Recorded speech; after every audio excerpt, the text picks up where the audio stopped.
Alright, it should be live now. Everything should be working. I'll get the scene switched soon. Oh, hi there, Tira and Bahamut.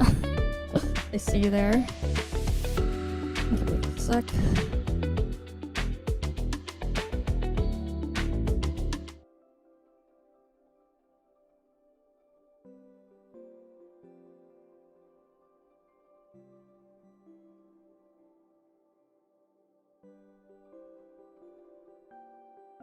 We just need 2 more people there. And those are my dailies, so I might as well get them done at the same time.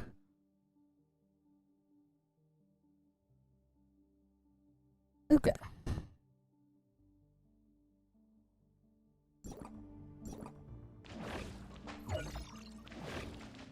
Actually, we'll just go. No.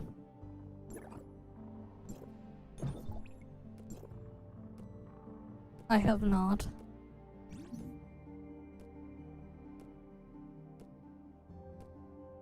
Okay, let's get this done.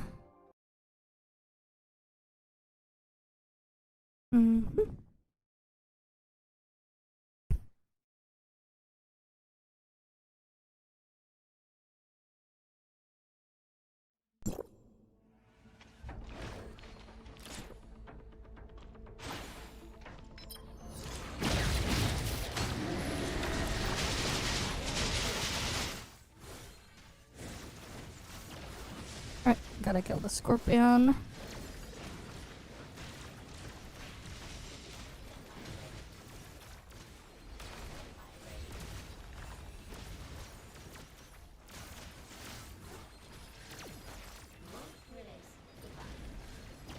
Alright, let's just go kill the thing here.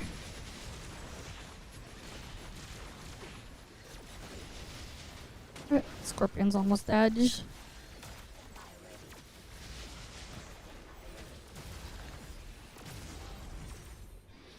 Right, now we gotta do final trial.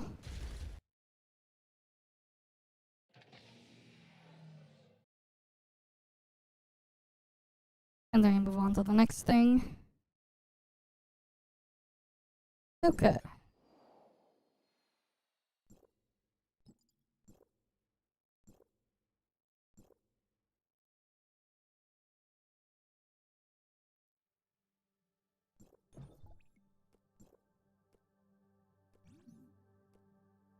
Alright, time to go get this done.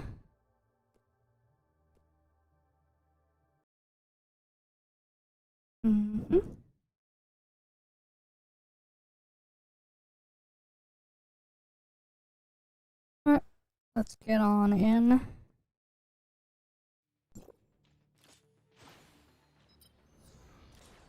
It's so annoying how we can have a stupid cult in this week.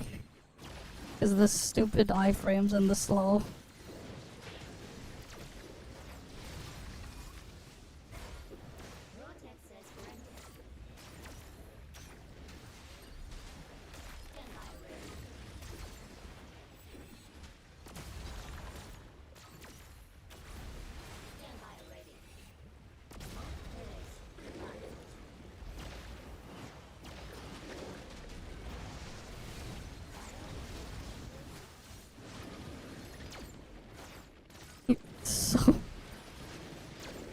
So slow.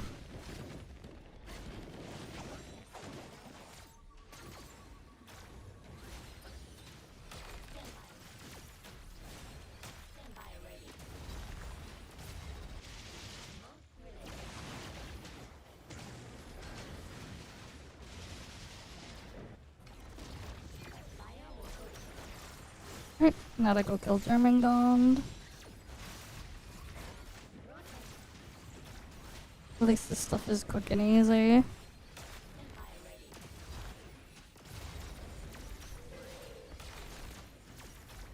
Now for Frigg.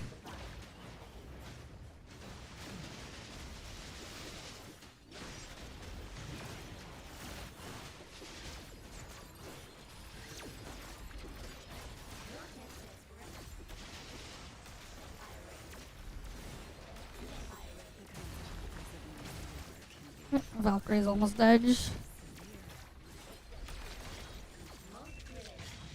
Now we got the soul back.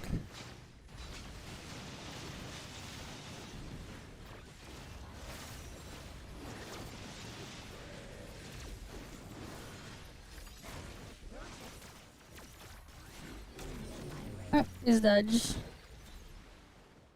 Easy. Alright, and then we gotta do dailies, then we move on to the next thing after. Okay.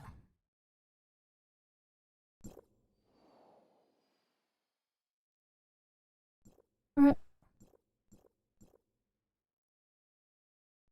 Yeah, because I gotta do join up and stuff.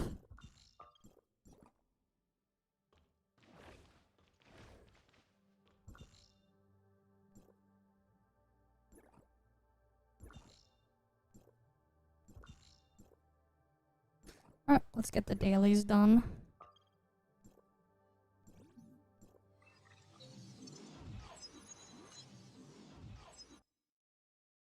Mm-hmm.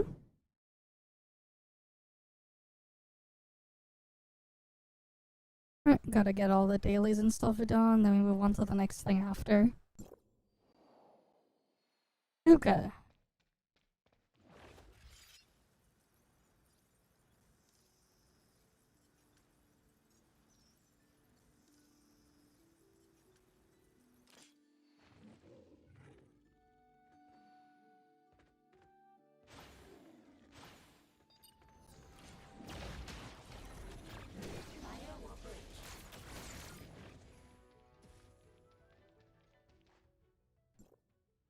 What are my other dailies?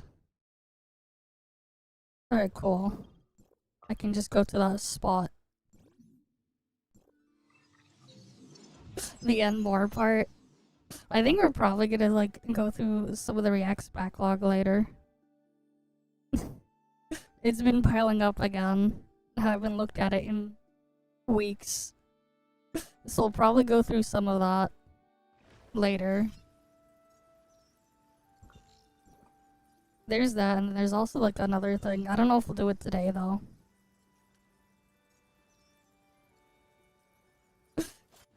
But hi there, Reptile.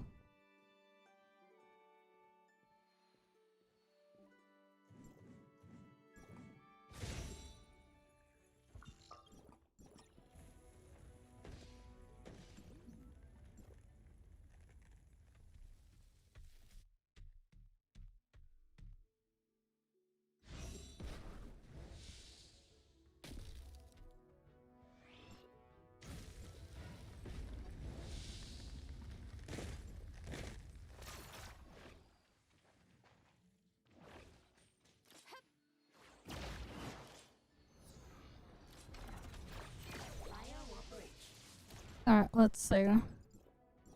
Cool, that's all the dailies there done. Nice. Oh wait, no.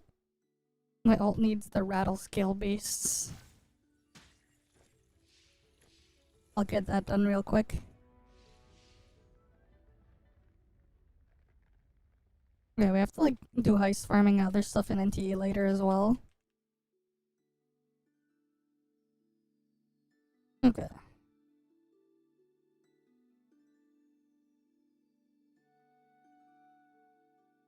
Just getting all the things here done. Okay. And then join op. What's today's join op? Oh, it's this thing. Alright, gotta get that done. Mm-hmm.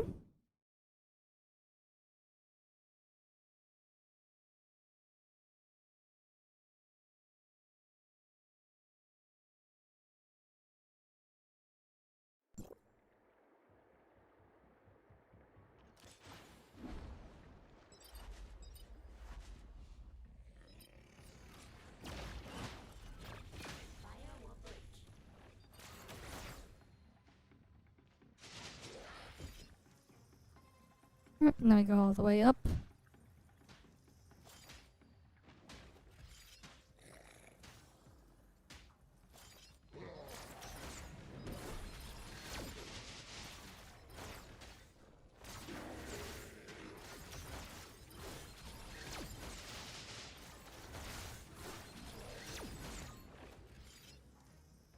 me get to the boss here.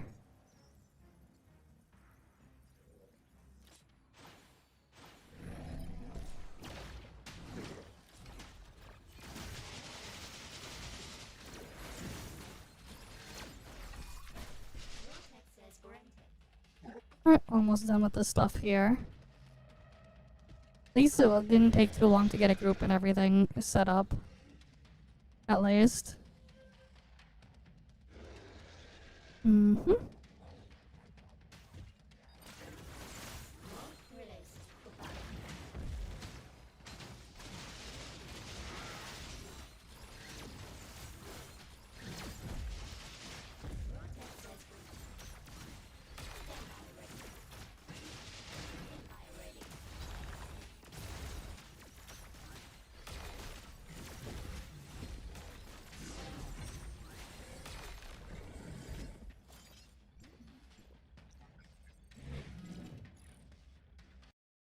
Alright, let me get on to the next thing. Okay.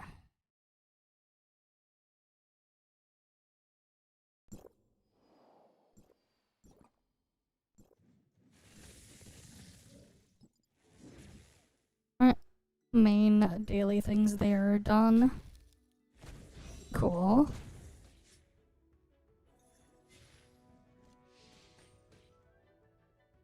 Just gonna put myself in the AFK spot again and we'll switch to NTE. I'll do the weeklies another day.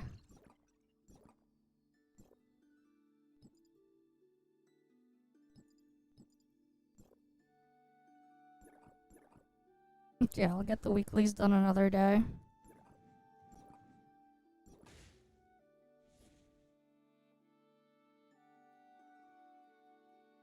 How much more time do we have left in the patch and ToF anyways? Like how many more weeks or whatever? Oh, 2 more weeks. Cool. There's 2 weeks left. Then I have to like do all the event stuff by then. I'll have to remember to get that stuff done then.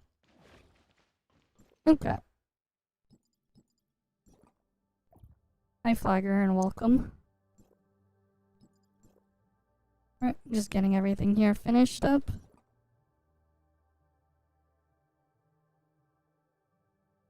Mm-hmm.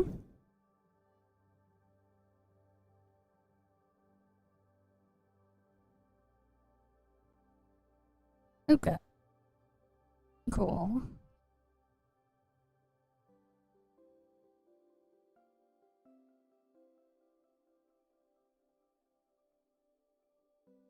Yep. Don't need anything else there.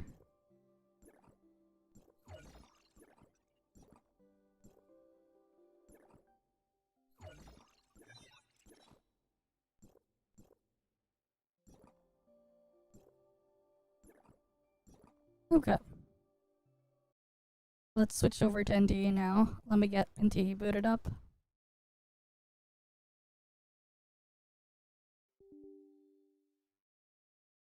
But yeah, I shouldn't have mocked protagonist. You know, I also realized something.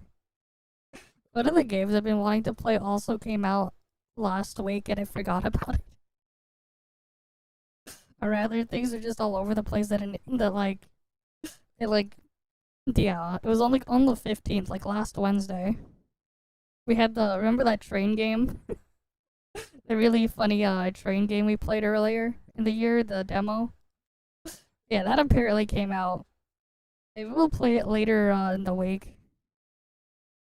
I have it installed and everything. But yeah, apparently it came out. And I just like completely forgot about it. Oh, Mr. Cake already has it up. I'll pull it up later then.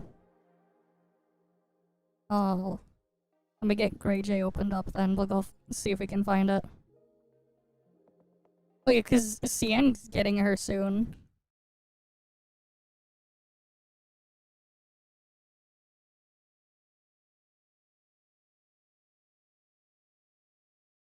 There's like a skin showcase too. Okay.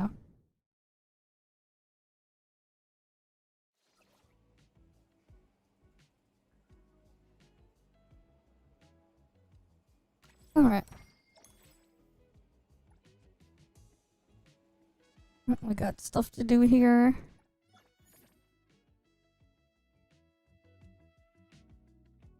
Yeah, I mean, I kind of noticed that when I played it. I mean, it wasn't that hard to notice and figure out that it's not good. I found out pretty quick, and I'm like, yeah, no.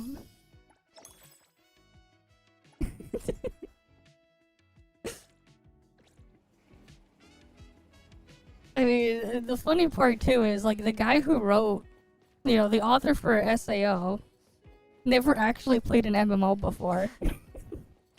And there's like a really old video that some guy made, like analyzing the whole anime and the light novel thing, and breaking down how Aincrad worked and why it would be a terrible game. It was like more than 10 years ago. There's like a whole crazy ass video on that.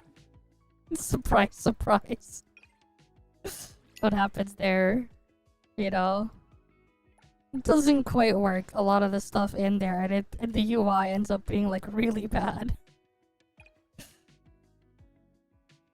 But that's its own other problem too. Oh, I need to get them gifts. Yeah, there's a DST right there. We can just grab it there.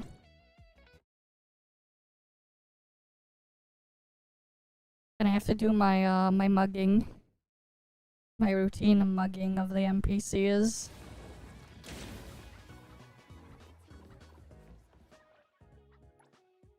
Oh, cool. Nice.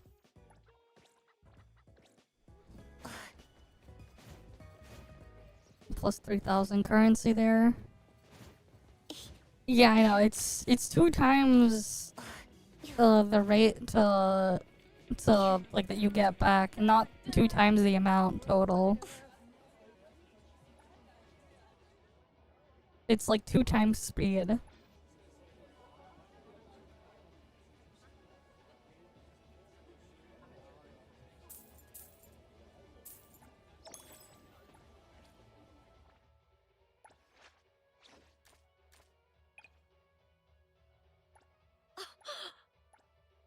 Don't regret giving me this. I need to get her gifts.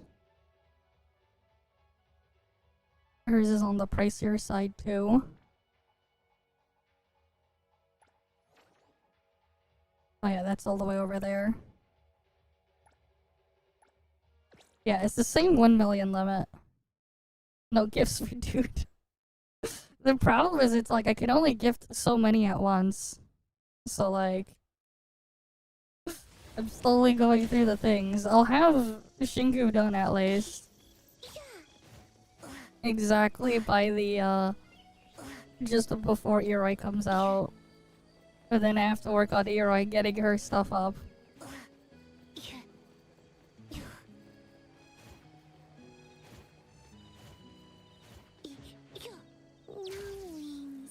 So easy. Okay. Right, it's on the other side of this stuff. Free stuff there though. We take it.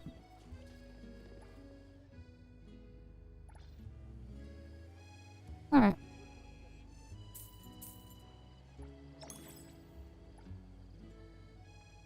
I don't have a CN account, but I do get access to a test account. I don't know when they're gonna update the server again. They'll probably update it soon. I can't stream the test account though. I have not seen it yet. But like I can probably like get stuff recorded on the test thing and then play them on stream another time separately.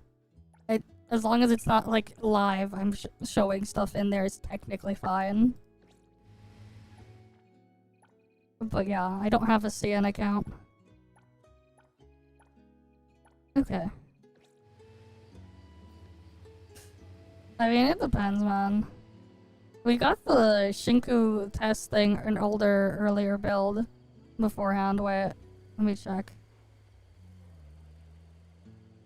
Oh no, that's just talking about the analytic distribution. Hopefully they update the test server soon. Hopefully. Because it's like like a few days before global release. A bit after the CN release. But like, they only just need to update the build. They don't need to give like a whole new build. Like they did with Shinku. So we'll probably get it soon anyways. You knew me better than I expected. Okay, and then we need to get her gifts.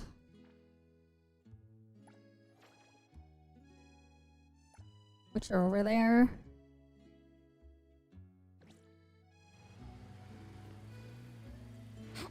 No, this isn't a good area to go mug NPCs. Yeah, I mean, I get access to a test server. I just can't stream it, but I can record on it. I've used it before, but yeah. That's like the thing. And the other thing too is like, even if I get a CN account, I have to then play through and do all this stuff on the CN account at some point, and that's just a bit too time consuming. To do it there and then do it again on the global one. So it's just not exactly the most efficient for the time there. At the same time too, and then I have to like feed everything through a translator to see everything. That's kind of like the downside.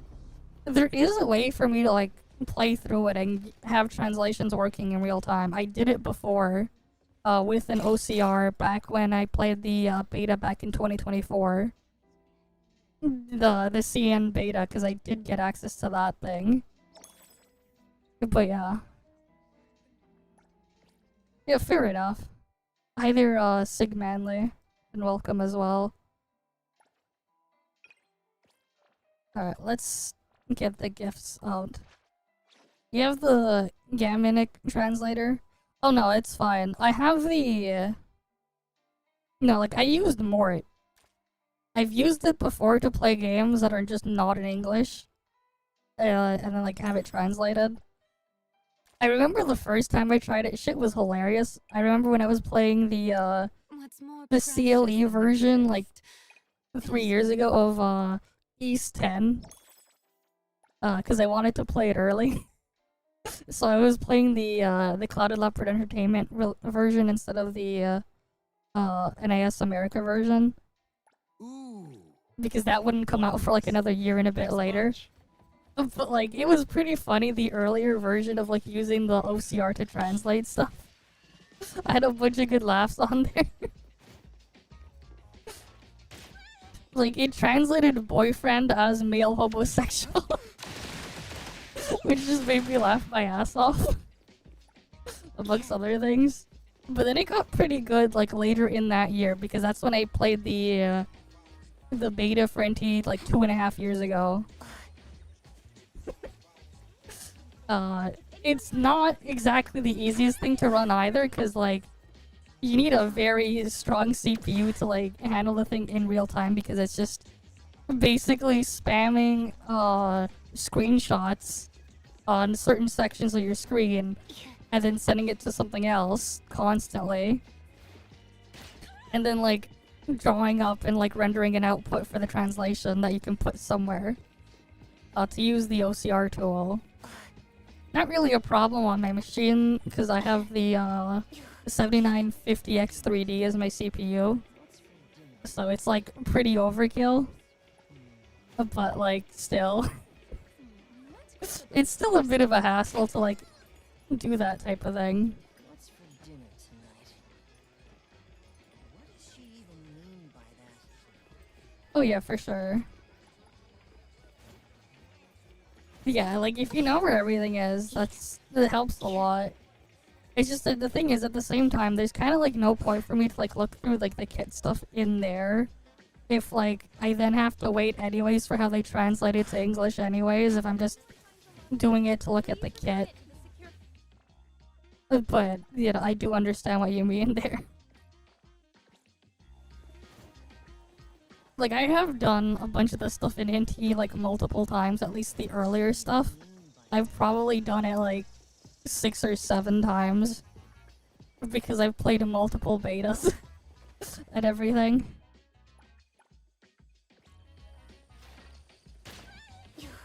Just in the past.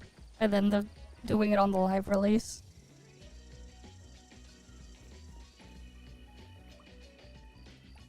Okay. So I got the briefcases. Now I need to get wallets. It's just to pick up characters, just keep it on global. I say. I plan on just grabbing at least one copy of everything on global. It's not going to be too difficult, at least with the way the economy for the stuff in the game works. It's not too bad. At least compared to most other of these types of games, at least. It's definitely a lot better, relatively speaking.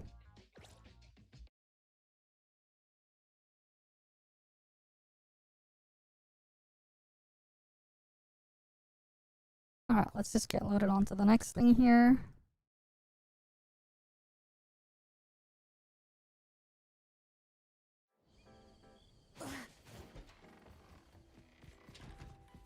But yeah, then I have to like also work towards like pre-farming everything for Eroi as well. So I can actually use her when she's released.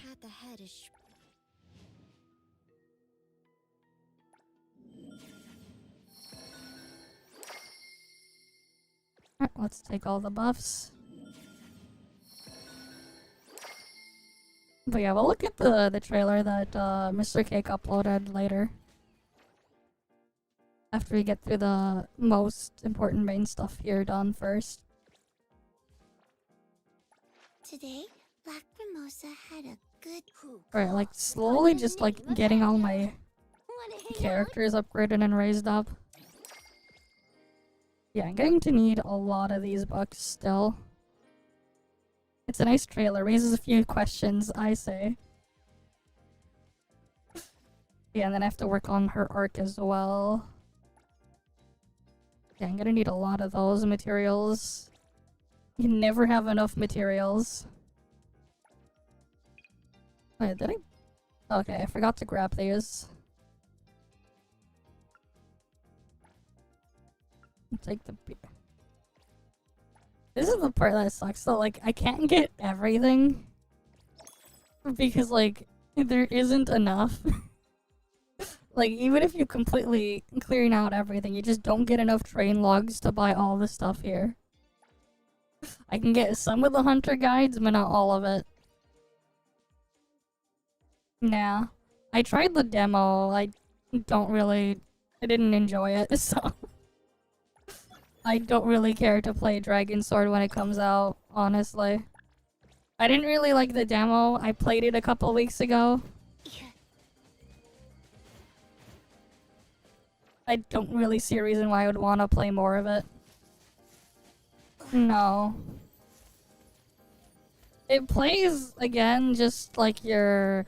Despite them getting rid of like the gacha and the live service stuff, it's still more of the same thing. It's just without that aspect, with how it works at its core. And I just don't really care all that much for it if that's all it has.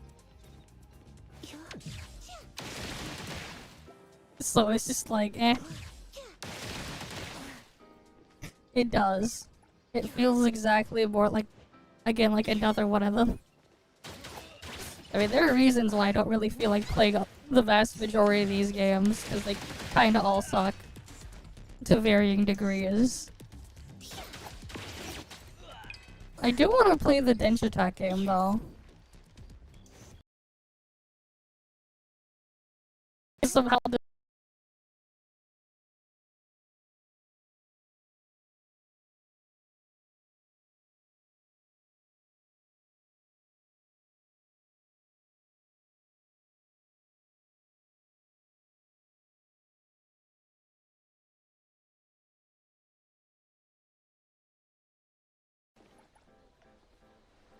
I'm pretty sure.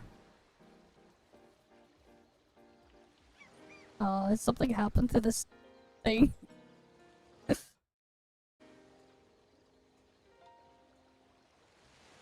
Oh, I think like the encoder on on my relay machine like messed up for a sec. Okay, but yeah, here, like we can pull it up. All right, we have a browser here.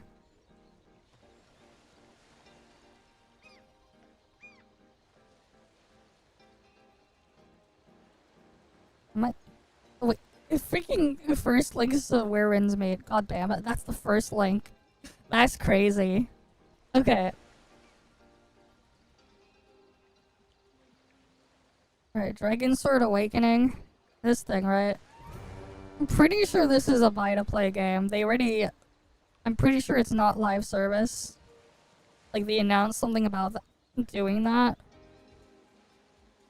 It's just like, you know, outside of the stuff that looks nice visually, sure. But, like, the actual gameplay part is just kinda eh for me. So I'm not really all that interested.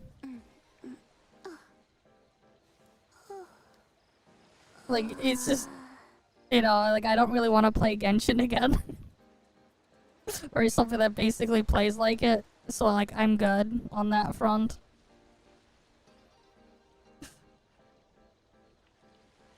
I do want to play this at some point, though. I already picked it up. It's in my library. It's installed. This one.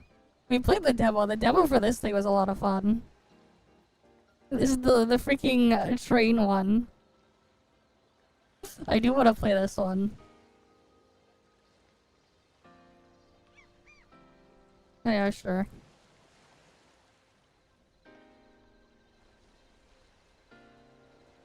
Here you go. I had some water, but yeah. I do want to play this at some point. Yeah, this one was fun. The weird ass train driving game. This shit was fun. Except the subways. That's the freaking train that's doing all this shit. But yeah, this thing was fun. The demo. So I do want to play it at some point.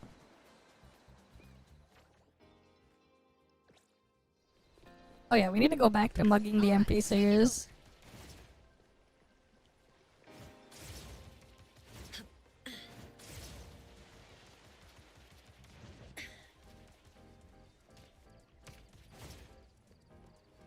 But yeah.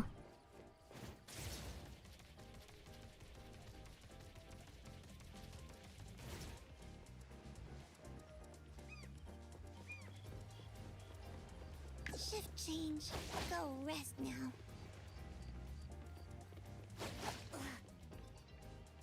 Wait, that guy is not gonna attack me? Damn. We gotta find a different victim.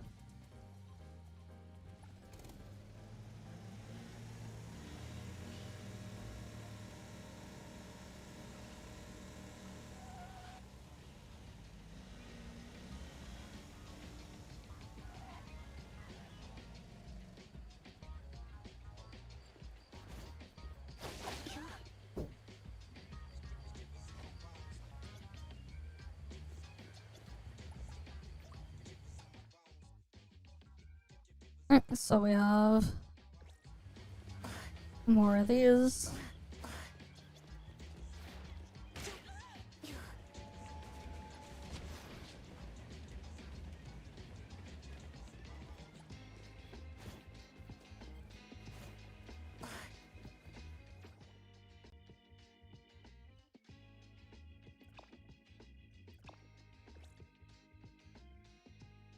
Oh yeah, I should check the thing here as well, do the daily thing there.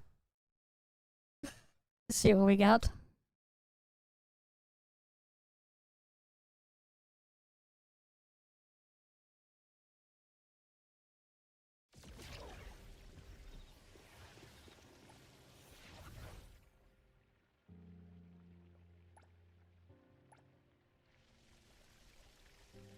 Plus 1500 fawns, nice.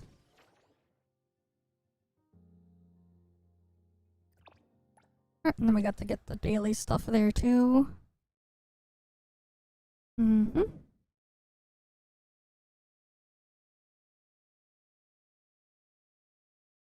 Ragnarok, what about it? There are many games with the name Ragnarok in it, but what do you mean by that? There are like many IPs with Ragnarok in the title.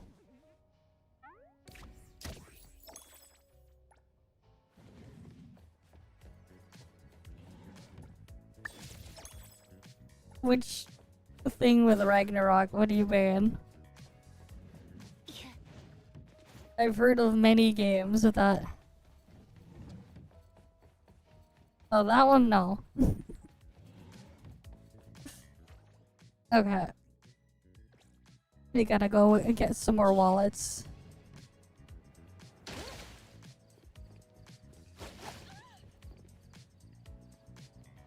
And bags.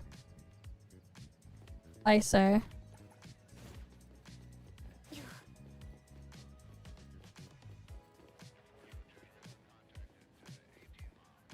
Oh yeah, for sure. I haven't. Oh, I mean, I heard the name. I've never played it or whatever. Looked at it. I've heard of it. I don't really know anything about it though. I've heard of it, but like, yeah. Here, give me your wallet. It's a nostalgia game. Yeah, that's true. They should like add more tabs to the bagel just to make it easier to like see for things.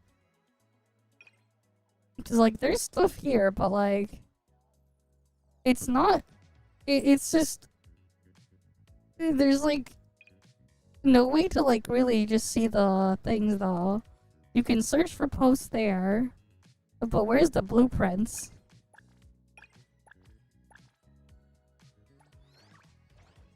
Right. I haven't really touched Bagel that much in the recent thing. Like, yeah, that's true. They should add at least a friends tab and stuff there, for sure. It's still missing a bunch of stuff.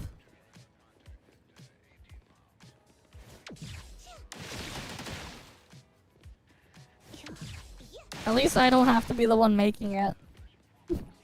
Reminds me of when I was in high school. Oh, actually, like with a bagel. So like, I actually had to thing. So like, one of the classes I took when I was in high school was web development and stuff like that. And like, I was so good at it that I went to like Skills Canada competition, stuff like that. I went all the way to national level. I didn't win the national level competition though. And basically for the competition there, we had like basically, I think it was like 4 hours or something. And we had to like make, with like a bunch of SQL databases and stuff like that, we had to basically make something similar to Bagel.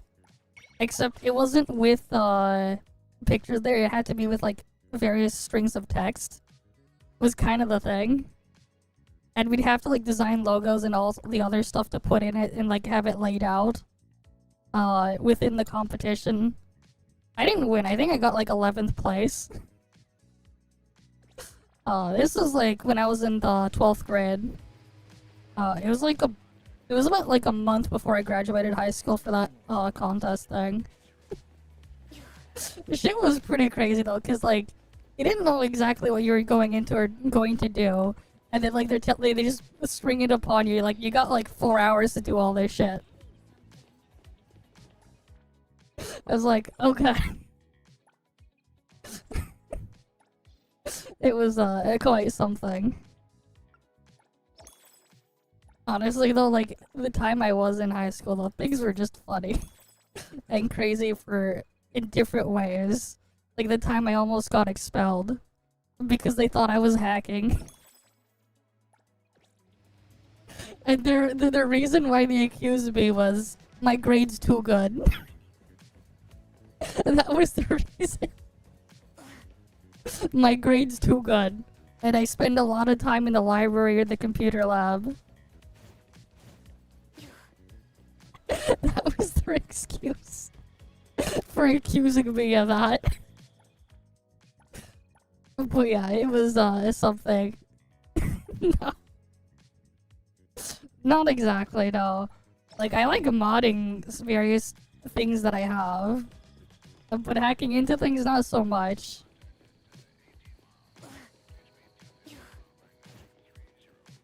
Like, you know, sure, I like messing around and tinkering with things and making things not work the way they're supposed to. But that's just another thing. And the funny part was, it's like, it took them forever to just get them to just look at the fucking cameras, and they found out what went wrong, because some kid, he used the computers, he forgot to log off, and then some other kid came in after, and went in and accessed all his crap. And it did all sorts of, like, really dumb things. And they thought I would hack into someone's accounts and do all that, so I'm like, what? Why?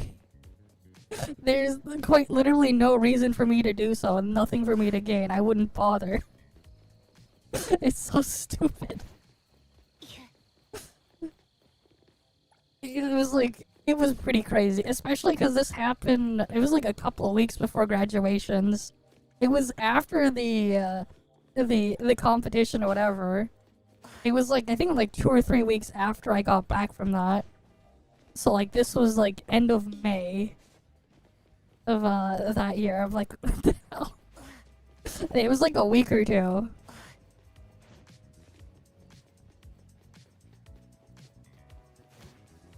No, I'm not qualified enough to hack with that. I'm not. Like, I'll read documentation and things, and I'll put things together, sure. But that's like, about the scope of what I can do there. You know? Not like I would have any reasons to do any of that stuff anyways.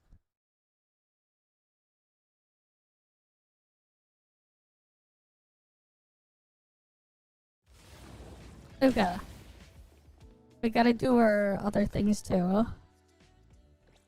This is the part where we go around, robbing from the other guys. Oh wait, there's a crime spot here. Alright, we gotta go rob the Garuda members.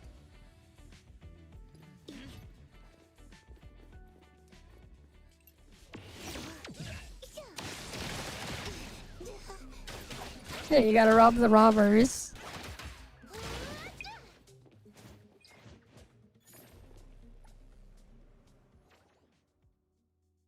So first stop is right there.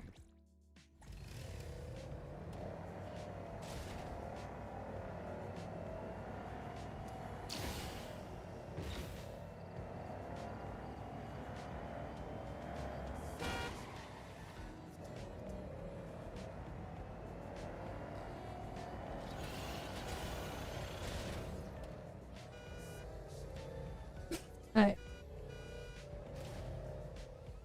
This thing is so long.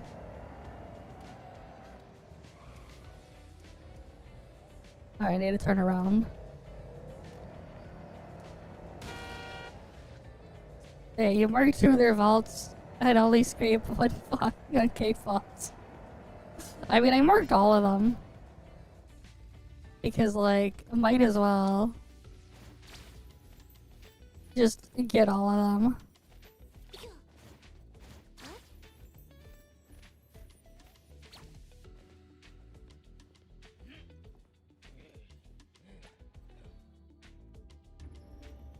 Alright, we do it every week. It's just part of the routine. Oh yeah, for sure. It is really nice for that. I mean, there's a lot of things you can do with it. I mean, for me, part of what I like about having paddles is it's more comfortable for me to hold the controller and use it that way. Because reaching for the bumper buttons is not the most comfortable, especially if I have to also play and use the trigger buttons at the same time for some games. So like, being able to use the paddles and just remap them helps a lot in making things a lot more comfortable to use. When I do play games on a controller, I would just remap the L and R buttons to the paddles.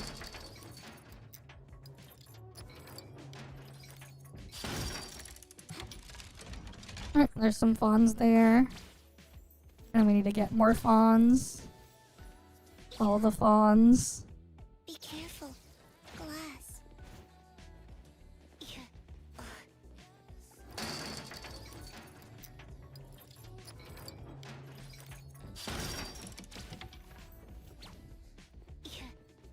Okay. Stay back. Taking a shortcut down. Before the Steam Controller 2 came out, using Xbox Elite Series 2, I was using a GameSir controller with the paddles. One of the GameSir controllers. It was like the Cyclone Pro, I believe is what mine was called. Taking a shortcut down. I had the Xbox controller before, it's just like eventually I got stick drift and stuff. And I'm like, yeah, fuck this shit, I'm not buying another microslop controller again. If only I. It should cost so much and then I get freaking stick drift? No thanks. No, he meant Steam controller too. That's what he meant. Not StarCraft 2.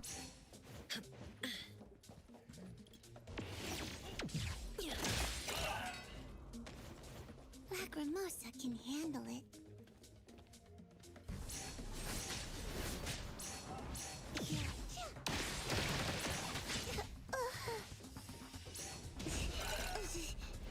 Dealing with multiple targets in these games are just always annoying.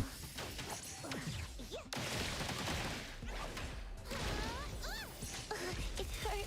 Stay back.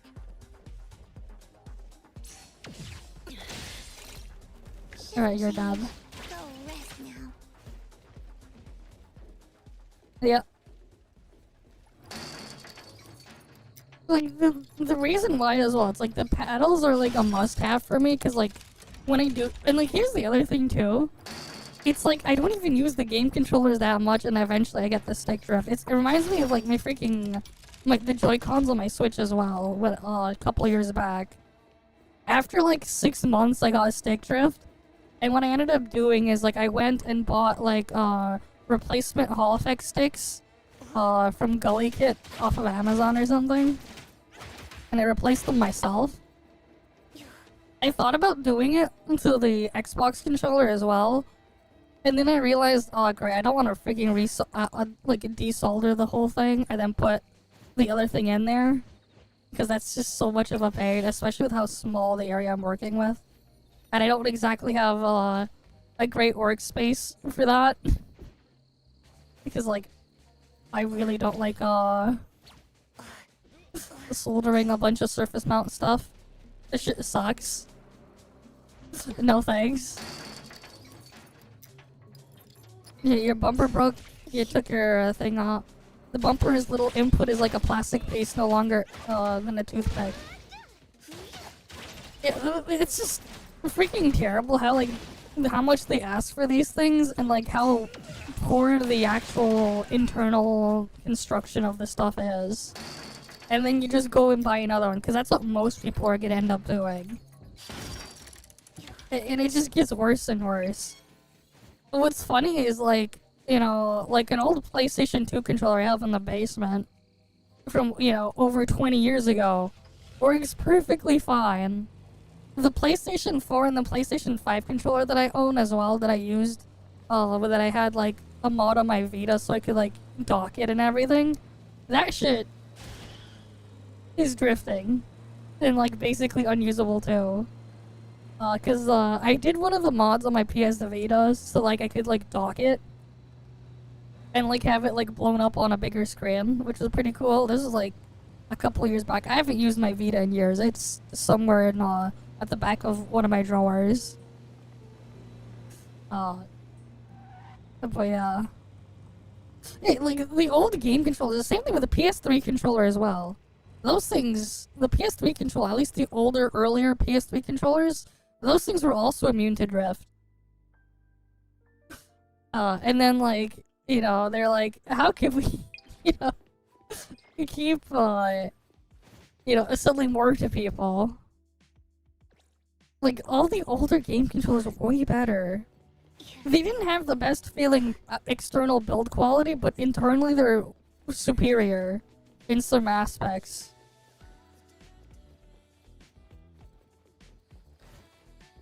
I see. Thanks for getting rid of the thing at least. Alright, there's a thing over there. I know, it's just crazy, man. Like, the Xbox controller feels a lot nicer to hold in the hand. At least for me, compared to the Xbox 360 controller. But my god, those things drift like crazy. I had, like, a couple Xbox One controllers throughout its lifespan, too. Like, I remember, too, remember when, like, VR was initially being pushed, like, 10 years ago as well? I bought an Oculus Rift, like, the first model of that. The thing came with the Xbox One controller as well. It was, like, the older one with that had to use a dongle. And, yeah, obviously that controller is basically junk because, it drifts. Because of course it does.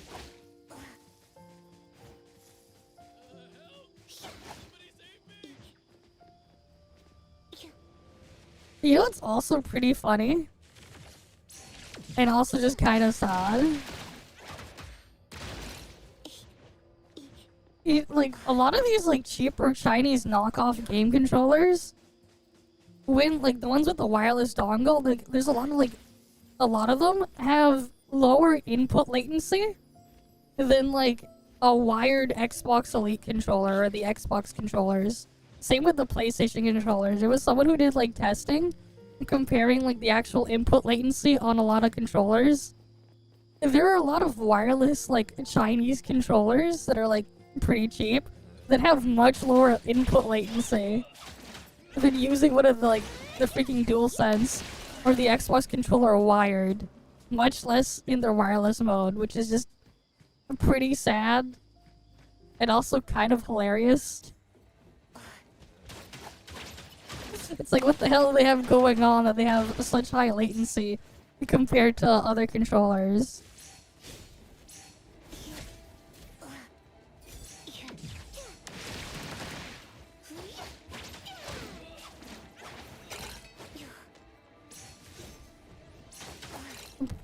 Yeah, like, they're just pretty bad. And they're so expensive. They're so expensive and they're, like, so awful. It's sad.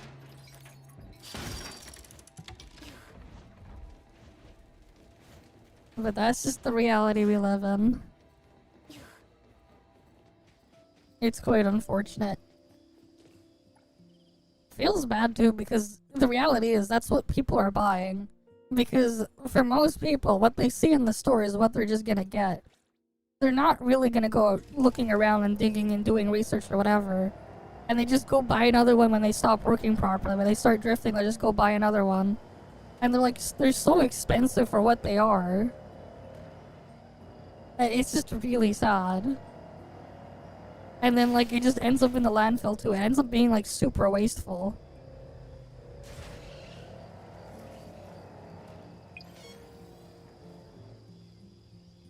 We were radish. The definitive damage calculation. I already, for what, NTE? I already have my own. I already reverse engineered one already.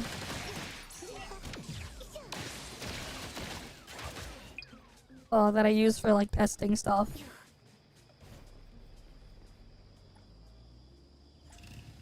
But yeah, when you bought an Xbox and DualSense, you contacted someone on eBay Marketplace with the shop that to have them install. Oh yeah, for sure. Yeah, you gotta get those the Hall effect or the TMR sticks. Like, at this point, if you're gonna get, like, any of these controllers, like, it's a must-have because the freaking, potentiometer stuff they put in the normal ones, those things will drift after a while, and sometimes it can happen way sooner than you'd think. I see. But yeah. At least you did the thing there and you got the Hall effect sticks on them. Yeah, those things will last you a long time. Because yeah, those things can't drift. At least in the same suns. Basically all that could happen is like you physically break it down, like wear and tear physically from just use over time. But that's its own other situation there. And that part is just fine.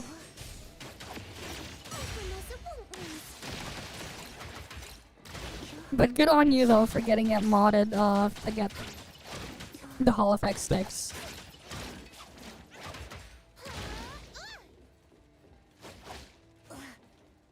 Yeah. I don't personally play on any of the consoles, I just buy the controllers. Part of it is just like, I don't see a reason for me to like just get any of the game consoles. When they're so expensive for what they provide, the whole thing is locked down, and it's like, if I'm just gonna play the same games either way, I might as well just spend more on the device that I need and use for other things anyways. At least it's always been what I deal with there, yeah. Yeah, it's just unfortunate. And then now they want to get rid of the discs as well on the PS5. It's crazy. I've basically just grown up entirely just PC gaming. Like my entire life. I see. The part of it started with Come on, let's fight. with like, I remember when I was like what, like 3 or 4 years old or whatever. Shortcut down. I first got like a family computer, and like it had access to the internet. I was just like looking up how I can get games or whatever. I started off playing like really old retro games on emulators when I was really young on the computer. And it went on all sorts of like shady sites, trying to just get as many games as possible. Because I was at one point I was thinking like I just wanted to have as many things as possible. Yeah, I had a PS2 as well. Growing up too. Like outside of the Switch, the last, you know, what you can say like home console, whatever that I have was like a Wii U. That's like the oldest. I mean, not oldest, the newest outside of the Switch.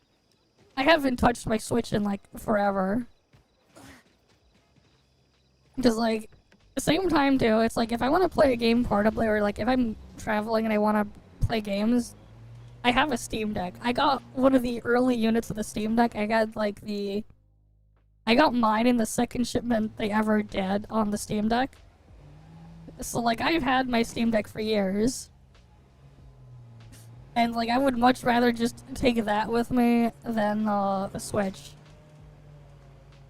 Especially because like most of the games I want to play were just on there and they look better on the Steam Deck anyways. Though I do have a modded Switch.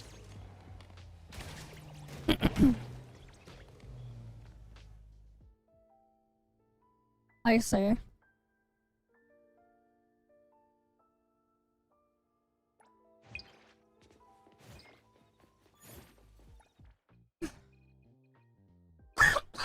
But yeah, like I mostly grew up playing games on PC.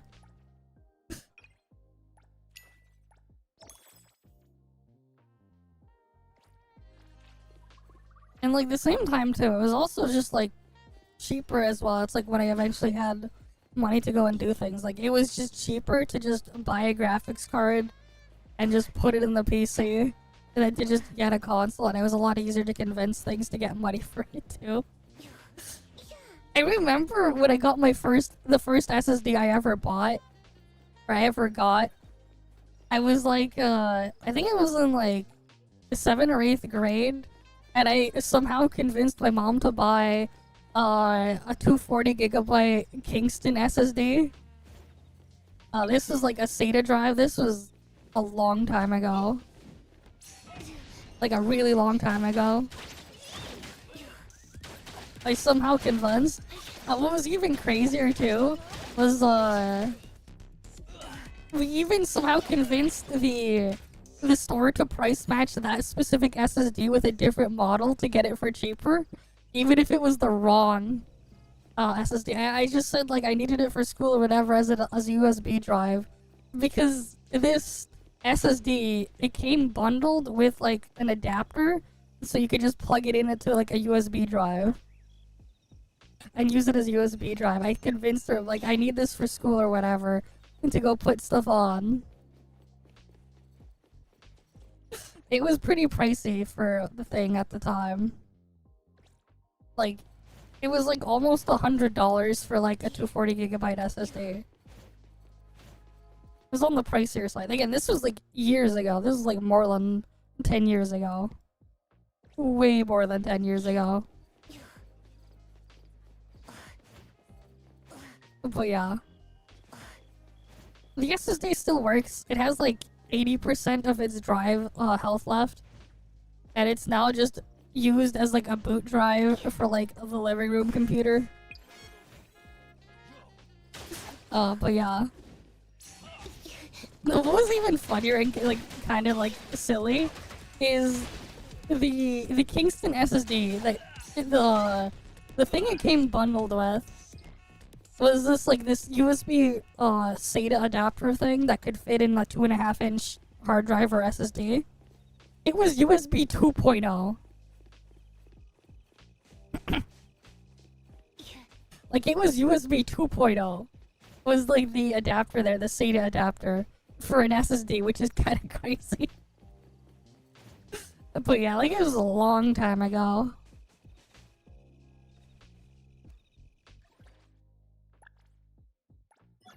But yeah, SSD still works nice. I believe it had like, I think it was like SLC the entire thing. I have to like look it up. I could probably look up the actual model number. It might be like fully SLC because of like how old it is.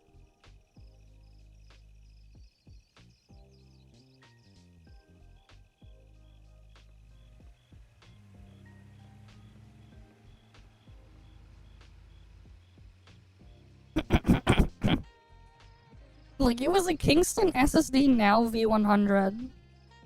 Was the thing on there. It wasn't very fast compared to other SSDs. But like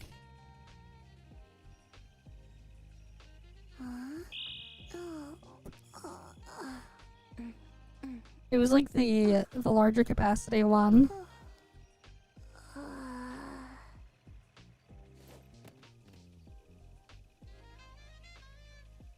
But like this shit still works.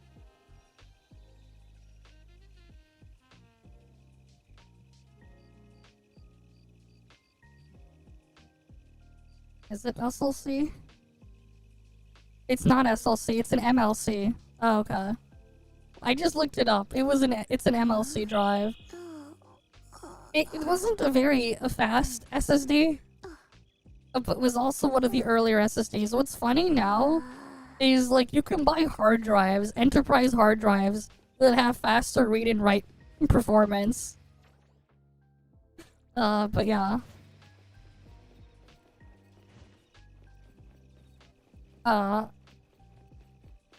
Yeah, so like I don't have mechanical drives on this PC. On my network, like on my NAS, and like another, I have like a network drive saved, set up, with SMB shares. That has a bunch of hard drives, mechanical drives. I have like a bunch of Western Digital, WD, like the WD Red 6 TB drives in there. And then I have 2 SATA SSDs in this PC in RAID 0. And then I have 3 more NVMe drives in this machine. But yeah.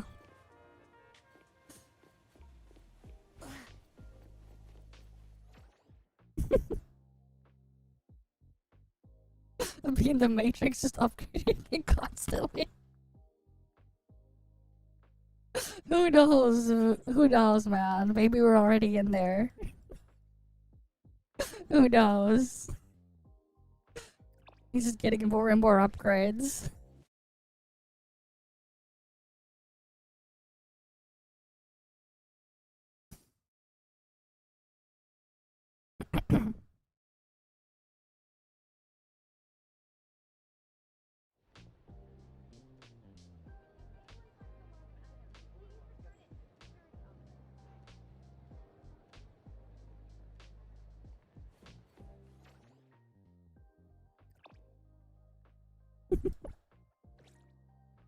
I don't know about that.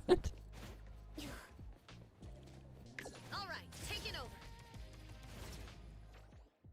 over. Way past physical connections. Okay then. Alright, we gotta go rob these guys. Lacrimosa can handle it.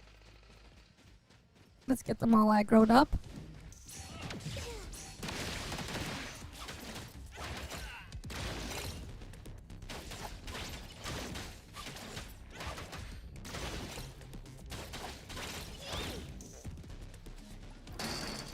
Right. The contents of their safe is now safe with me.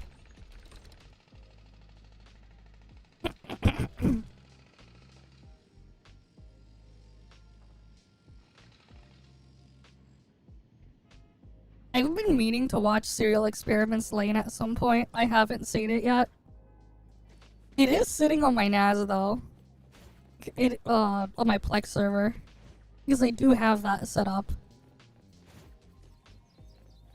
But I remember when I got like Plex over a decade ago. Back when it was like under $100 during a sale or something like that. It's crazy now how much they're charging for like a lifetime license. Right, like they recently raised the price for lifetime licenses of Plex. It's insane. But good thing I got mine like way back in the day.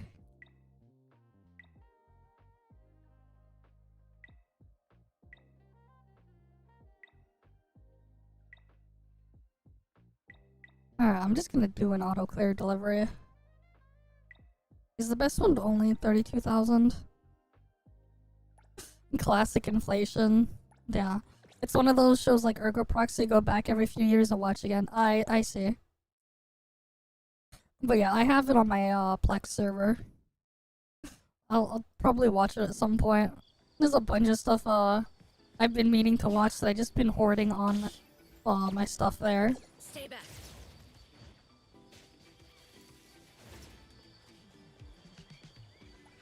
Because I do be data hoarding. I can never have enough storage. And it sucks too, like, with the whole situation too, like, freaking hard drive prices are insane too. Like, I want to get more storage. But like, even hard drive prices are terrible. The store's overloaded with orders.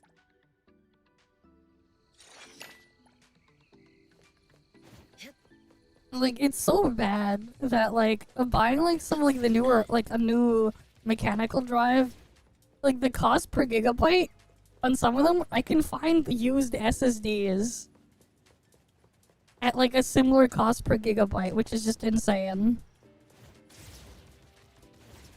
Like, recently on eBay, I ordered this, like, I bought, like, a used Patriot 4TB SSD. It's a SATA drive. And I think I paid like like just under 200 Canadian dollars for it. Terrible price. But like in this market, I mean, it is what it is. And then like I go and look for the freaking like 8TB WD Reds. It's like 500 Canadian dollars, around that much, for a mechanical hard drive, for like an 8TB drive. It's like, what the hell? I could quite literally buy a used SSD with a similar price per gigabyte there. And like, realistically, I'm just like writing to the drives once and reading many times. That's how I'm using on it. So like, as long as this stuff works and I can write to it all this stuff in there, like, a lot of things are just not really an issue. So it's like, at this point, it's like, I'll probably look into like maybe making a system where I just have like a fuck ton of like just cheap SSDs. Because like there's a guy who started like making like physical copies of their Steam library, kinda. What they would do is like they would buy a bunch of SATA SSDs for like $7 or something, and like just slap them together. Like I'm thinking maybe what would it take to like make some freaky NAS with just like a bunch of those drives, and just like just put them together that way. Maybe put them in RAID 0 so it just reads as like one massive drive or something. Damn. There's a collision right there with NPC traffic. Just randomly. But yeah. Yeah, the data centers are hoarding. Like, it's not great, the pricing on some US SSDs, but like, yeah. Taking a shortcut down. Not fully Got maxed something out. to say? I've been working on slowly trying to get every character leveled up that I'm using. I'm not a good person to kill time with. Like, some things have stuff, but like, they're mostly just good enough pieces and not anything great. Actually, no, this thing is not great at all. I haven't really been actively farming. That's a pretty decent piece there, though. Oh wait, this piece is better than what she has. What the hell? How did I not notice this?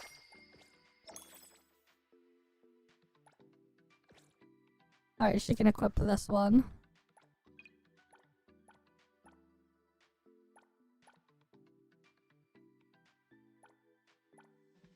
But yeah, I haven't really been actively farming for modules as of late.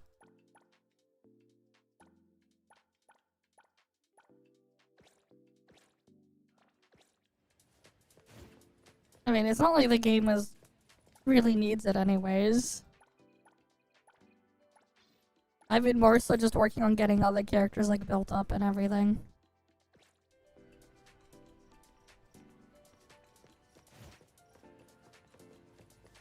Yeah, I haven't farmed for consoles in a while.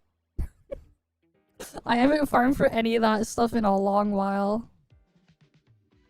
I've mostly just been farming beetle coins and other stuff. I've basically just been living at the Houdini's magic stage. Because it's just quite a bit to get characters leveled and everything. Getting their skills upgraded too.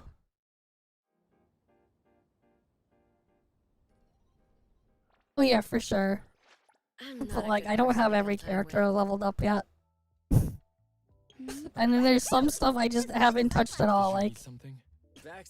There's like a decent amount there that I'm like slowly going back through.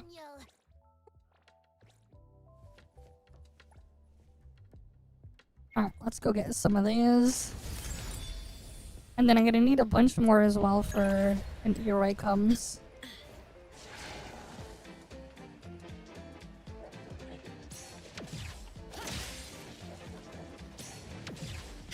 Lacrimosa can handle it. It's over. Bye-bye.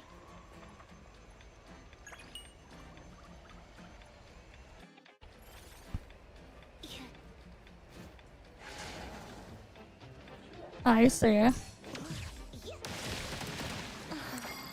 gone. I mean, even when I like freaking pre-farm ahead of time, you just eat up through all your resources so quickly.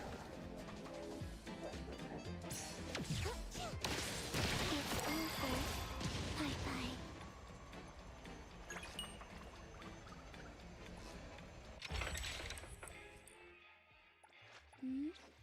Going? Who? Alright, let's get Haniel leveled up. Daniel, wanna hang out? Yeah, I need 120 purple bucks, I believe it was, to get from 70 to 80. Alright, it's like I go spend all my stamina there. Still not enough. It do be like that though.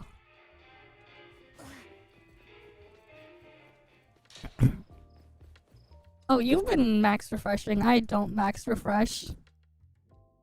That makes sense. If you've been max refreshing. Yeah, that way, yeah, and you're like at 55. I am only at 52. Still a long ways away from 55. Probably what, like 2 or 3 weeks away, I think. Might be longer than that.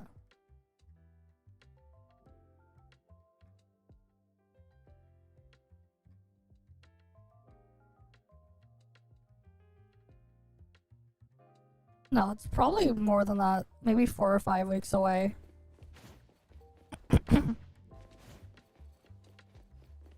Oh yeah, you're one of them. There's like another one, isn't there? Or not? Yeah, you are. You indeed are. It's quite a bit though to get to 55. You'd have to be max refreshing for quite a bit.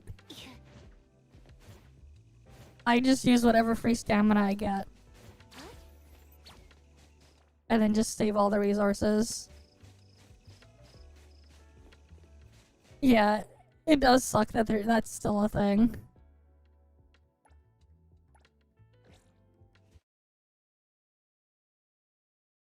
I mean, it sucks that it's a thing in the first place. But hi there, Lacrimosa 100, and welcome. I miss the earlier betas. Because in the early days, in like, in one of the earliest builds of the game, weekly bosses gave premium currency instead of, material drops. They used to not having any material drops, and they would instead just give you like 200 premium currency. Yeah, it's a different experience when you're going, free to play versus, thing. Alright, let's see what we can get at the auction this week. Sometimes at least the auction can help you get some extra weekly boss materials. Sometimes.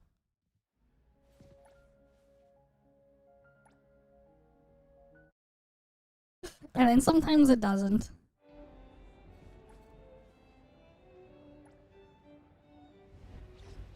Alright, let's see.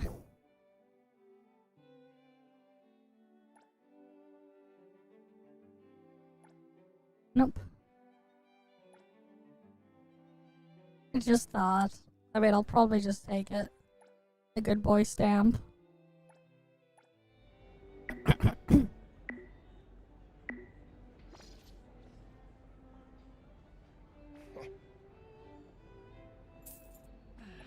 Double checking. This auction item is worth Let's the just put price. that there. Still within estimated range. Go higher. Now that's a price worthy of it. Initiating backup plan. Art is priceless. Should I ask the shop owner for an advance? You got 2 wolves from the CN today, yeah. It helps. Every last piece there you can get helps. This item is yours.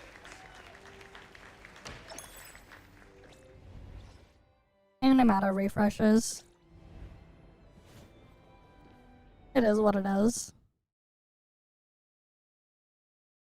Alright, at least it's there as like a chance to get another one randomly. From betting with the funds. Every last bit helps. Alright, and I need to do heist. As well as the daily date.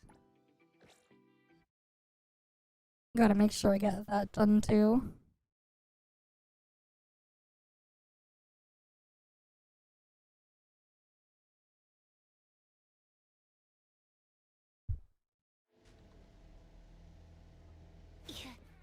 Okay.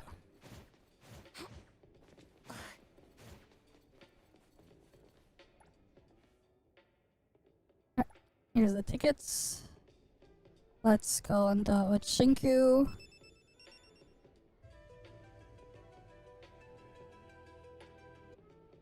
Thanks for inviting me today, though I don't really remember what the movie was about. Okay. Who knows, maybe. I think it'll just depend on whatever character, like whatever would fit the character. Right, I think it'll just depend on that.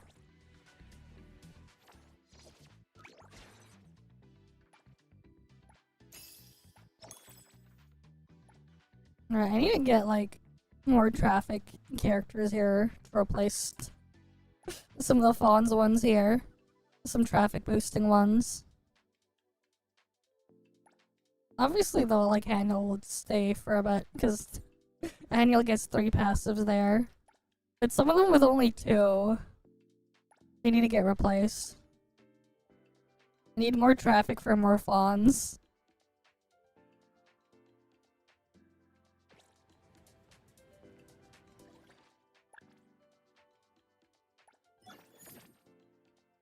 Okay.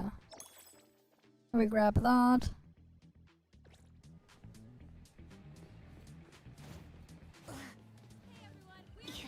Reduced prices, more items showing up. I mean, I'd assume they just let you stack it. Rather than just completely subverting it, you just stack them. Maybe they'll have it so like you can have even more refreshes, or they'll put even more items on display there. I'm thinking they would do that first instead. That's what I'm thinking.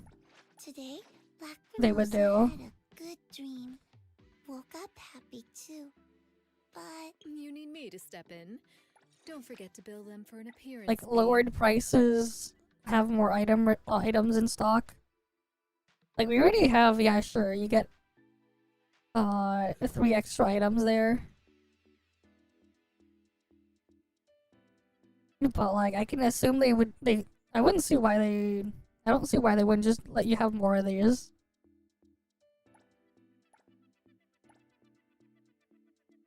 Because like if you could stack them, it's even more useful.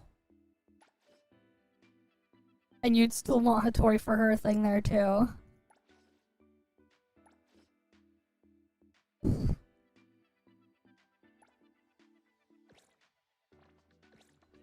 So like I can see that working out as well. It's really just up to them on what they're gonna do with that. But that's just like one route they could take.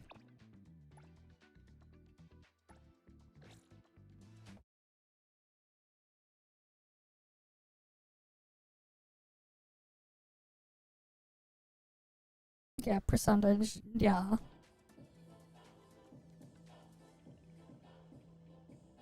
Yeah, it's like some of the items get pretty crazy with the special furniture stuff.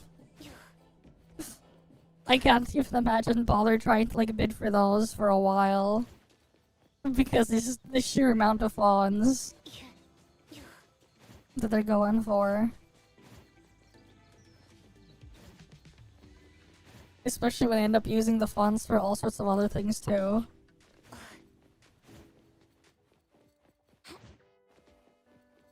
are instructions right on the screen to guide you. hello there. Are you here for the Pink Paws hike? Yes, of course. Please wait a Alright, let's see.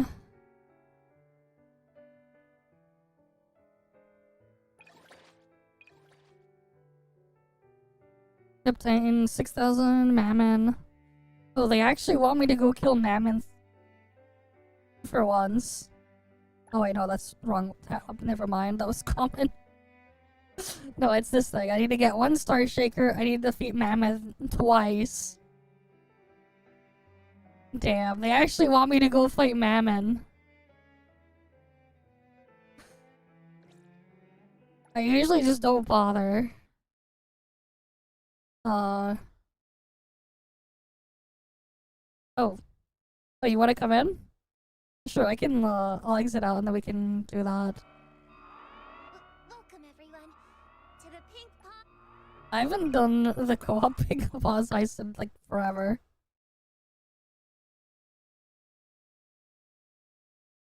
Oh, but sure. I guess there's no point in using a Tori if I do co-op heist.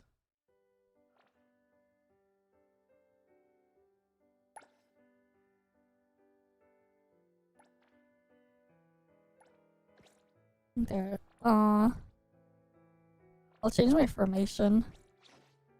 Right, because I'm gonna This do is an tough. invite. There's Every no little thing point counts. for using Hattori. Because you can't time stop.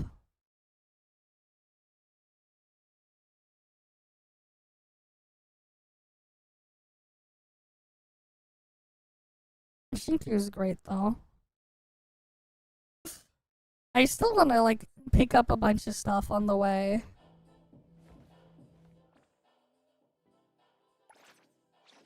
You need me to step in. Don't forget to bill them. At least I want to check the laser Let me room. get out whatever Kiramaru gobbled. What do you want? Let's make a scene together. Alright, I'll just go with that setup. Come on, let's fight.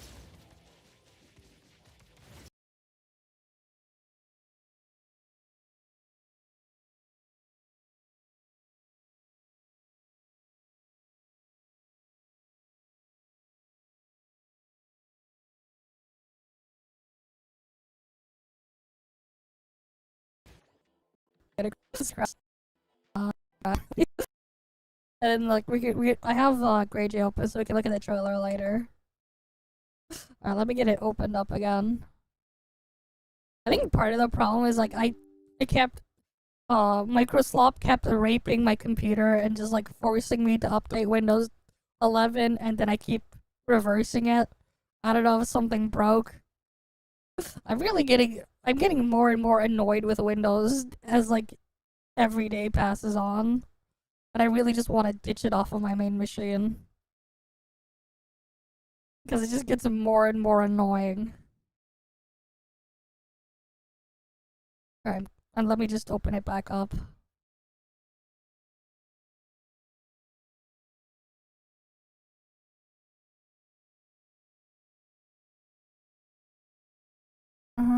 Come on. Just gotta wait for it to load. I mean, all the games I play, they do work on Linux. Yeah, the game crashed. Like, all the games I play, they do work under Linux. I've messed around with it. They do work. Why isn't it opening back up? That took a while.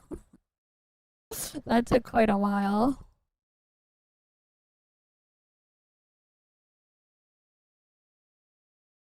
Okay.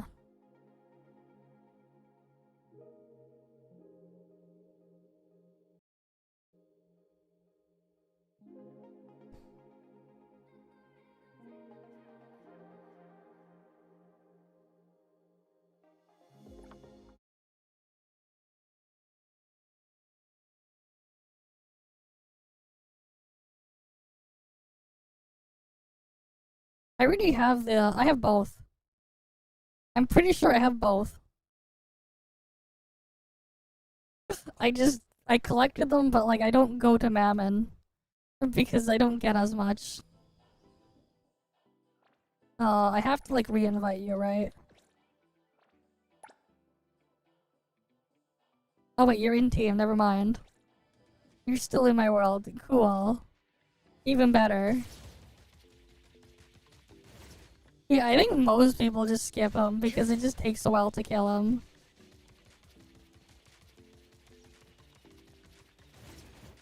And it's just better to go pick up everything else. Hello there. Are you here? Yes, of course.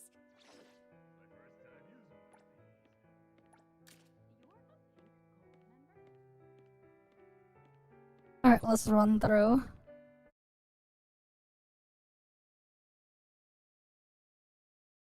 I wonder if we'll ever find that Crimson Gem, though. Because, like, that's the only one I haven't gotten at least once. Run to the pink pop.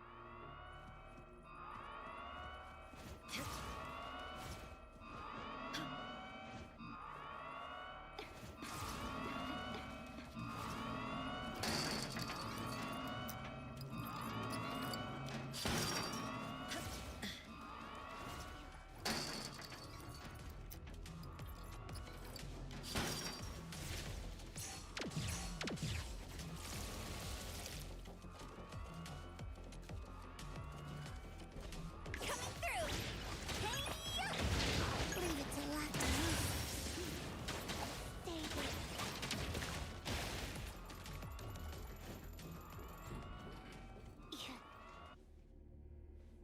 All right, taking over.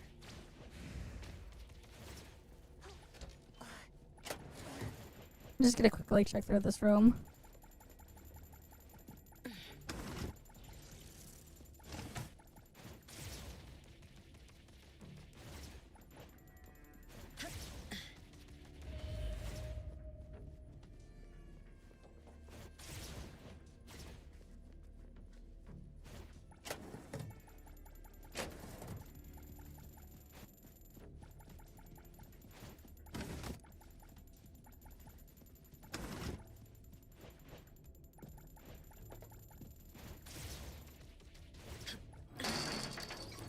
Because I might as well loot at least some things on the way.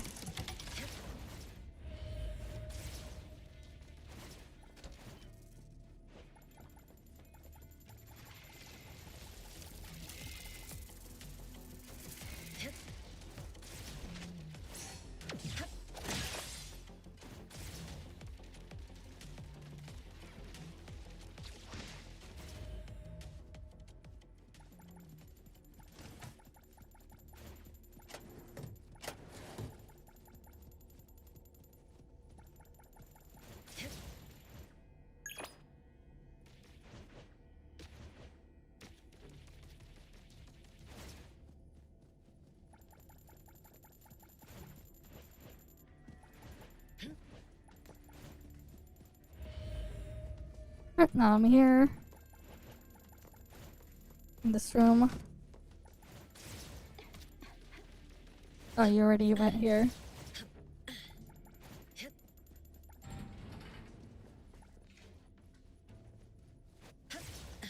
Alright, I'm gonna go check the laser room.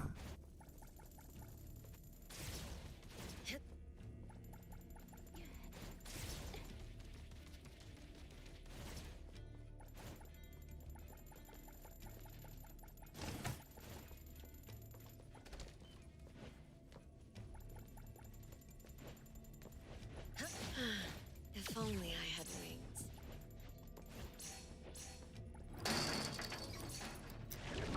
Alright, let's see what else is here.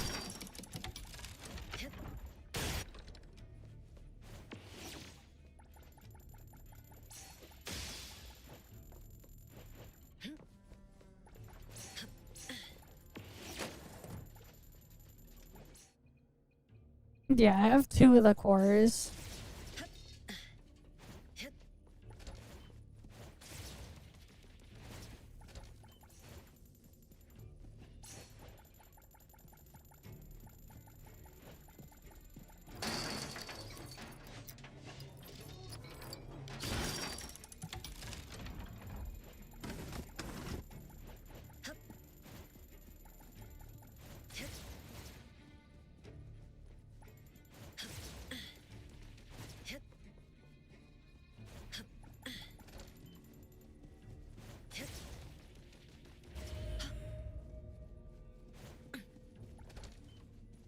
Yeah, but the door actually pushed me to the side.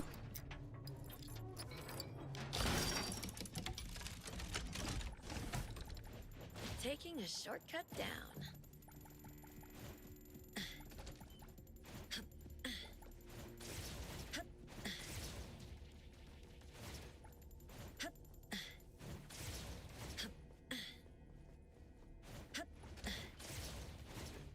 I already went in the elevator. Okay. I'm just gonna rush through.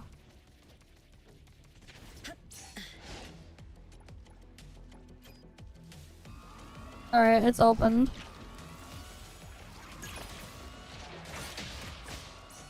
Alright, there's some vaults I want to check too. What vaults do I have?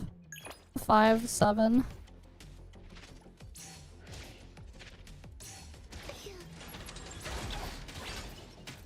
Alright, take it over. Thanks for the follow as well, Unfriable. And welcome.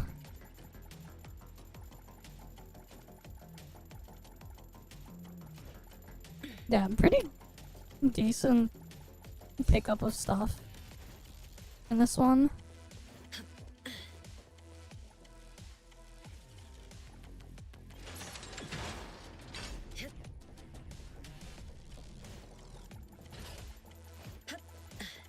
I'm actually opening the thing. Yeah, I'll go swap it after this run in the heist.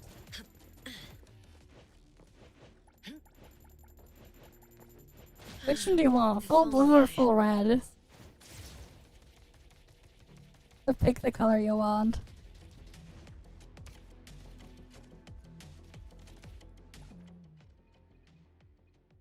Oh, I can go into open number 4 as well.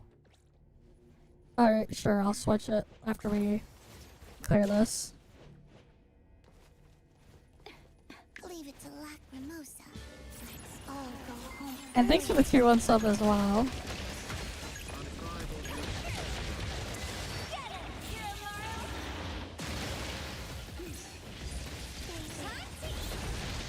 Shift change.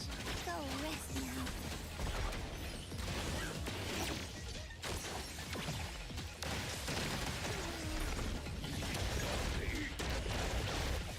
Lacrimosa can handle it.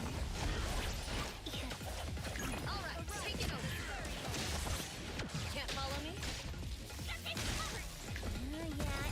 what shift change. Go rest now. Come on, let's Lacrimosa can handle it.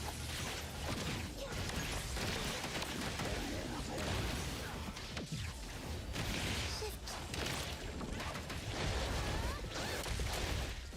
Alright, take it over. Thunderbolt. It's our turn.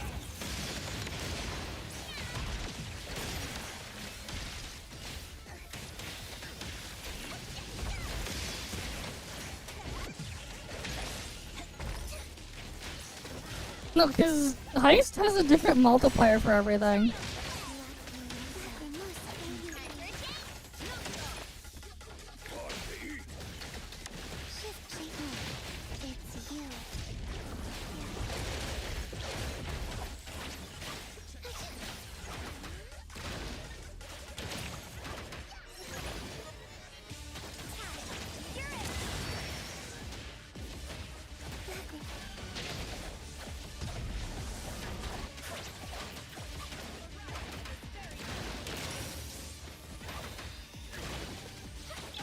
Like, the detonation shit doesn't work properly.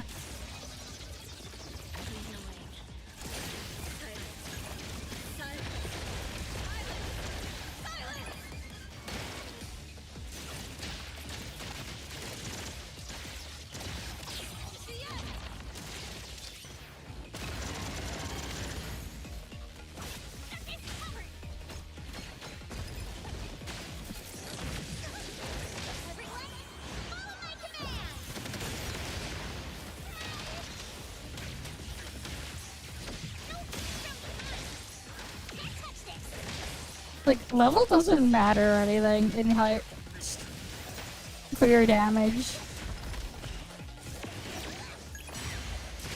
Stay back. Coming through. Leave it to Lacrimosa. Time for a change. Come on, let's fight.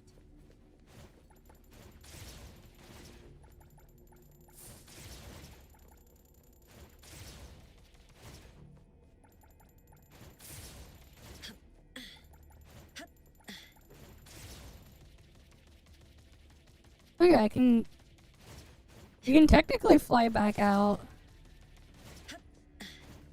to go ahead and loot the other vaults with Lacrimosa. Can handle it. which is pretty funny. Like, you can technically do this.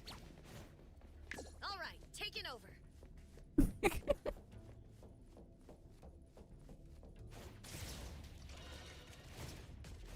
But yeah, that's a fun little trick.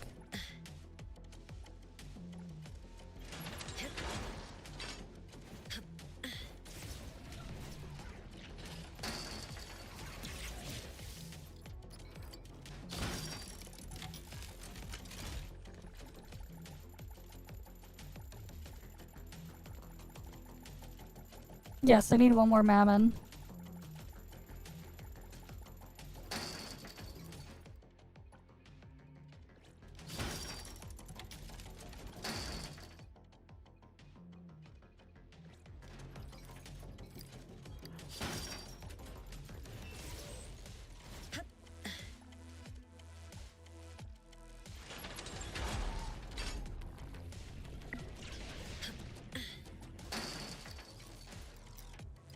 You have enough time.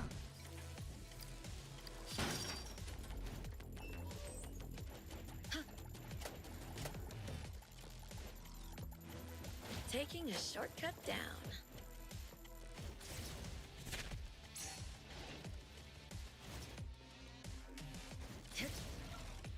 Yeah, Razor's Edge, but there's an exit here.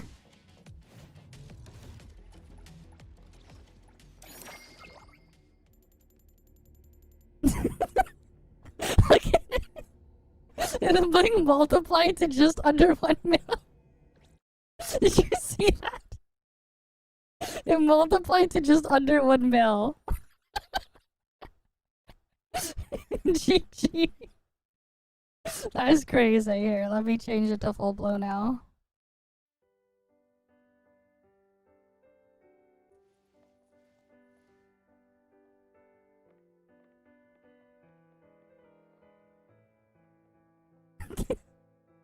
But yeah, they need to increase the cap for sure.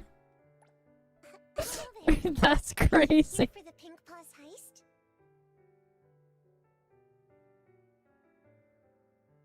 But yeah, let's see the quest progress of the thing here. Open 50 volts. Yep. Alright, we gotta go kill it again. But yeah, it's like just crazy. Like we killed a mam and then I went back to open the vaults. That end up with 1.1 mil, not 1.1, just under 1 mil. Welcome everyone to the Pink Paws heist competition. First, let's Oh shit, I think I did. my I got distracted. Alright, here, let me just exit out and do it again.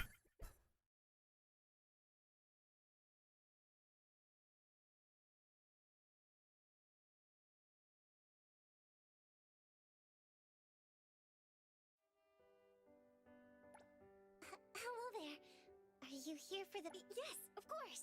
Alright, here we go. Team challenge, let's go.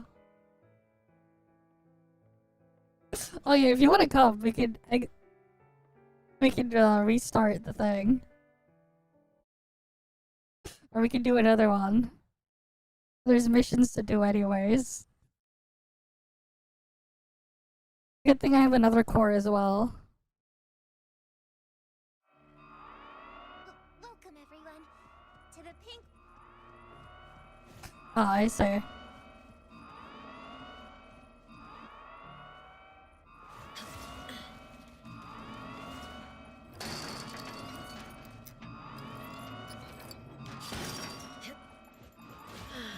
If only I had wings.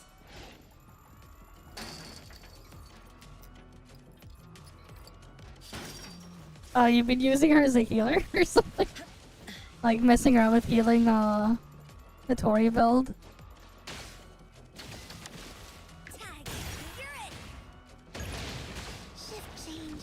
Go rest now.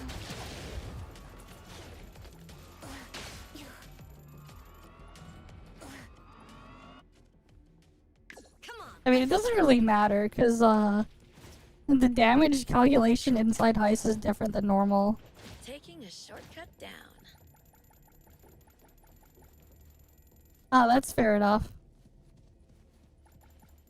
Like, I think you notice as well, it's like how much damage my Lacrimosa was doing to Mammon. It wasn't really doing all that much damage.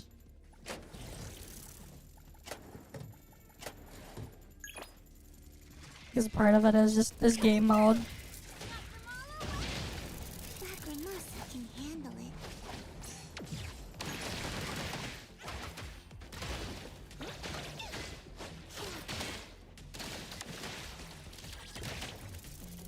Stay back. Like, it just doesn't work the way like it normally does.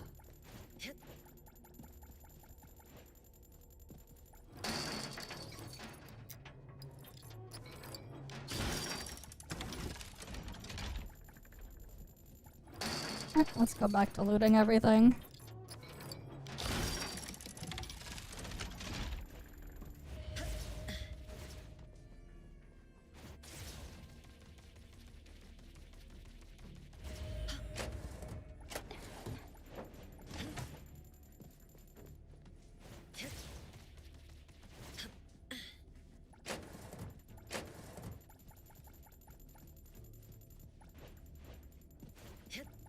It's nice having the Shinker run here, though. Too bad you can't Hattori's time stop. Though I can imagine, like, multiplayer, just people just taking turns. If they're, like, in a voice chat or whatever, and, like, doing Hattori time stop. Just, like, taking turns, like, starting and stopping it. Imagine. And then they just, like, have a run where they just loot the entire place. On every single path.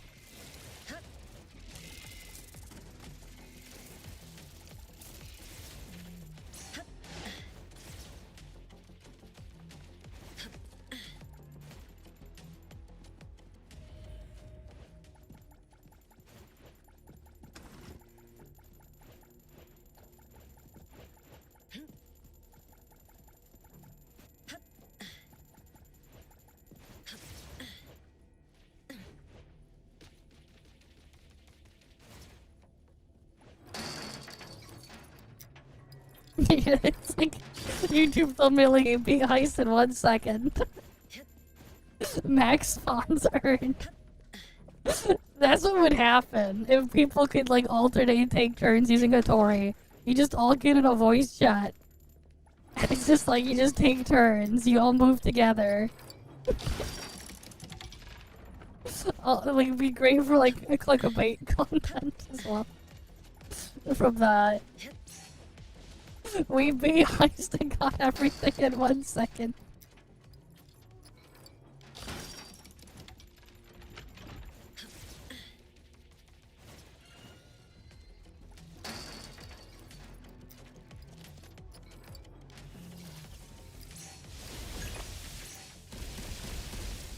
Oh damn it.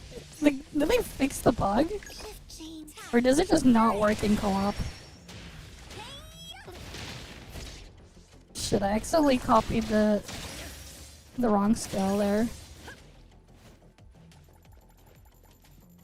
Coming through. Kirimaru's faster than this. Time to eat. Tag, you're it. Leave it to Lacrimosa. Somehow I accidentally copied Mammon.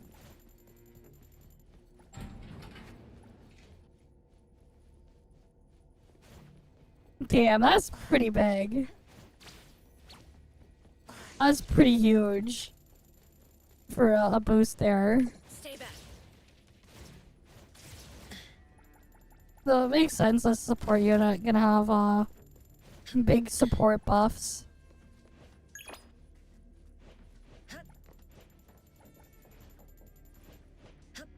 Like of course you're gonna be the big strong unit for the patch there.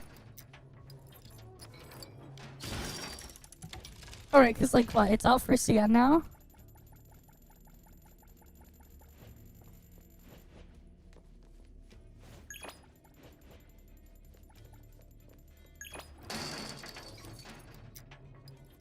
So of course that stuff would be additive to like just your damage percent stats, I'm pretty sure. Because a lot of things are additive like that in the game. Alright, let's just keep going straight through to Mammon.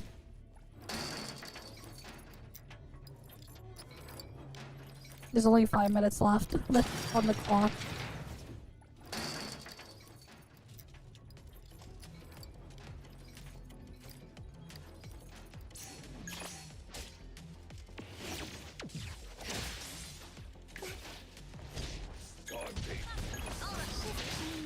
Go rest now.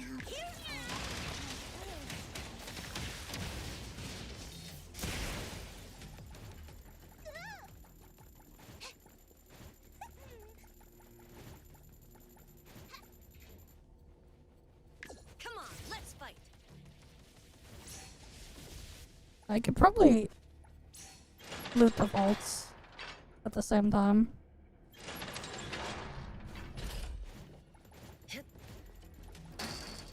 At least these two.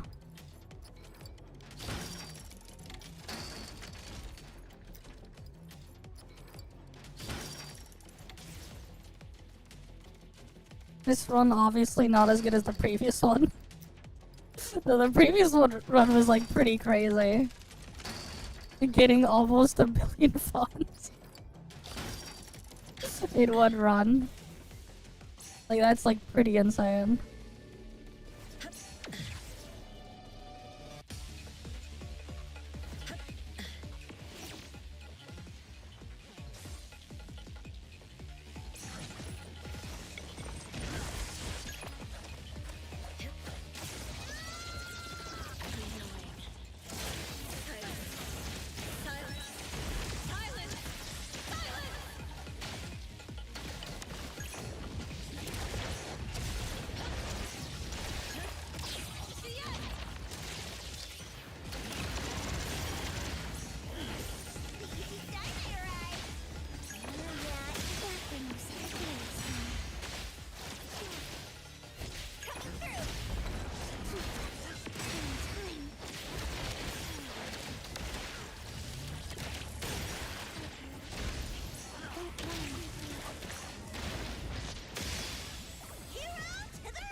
We ult here.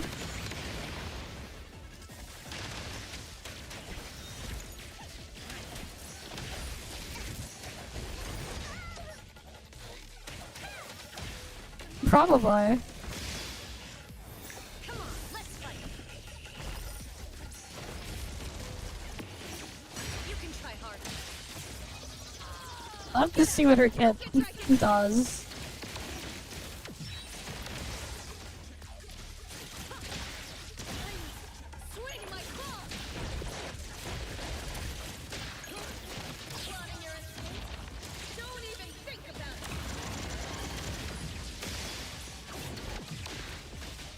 But there's also just other ways you can make them. You could make use of Shinku too. Because like if you have the thing that lets her stack in the background, she's almost like a pseudo instant cycle character, kind of, as well. It really depends on what team setup you're playing.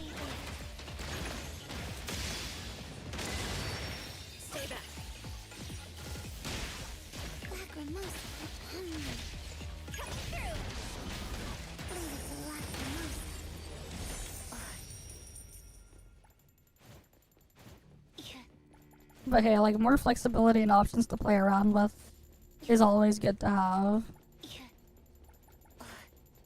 Time for a change. All right, take it over.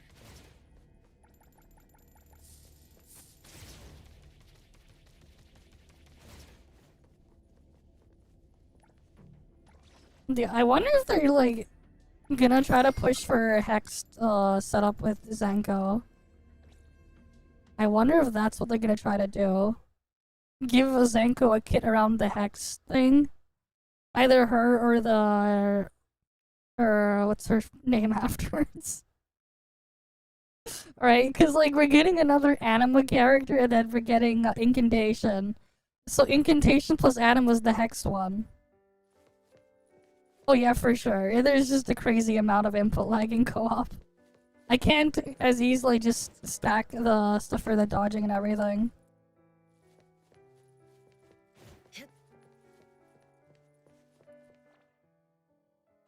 Like sometimes I would also just do the input to try to dodge so I can get the stack, but I can't. But yeah, at least I got the thing there done. Hello there. I mean, if you're down, I'm down to keep going. I don't need to do more mammon, I just need to get the other stuff here. If I wanna... Do I need to find more of those? Hello there. Are you here for... Yeah, like... Alright, cool, I can finally get the skin for the main character here.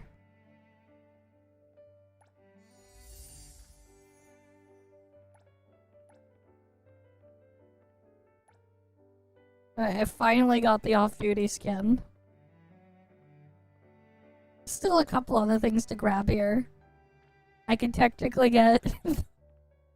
No, you're sitting on 60k. You never bought anything? Damn. Not even the wheelchair? Or the car here, the B100? There's all sorts of things there. Are you here for the Pink Paws heist? Oh, for sure, the go-kart's fun to use. The wheelchair is just funny. Yes, of course. Like, of course, I'm gonna use the go-kart over the wheelchair, but the wheelchair is just funny. Oh wait, I clicked on the solo one again. God damn it. Let me just exit out and just do the thing again. Welcome, everyone. Wait, what? I somehow, like, almost glitched under the map. And then I got teleported out. That's crazy.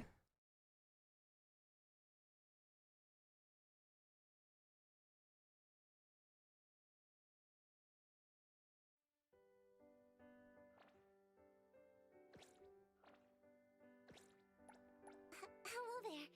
Are you here for the Pink Paws heist? Yes. I'm in. Team challenge, there we go.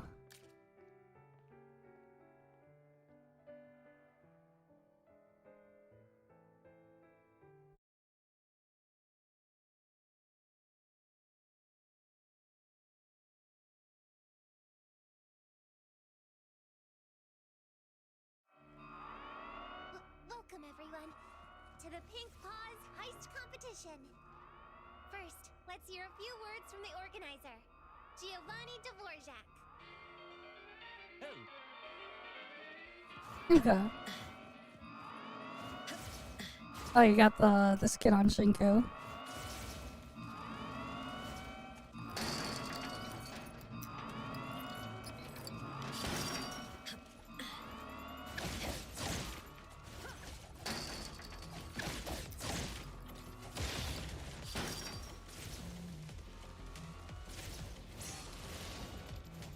Time to eat.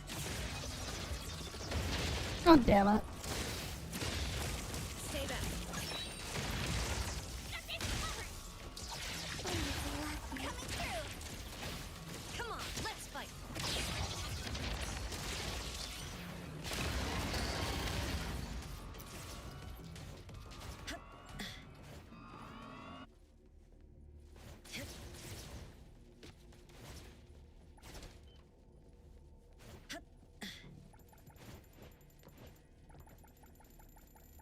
Gotta load all the things here.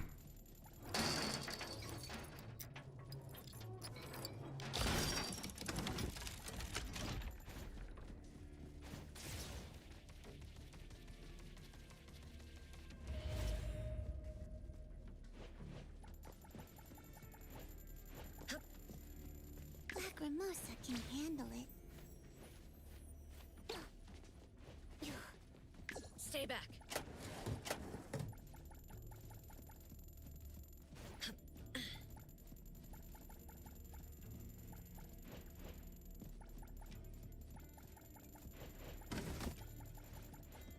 Gotta loot all this stuff here.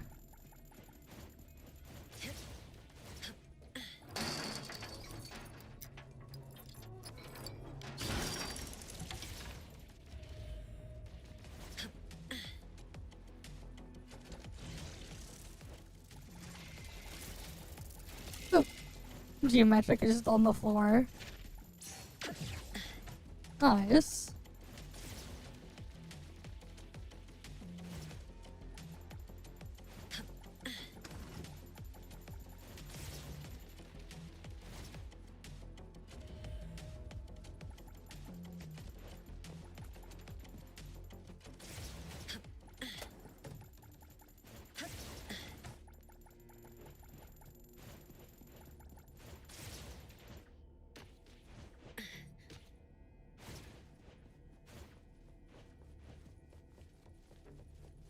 Okay. Another geometric.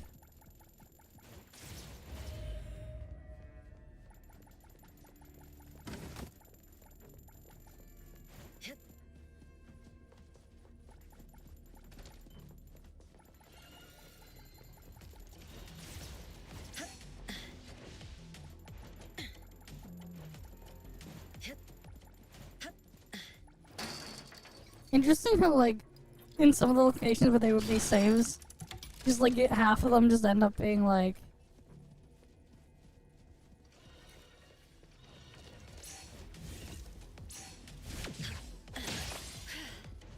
open.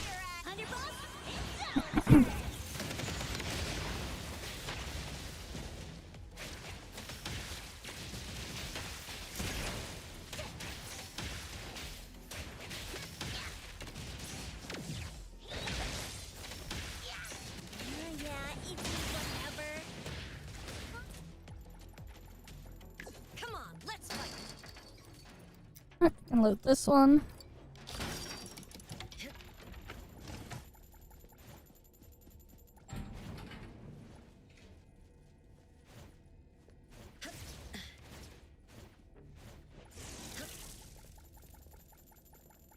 What else is here?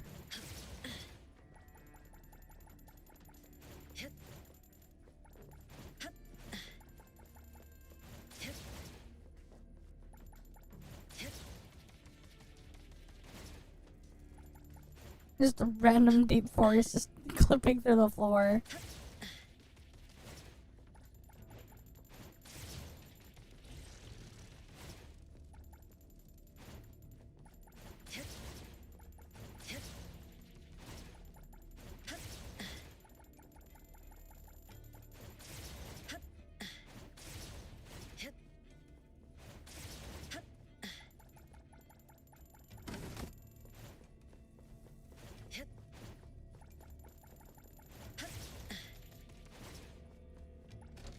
Lacrimosa can handle it.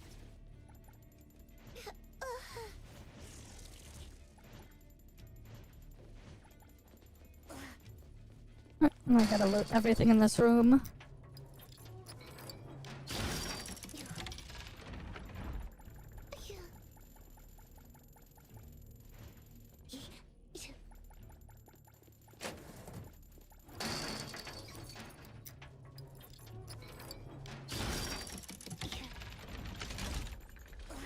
Yeah, I don't think I'm ever gonna get the Crimson Gem. Stay back.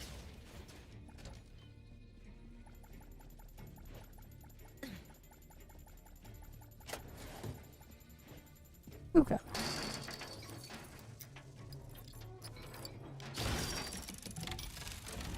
But I'm just gonna keep going through my usual route. And see if I can get anything good.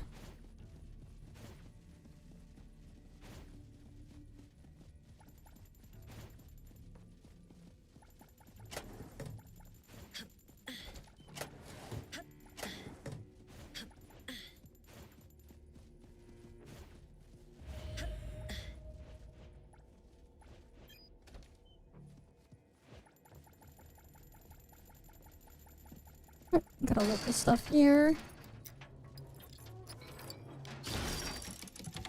Yeah. Still got 5 minutes. So making good time at least.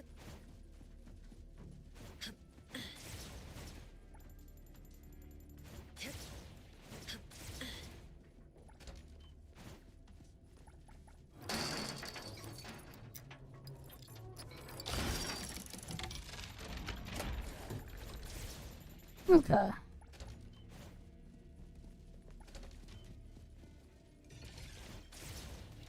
How about this room? No, it's closed off.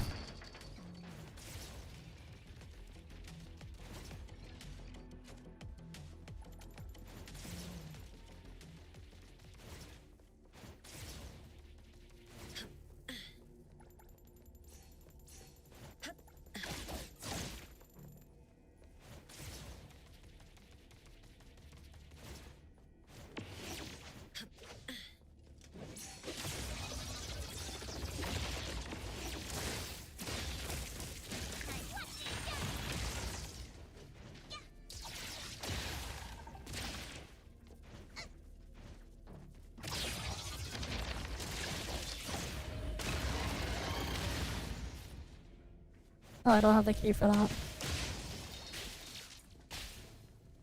Leave it to Time to eat. shift change. Go rest now.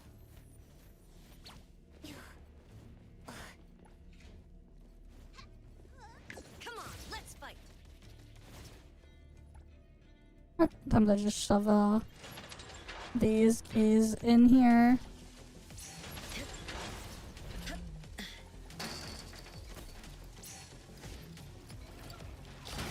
And see what I can get.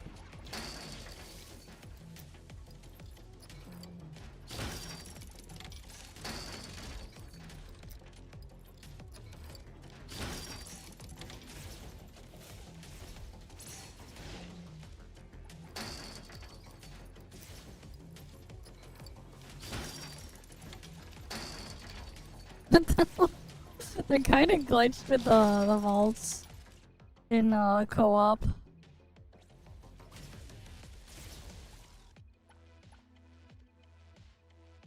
I can open the number 3.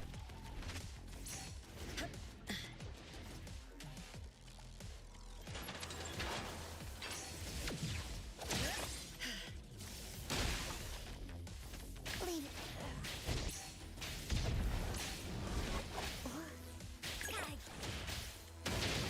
Lacrimosa can handle it. At least I actually get to use my keys.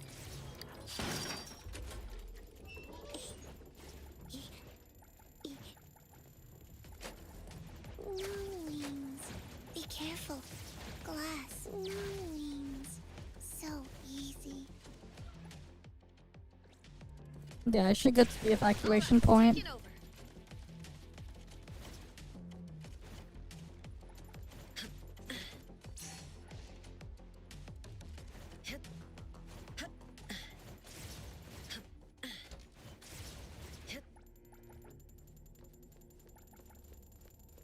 Yeah, there's more loot in co-op for sure.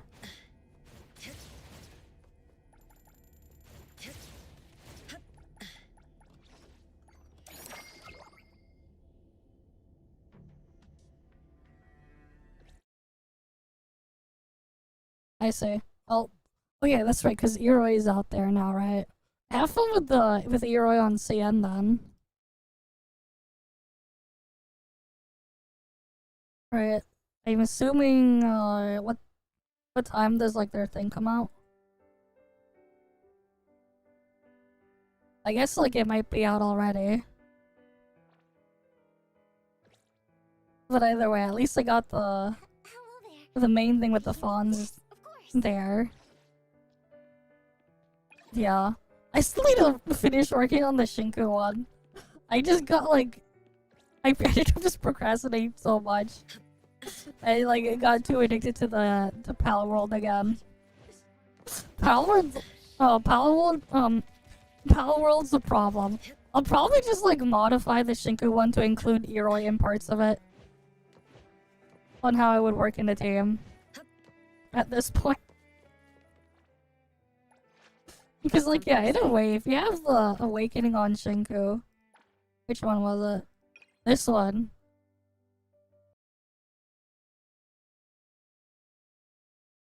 You don't freaking or whatever. It's kind of like a pseudo instant cycle. Alright, let's look at the game crashed again, but we could just reopen it after. Let's look at the Eroi thing now. We have it here. Right, Cake, Mr. Cake uploaded it. Alright, we're just using this as a YouTube client. Alright, we got the skin showcase as well. And then there's character gameplay. Let's see the character preview.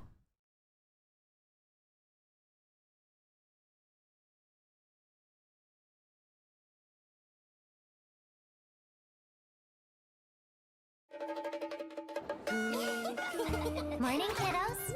Okay. Welcome to the Bureau. I'll be your guide for today. Just call me Eroi.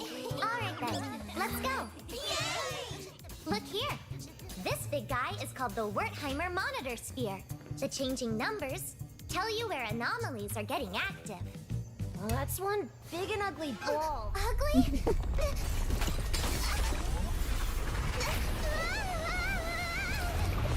And then she gets sucked in. Okay, nope. A sphere. Good. Don't criticize. Okay, don't let it be bad now. Look here.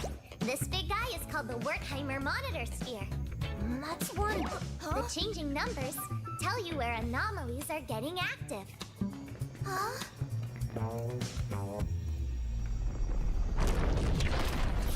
Nope. She's getting dragged in again. The Bureau is boring. That's true. Well, what do you want to show the kiddos? Let me think. Huh?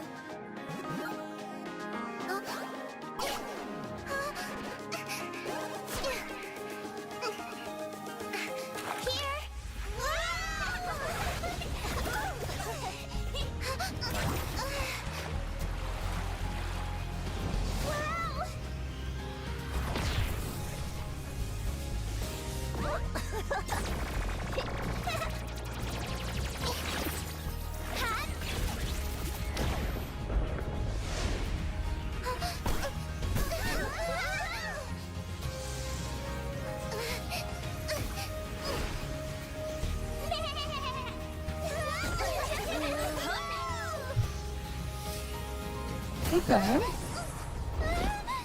Nope. The sun. It's rising. Oh, it's about time. I'm out.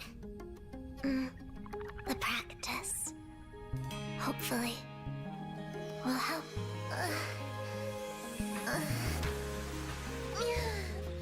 Okay. Morning, kiddos. Welcome to the Sunward Resort. You did a good job Wait, the face. learning about the Bureau. You can now enjoy your playtime. Yay! Okay. Only the waifus can do the gas sounds and make cute, yeah. My guess is the hero we know so far is just projection from the real one, yeah. That should we got the position. I guess so. Alright, we got comments here. Bro, nice lore. She's so wait. For anyone wondering, there are two versions of Eroi. Her linked character bio explains it. I will paraphrase. Eroi originally woke up and became conscious inside her mother's womb, and decided that she did not want to live. As a result, Eroi's mind and body became very sickly and shut down at a very young age. When she was 1 year old, her Esper ability awoke in attempts to save her and create an entirely new Eroi within her mind that only had the directive to live and survive. Attempts to save her and create an entirely new Eroi within her mind. Yeah. Okay. Eroi's Esper ability allows her to make dreams tangible or bring other tangible beings into her own dreams like a pocket dimension. The original Eroi remains permanently asleep inside of the back of her brain in order to constantly dream and keep the Esper body alive, okay? The Eroi we see and interact with is a second construct that is a product of the Esper, but is still technically Eroi through and through. Finally, the trailer shows normal Eroi going into the depths of her dreams in order to plan the day out with the original Eroi, who was always trapped in the hospital bed, as the time she was ever truly fully awake was in a sickly hospital environment. Okay. Some sort of data mine or something that they found. That's the crazy lore there. Nice, nice lore she schizo. Yeah, when a human married anomaly like Fuzzy Hero was born. Okay, her original design was very chewdy with the eye patch. It seems like she was meant to come off as a very mysterious character. However, her new design actually creates a duality where she's seemingly kind on the outside, but actually really messed up mentally. Yep. You knew something was off. She had multiple personality or dual personality. There's that's one way to showcase the thing there.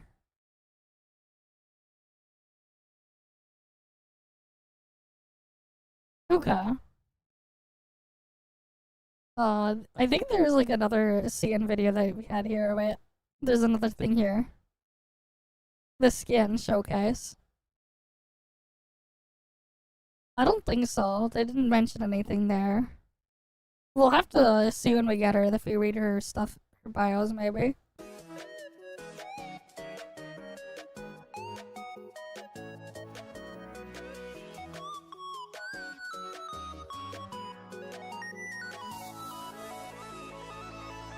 Somewhere I lost a piece of my precious dream. It's such a fuzzy morning to shake up the sleep, fighting the drowsy heaviness. I pinch both my sleepy cheeks.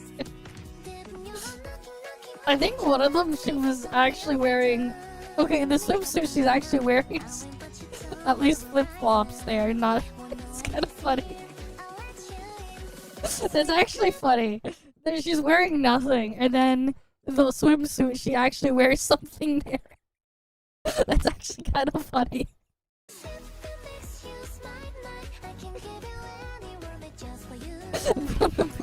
Yeah.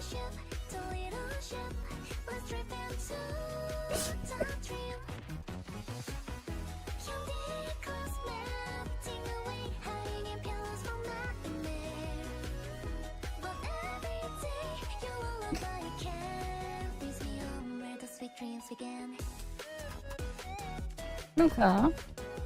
And then there's just some interactions there.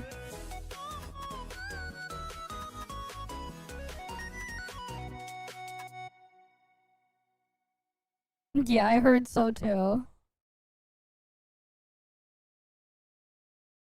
Okay, we got that. And then we got character gameplay here. Now you understand why she has the ankle monitor.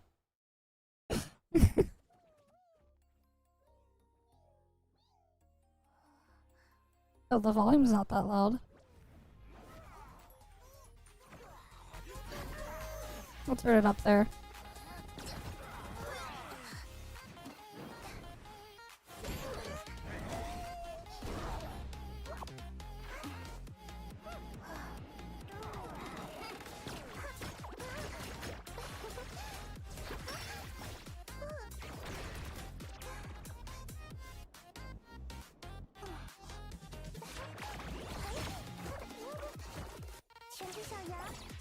Yeah, they censor. This is the CN one, so they had some censorship there.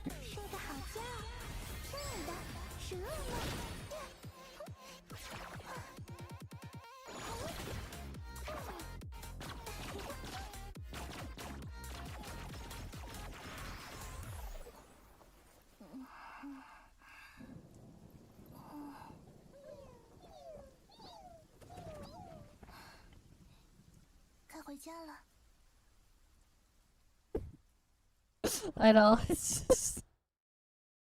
It's something, man. But there we go. Here, let me pull up my Discord reacts thing. Maybe we'll do a couple here. At least we'll do the one that's like NTE related. That's this one. When the Demon Lord goes on a date with a dragon girl. What is this? Okay.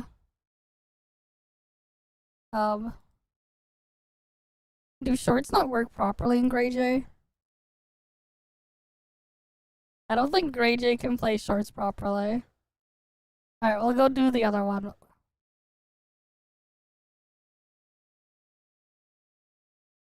So Neverness to Evanescence just dropped 1.2 patches.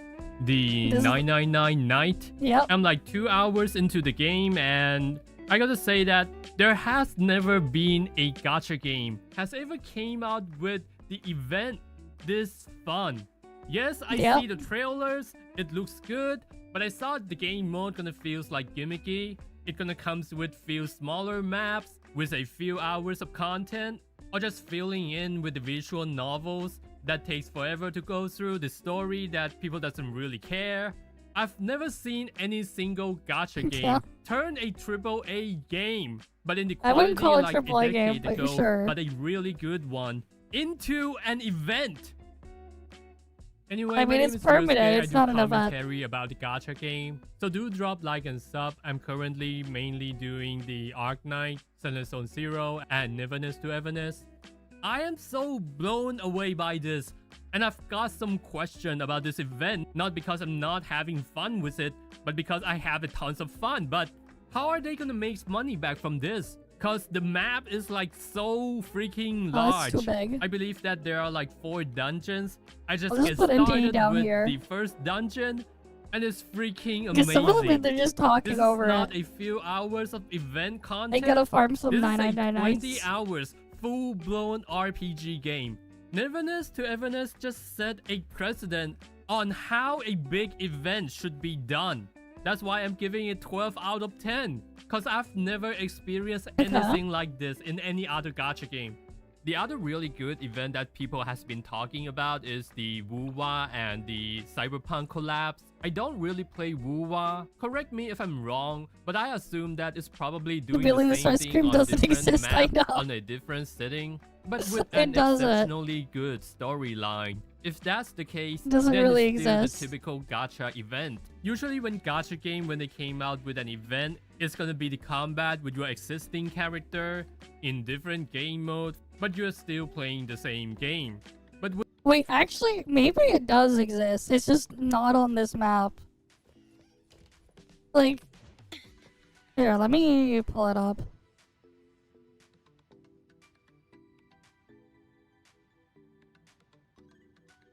Right, because, like, you know how, like, there's, like, a bridge here or whatever, and there's more stuff there? If only I had It might just be, like, further down there. You know? But we can't get there yet. Because, like, this thing has always been there, even in, like, the previous betas, but you could never taken a go there. shortcut down. If Like, only I they've had always been taken a visible shortcut there. down. But, like, you couldn't cross. If only I had wings. Right, like, there's a part of the map where there is a bridge. We just probably can't really see it or something. But, like, even if you were to glitch over there, it's just all smoke and mirrors right now. A lot of the stuff isn't, like, set up properly there because it's just, like, placeholder buildings. So, like, it doesn't really matter. Even if you could go there. It was the same thing with the, down at the bottom corner with the Puka Land. Yeah, like, you can glitch out there and it's gonna freak out, but, like, there's not really anything there.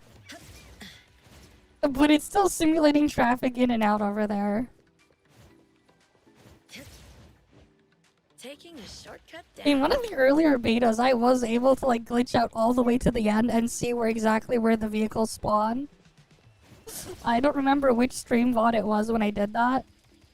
But like I was able to like glitch all the way out too far out over there, and I got to see exactly where vehicles spawn, and like just to be on top of the spawn point and like just see where they end up. Because like what's funny is like back then too, they didn't have this barricade there, and you would just get the warning that you couldn't go. Only I had wings. In the earlier betas, they didn't have these barricades. You would just get this warning. The no access warning. But like the vehicles and the traffic would just eventually pile up there.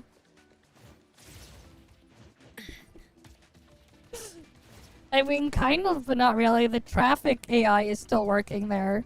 Because it just applies everywhere.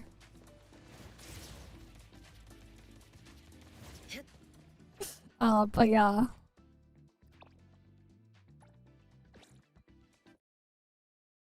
Alright, here, let me go back to playing the thing and I'll go back to farming 999 nights. With the extra reward like the pools. And when it comes to minigame, most of them are designed for you to enjoy it for like couples hour. Some of the good one in Silent Zone Zero is like the pseudo Fall Guy mode, but with the bamboo instead. Thanks for all the gifted subs. Copying minigames from That's other crazy. popular game. And not gonna lie, it's usually pretty fun, and that's exactly what you expect Damn, from how an many event. But damn, nobody would have expected a plus 5 full-blown gifted RPG subs. game in Thanks an for the event. gifted subs. This is just incredible. And the last time I enjoyed an crazy. event this much is when I was playing Nikkei in the Mirror event and the Dave the Diver collapse. In the Mirror is like the Hollow Knight rip-off. The pacing of the progression and the game is designed for you to enjoy about 4 to 5 hours. The mechanics, the game in itself are simple, but it's freaking fun. And that's unironically the best event I've ever get from out of all the gacha game before the 999 night. So basically you're playing with these 4 characters. 2 of them are the new character that gonna be out in the banner. Shinku is already out. And the next banner gonna be Iroi. Yep. And it's a completely different progression system. Like as you can see, it's a level 15. It doesn't matter what your character's level was in the ordinary mode. You're starting from level 1. The progression is designed for a 20 hours content or maybe less. They I'm just 2 hours in and I'm camouflage the angry now. fuzzies stand there all Whereas when we are enjoying I the gacha see. game, it usually took weeks to progress in the game and being gatekept by the account levels. And this is very important because you get to enjoy the sense of progression within a short amount of time frame. It takes away the biggest problem that all gacha game has, which is the lack of sense of progression. The combat, the mechanics, they stay the same, but they comes with totally different gearing system. As you're fighting the higher levels mob, you're gonna get the better weapon, better clothes, better gear. And let's say if I click in the Iroli, the appearance of the character is gonna change permanent. when you change the gear. Like this one. Like if I wanna change the shoes, I can turn Just it the back event will to- go away. This is what you would have expect from a full-blown RPG game. This is definitely not some gimmicky events that gonna feel lackluster. It just feels so complete. And by the way, this is one of the trousers. The design actually looks unreal. And let's change it. Jesus Christ, that's thigh. That is crazy. That is crazy. Her butt cheeks is out, man. Yeah, Christ Like, under can you concert. believe you can customize Hopefully they your bring that gear stuff like back this and do in a more. gacha game? I still I wonder think when they're they're gonna also do the testing system UGC for the racing future maps contents thing and the that they customization, announced 'cause before. This is what Ananta could do in their game. You can mix and match different kinds of clothing. And thanks God they didn't Yeah. nerf the size of the men's titties. It I was played a decent nerfed, amount of but it. the backlash was pretty crazy in the CN side. So prop to them to not bow to the Karen who doesn't know how to manage their jealousy. Am I somewhere before fighting the boss? I haven't seen the boss yet. So I guess we're gonna fight it. It just feels so different. Damn. I didn't know that it's gonna be this big. Yeah, and one thing about this Yeah, is the that they magma don't boss. they didn't just copy paste the existing enemy in the game. It just I mean, they it's just took a it from whole ToF. new different enemy in, They don't in this know. event. They don't know that's Definitely just props to magma from that. ToF. Even got the cannon And there yeah, too. even like with the ultimate animation, you're gonna be able to see your customized clothing. And for some reason, Shinku in this storyline, she could only wear the most basic gear. At least until the end of the Damn, story. the effects is pretty crazy. This is actually my first time fighting this boss. I've never expected this. Jesus Christ.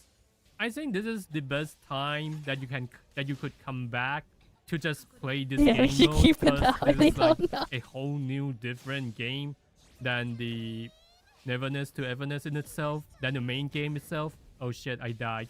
I mean, it's a smart Wait, reuse of wait. assets either way. Oh, I can rest it. Yeah, I should have paid more attention. Try not like to die.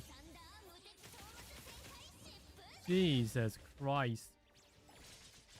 Just look at that. Just look at that. The cam work still suck though, just like the main game. Oh my god, look at that ass. Yeah, I gotta log on.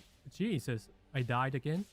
Yeah, I've never died playing this game mode. That was like my first few time dying. I guess a lot of people gonna die in this boss fight. Yeah, so it's actually not that easy. Like when I was fighting the mob before I get here, it was pretty easy. Mob barely does any damage. Yeah, I think it's challenging enough, I guess.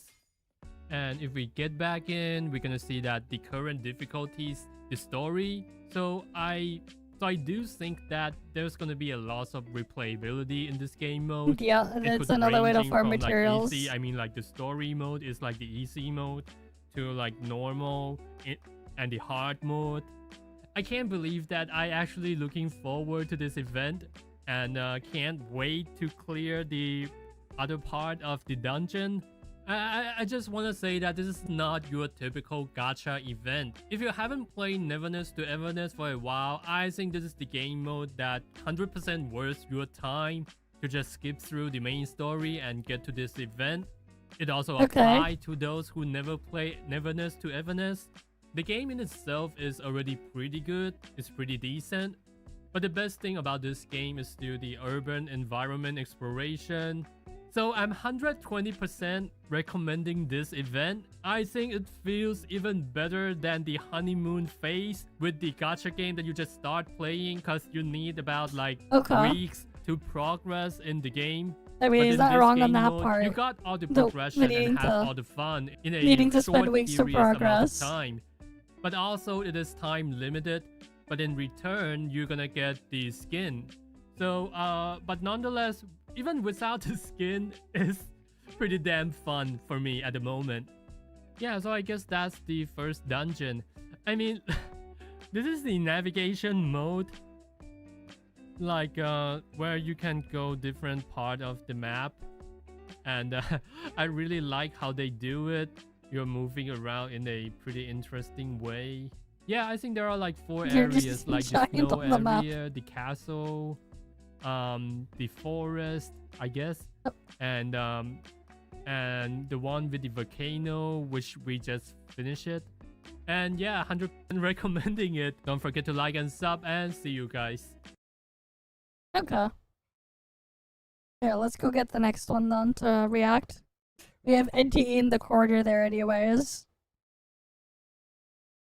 At least I can get that marked off. What's this one? A free-to-play showdown. What's this? This is some drama video or whatever. Which is the most free-to-play? The Big Six. What's this Big Six? I'm just looking at the things that was like sent on Discord. Video not available. What?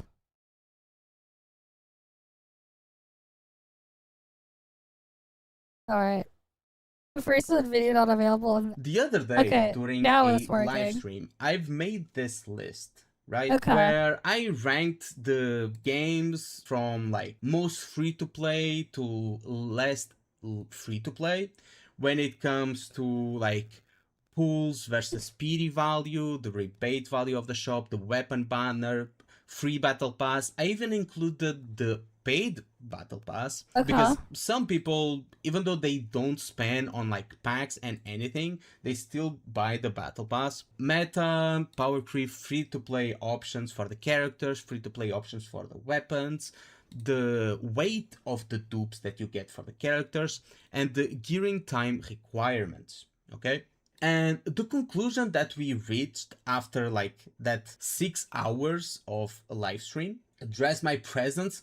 No, Adol, I'm occupied, I'm busy, okay, I'm talking. It came to the conclusion that in Pulse vs Speedy, well, NTE wins by a long shot. Well, yeah. EnVfield actually gets 2nd place, even though apparently, according to everyone, they give less pulls than WUWA. But since the hard PD is lower, if we make the calculations, it's actually like a better ratio than Wuthering Waves and ZZZ. Yeah. WUWA and ZZZ are very similar. They get very similar scoring, they give very similar pull quantities. Okay. Well, Genshin and HSR are absolutely atrocious. If you want to know more, you can check the live stream. I made all the calculations and stuff there. Then we got the rebate value. Here I had a conversation with one of my mods, which is Redom. I don't think he's here right now, but I'll talk for let's see what we get here. So he came to me and he said he kind of disagrees about the rebate value on WUWA because I gave 3 to NTE and only 2 to Wuthering Waves. And I understand his point. I think Wuthering Waves should actually be higher here, at least tied with NTE, I don't know about not that. like bringing down NTE 1 notch. And the reason for that was that I personally don't value the dupes in the shop. I usually just get the free pulls. But there are people that really value the free dupes that you can get. You need right? to do like 1,000 pulls though to get that for people that that one really value the rebate free back. dupes, on the long term, For the dupe, it's Wuthering not Waves worth can it. have a lot of value. So right here, I'm going to change it to 3. And since NTE, yes, they give 20 free pulls and they give a lot of pulls for weapons and stuff. I don't think like 20 pulls really equates to a full constellation, but then it's like every patch, right? Like every patch you get that, so every patch you guarantee a weapon. So instead of bringing down NT 1 notch, I think we could give EnVfield like 2nd place, we tie WUWA and NTE at 1st place, and then give all the others like 3rd place tie, right? I think this is a good change. Yeah, they got a lot then of we red. have the weapon banner. The banner is kind of self-explanatory. All these games have like a 25-75 chance of getting the weapon at the hard PD of 90 or 80, except Wuthering Waves. Wuthering Waves has a guarantee at 80. EnVfield has a guarantee at 80, but they have a 50-50 or a 25-75 at 40. Plus, the rate of the weapons is 4% compared to the other games, which are like 0.6% and 0.8% if I remember correctly. So just having that 4% plus the pulls being basically free, because if you pull on the character banner, you're going to get a lot of weapon pulls. So you spend less pulls overall and the rates are insanely higher.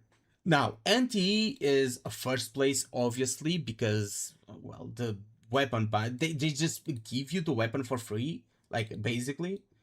I mean, you still have to pull on the weapon banner, but they give you like 80 pulls per patch on the weapon banner. It's not even close. Also, it's guaranteed, right? And the percentage is higher, if I remember correctly. I think it's also 4%, but I'm not sure. Now we have the free battle pass. And on the free battle pass, EnVfield just wins by a long shot. Because yes, the base battle pass is very close to something like WUWA, NTE, and maybe even Genshin.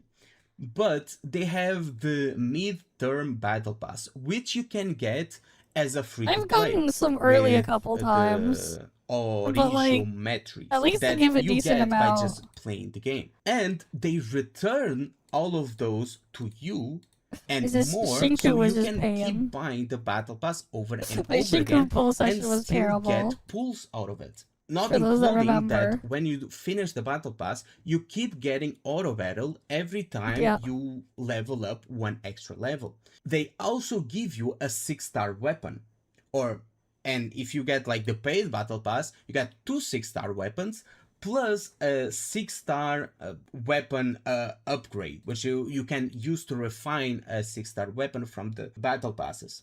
So it's no question that NTE wins both on the free and the paid version. As for everyone else, I think NTE just wins because it's more recent, it kinda ties with WoW1. Genshin wins 3rd place just because of the battle pass weapons that are pretty good. The battle pass weapons are pretty good in Genshin. We cannot say the same about Wuthering Waves, for example. Genshin gives a lot of good battle pass weapons. Wuthering Waves does not. NTE, I don't feel the need to get battle pass weapons because, well, they give so much like weapon currency, and NTE is just godly. Now, another thing I wanted to talk about that I also talked with Redom, which is my mod, was the meta power creep, which he did not agree with me.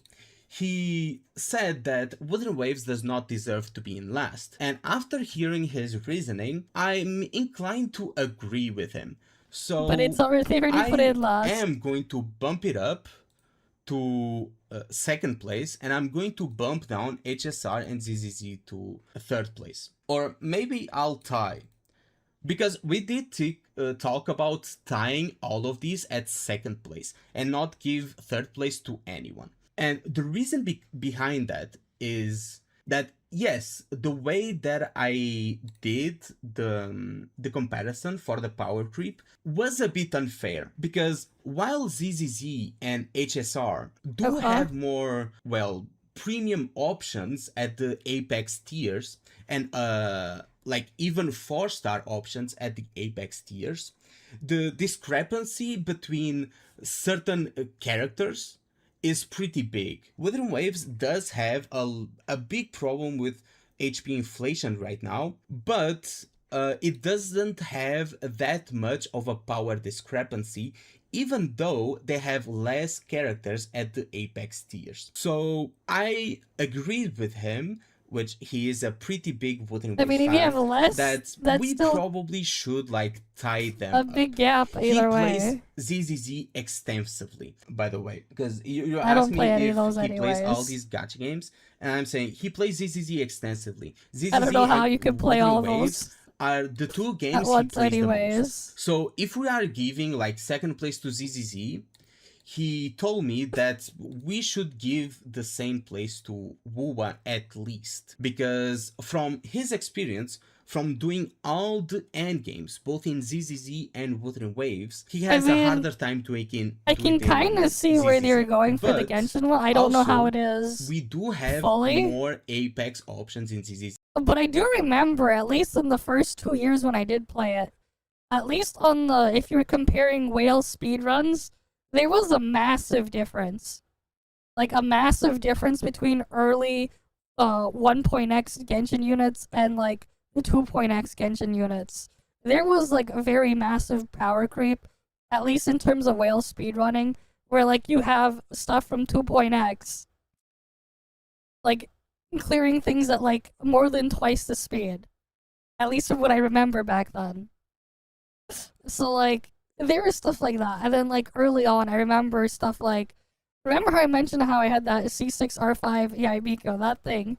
The AFK damage would outdamage my maxed out Hu Tao was, for example, when the Hu Tao was doing vape with the Yai, I would just put down Bennett's ult and just stand in there.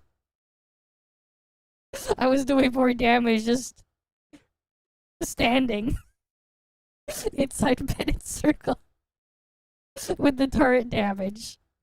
This was, again, like, years ago. But I do remember that stuff, at least on the upper end. I don't know how this stuff scales or whatever lower on, and I haven't bothered to look at the thing in years, but, like, that's its own other thing. I would say Genshin would have crazy power creep, at least from what I remember back then. But that's its own other situation there. How well that scales now, because like a lot of early Genshin is just really bad game design, especially with how the reactions were set up, and then balancing around them. It was like really terrible. And then I would remember they would have like a couple patches where they would keep making adjustments to reactions, because whoever the fuck designed the thing, they did a pretty terrible job. And you'd have situations too with the elemental application, because they would have different internal cooldowns or whatever, and some things would not follow the same rules.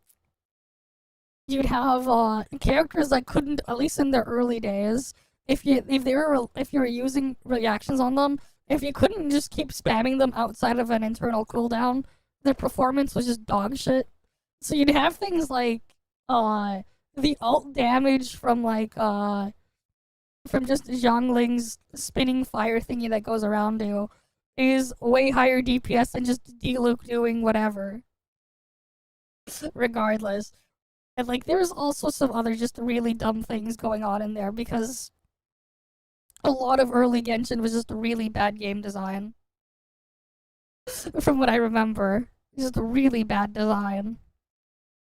But that's its own other situation there. And then just being balanced around it. But I do remember them just like tailoring their endgame modes to just match whatever character they're trying to sell. They would always just constantly do it with all of these games. They would just tailor it and just have it mixed and matched based off of whatever the character that they're featuring for the patch is suited towards. Oh, if they're a fire character, they're gonna make it so the thing takes more fire damage or whatever. They use this type of attacking set. They're gonna make it so you get a bonus for using that type of attacking setup. And so on.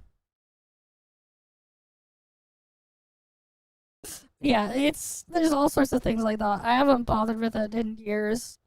And there's honestly no reason for me to ever go back and do the thing again, but yeah. I mean, it's the same with the other stuff in all of these types of games. Like, WUA has its own thing there, too. Enfield didn't really have a thing there, but, like, it's its own other issue there, I guess. But yeah. See, so I'm inclined to tie them up at second place. Honestly, like, I think this is a fair assessment. The thing is, though, mathematically speaking, if you don't like the character and you should not pull for them, if your entire point is to go and do the endgame, right? Like I've said it before, the math just makes no sense when you think about it logically. Why would you spend the amount of resources there? Like, even if you had to just pull one character copy, in some of those games, we're talking like, let's say 160 pulls times 160. Right, that's 25,600 currency. How much currency are you gonna get back? Let's say you have 9 character slots or whatever, 8 or 9 character slots for the end game. Right, Wu is like 9 in practice. The other ones are like 8 or whatever. Divide that by that. Not that. Actually, it's the other thing. You would basically multiply that by that amount. And then you would divide it by how much you get for clearing it. Like, if max reward was like 800 per reset or something, I mean, it's gonna take you 256 resets. If you get 1 reset a month, that's 256 months. Divided by 12 months in a year, that's 21 and a third of a year. Right? 21 years and 4 months. And that's not even including getting the weapon for them. Like, it just makes absolutely no sense. And you would have to use that character every single time straight for 256 clears. Like, it just is not worth it. You should not be pulling for those reasons. That's why part of the thing is like why I don't really care too much about that type of stuff in these games, because it's just stupid. At least when you start thinking about it logically. Feel free to make your own, share your own opinion.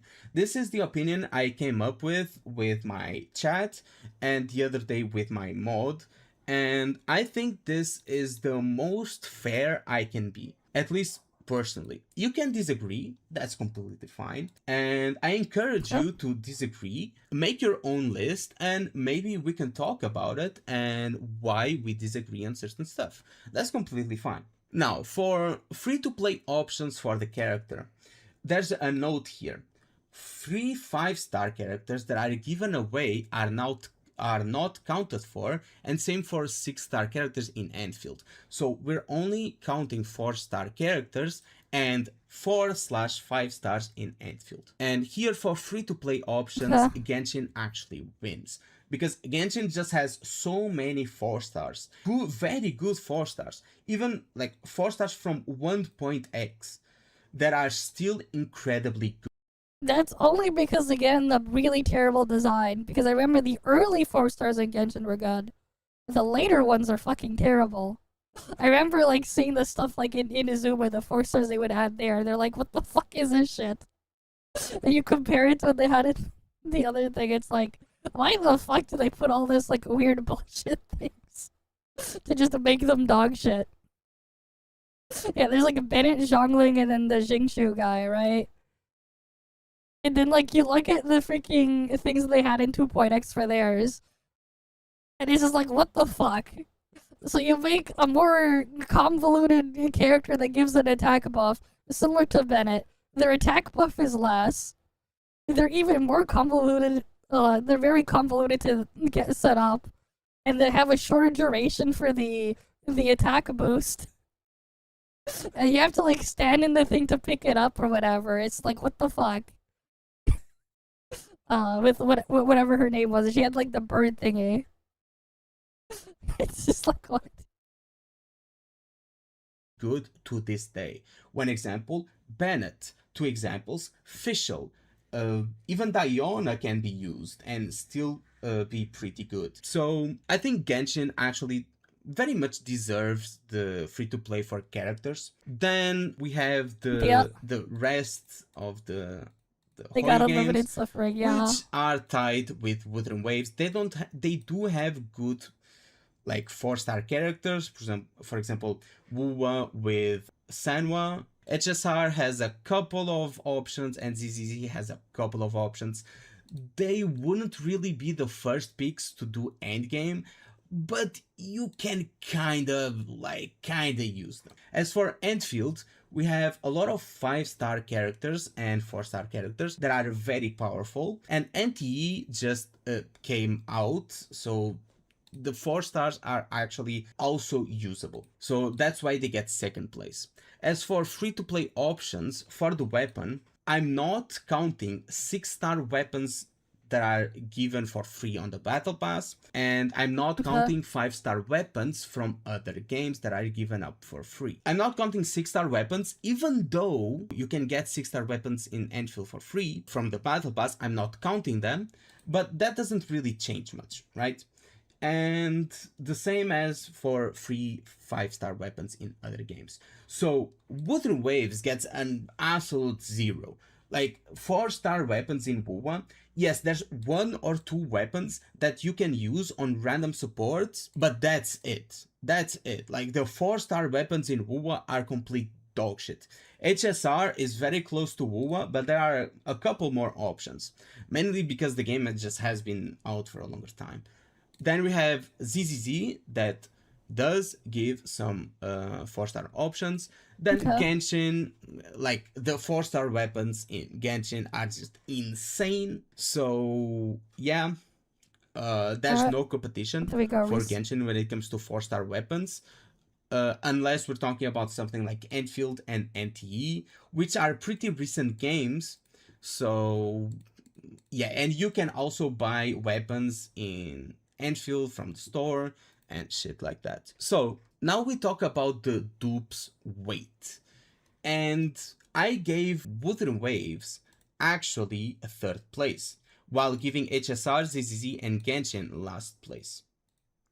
I still agree with this. I think Wuthering Waves does not rely as much on dupes. They still rely heavily on dupes, don't get me wrong, but I think with HSR, ZZZ, and Genshin rely a bit more. So yes, I'm giving WoW a 3rd place. EnVtuber does not need dupes, and actually I think NTE is pretty relying on dupes as well. I think if we if we are giving NTE second place here, from what I've seen and what I've talked with Redom, which he also plays NTE, and we were like researching this stuff while we were talking about it, right? And this is why conversation is good, because we can change our mind. So I gave this result to these games, and I think I'll actually tie Wuthering Waves with NTE, because NTE actually does have reliance on dupes, same as Wuthering Not Waves. really. There are some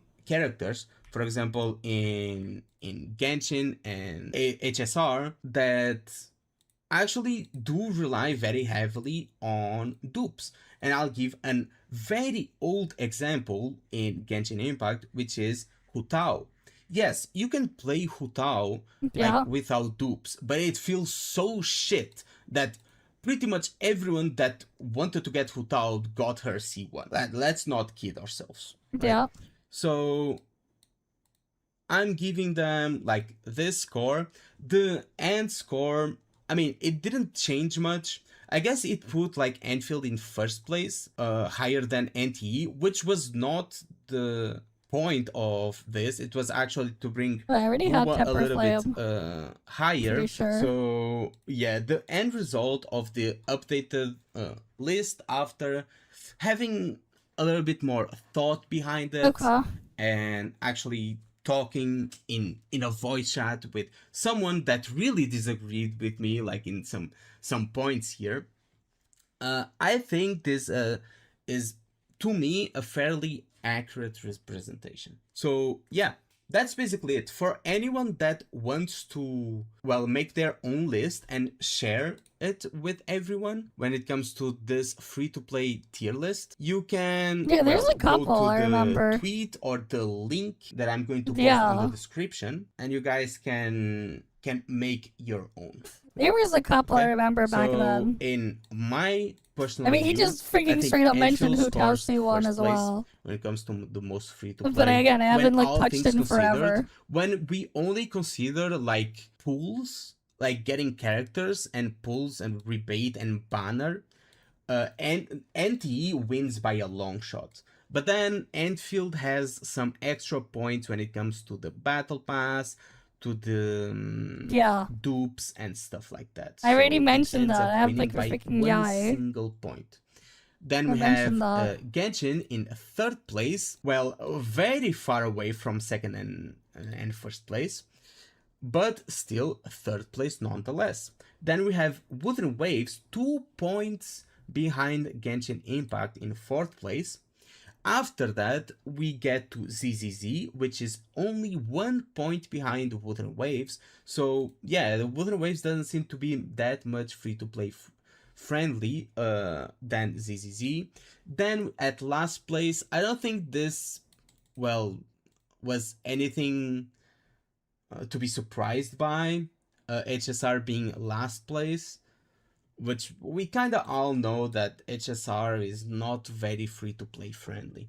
So yeah, HSR is beta it as it gets. Power creep very bad. As always. Yeah, I heard about that.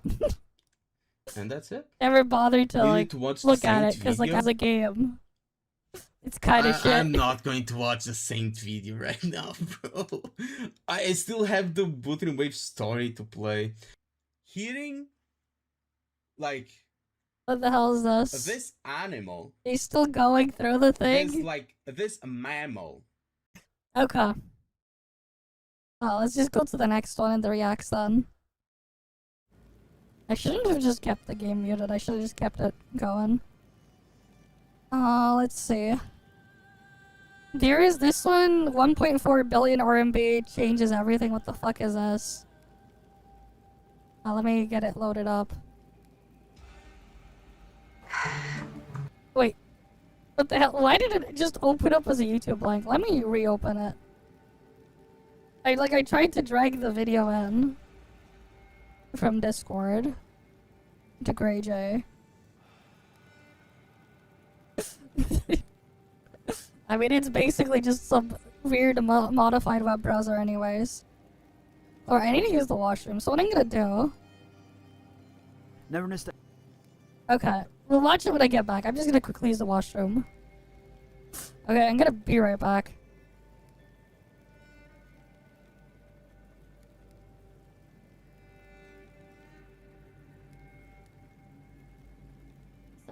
Some men in the world say the world is round.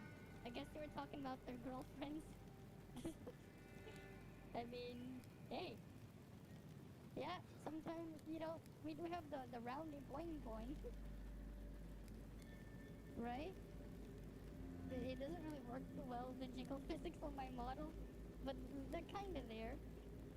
Hey, this is what we had centuries of evolution for.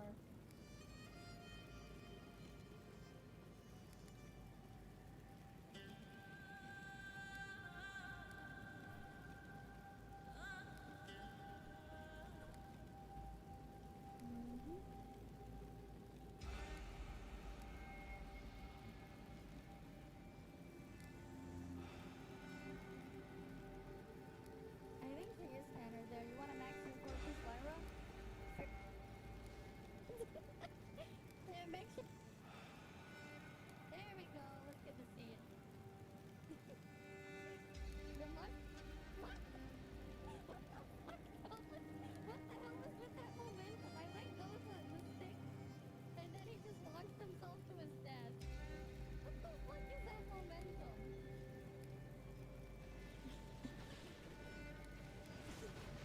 Even for Nemesis, because she kinda still is. Fair enough. Kind of. Where is it?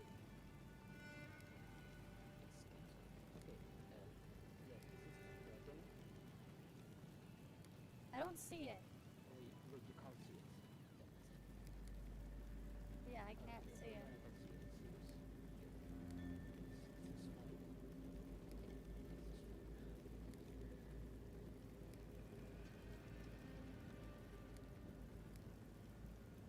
Oh, there's something here. The game's in China, the server's in China. His recommendations, which you don't need 43k, but like, at least be like 28k or higher. Like, you don't need 30k, but like, a very crazy power creep and everything. Sure, let me pull it up after. Where the fuck is this stupid bitch? Spider.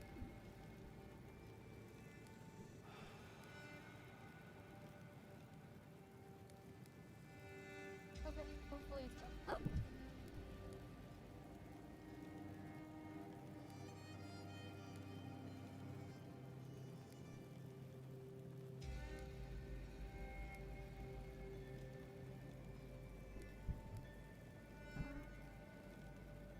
Hopefully that spider's gone.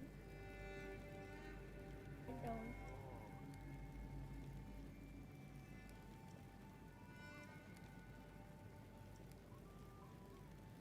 Oh, okay.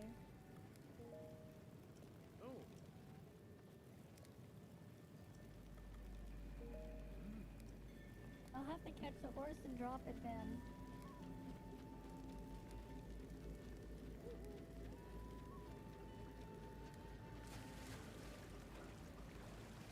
There's the birds.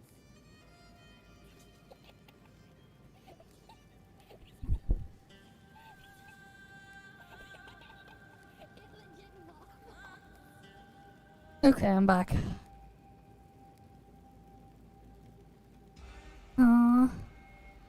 Did the scenes? Okay, the scene changed. Cool, let's get back into everything then. I'll go play the thing.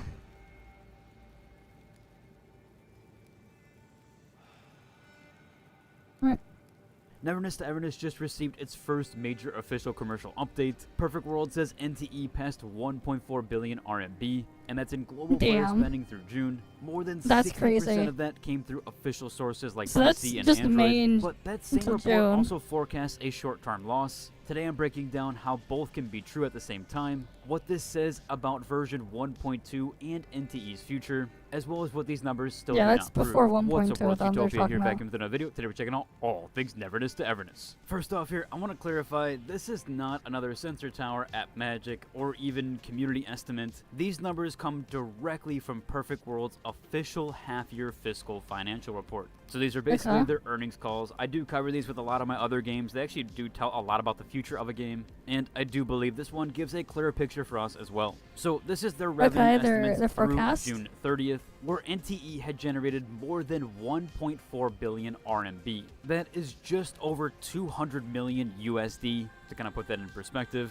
compared to their 1.4 billion Chinese yuan. This was just published today, July 14th, so this is very up-to-date information. They do mention that global spending was above 1.4 billion, with gross player spending, not necessarily profit. This is their preliminary half-year forecast. You know what's funny? Palworld actually made more than this in its first 2 weeks. That's actually the funny part. Palworld made like more than that in its first 2 weeks when it came into early access 2.5 years ago or whatever. Yeah. That's something funny to put in perspective. Forecast. It's not the final audit reported just yet, so we have to wait for those numbers, but this does give us, again, some picture still for the pretty future. crazy But either the way. most revealing part Over of that 200 mil. report is actually where the spending came from. Okay. As I mentioned in the intro, the official PC and Android actually represented over 60% of the spending. Perfect World says here most of that, or the 60% of that total spending, came through those official sources and those official channels. That does not mean PC alone generated 60%. The report does not separate those two platforms. It does combine those two together. Seemingly though, it does seem like PC might have generated the majority of that, but that is just my speculative guess. That isn't in the official report. Again, those were combined. Those are not individual percentages, and they don't have any separate PlayStation figures. There's no regional split as of right now. Yeah, Palworld just destroys everything. Show a part of the picture, but that does explain why Which is just public insane. global estimates look so different here. There was an article in June by AppMagic that estimated NTE at $40 Palworld actually million freaking mainstream, man. USD in mobile spending, but that estimate only measured Google Play and the Apple App Store. It explicitly did not include PC, PlayStation, or the web shop. So the estimates were not necessarily inaccurate, it just measured a narrow part of NTE's business. Again, that was published back And then you got like, June if you look on 3rd, like Twitter, or in it's like you got like comparison weird for the 42 Nintendo million fanboys public mobile estimate, Perfect World saying all official sorts of other disclosure was things. over 200 million Even though USD. like That freaking is now Palworld, dated through June 30th. Essentially, the mobile charts if we're not alone talking were about not live enough to service, it's measure the most NTE's played full game commercial on performance Steam and this success. year. That does bring me back Concurrently to you guys, as though, well. I am curious, which platform are you primarily playing NTE on? Is it PlayStation? Is it PC? Or is it the mobile platforms, Apple and Android? Yeah, Let me know in a down way. below. And subscribe if you want more Kinda. reporting on this translated directly to you before they do reach Palworld is English just fun, coverage. though. That does leave the obvious question, though, of And course, as I extremely mentioned earlier. addicting. If the game generated this much spending, why is Perfect World In a still sense, forecasting yeah. a loss for their upcoming financial report? In fact, they're forecasting a company-wide net loss of between Though they're not 80 quite the million same and thing. 120 million RMB, which is around 17 million USD. That's just for the first half of 2026. Its gaming business itself, other than the company, is forecasted to lose between 50 to 90 million RMB, which again puts it somewhere close in that 15 million USD range. The company's explanation of this is largely about timing. As they put it, the launch marketing expenses are recorded immediately when they do occur. Player spending, however, is recognized as an accounting revenue gradually across the estimated player because you don't get the money so there is immediately. a bit of a delay between the two. There's a What delay they spend between on getting that the launch actual money. marketing and kind of getting the advertisements and all that stuff there, that is recorded That is normal. instantaneously when those do happen. Yeah, because you have to spend the money on ads ahead of time, and then getting paid is usually delayed by a couple of months when you're getting paid from your for their stuff. upcoming financial reports. But the player spending then does drag along, and it is a bit delayed into the later half of the year, where things like player top-ups, what you spend in the store, the deferred accounting revenue, and later quarter contribution, that is all going to be recognized gradually. That does not mean the player spending disappeared and didn't account for their cash flow. It doesn't mean the cash they got hasn't been received yet. It just means the expense and revenue are appearing in the financial statements on different timelines. Perfect World even states this directly, that NTEs, or the player spending financial contribution, that should begin appearing progressively from the third quarter onward. So obviously we're in the first half, we're not going to see it until the later quarters of the year. That report itself also gives us a clearer picture of what Perfect World believes is actually driving NTE's business, which actually brings us to the more interesting details. This one being that Perfect World specifically credits NTE's urban management gameplay with expanding paid ecosystems beyond character recruitment as one of the key drivers. The filing also highlights limited characters, branded collaborations, new maps, and distinctive gameplay updates as a part of its ongoing content strategy. So again, things like the character banners remain important. Yeah, they bought City the painted management systems create Porsche that was in American and China events. vehicles, Exactly. customizations, collaborations, and lifestyle content kind of broaden that It's model. pretty cool which that they got then those does give NTE thing. more ways to fund continued development without depending on a single type of content. Again, this one brings me back to you guys. Which area do you think should receive the most future investment? Is it the city systems they should look into, more in line with the combat, story, or technical optimizations? But I'm that all going does for more then bring city me to stuff. why this report matters during the version 1.2. Personally. And kind of the overall picture for the future of NTE.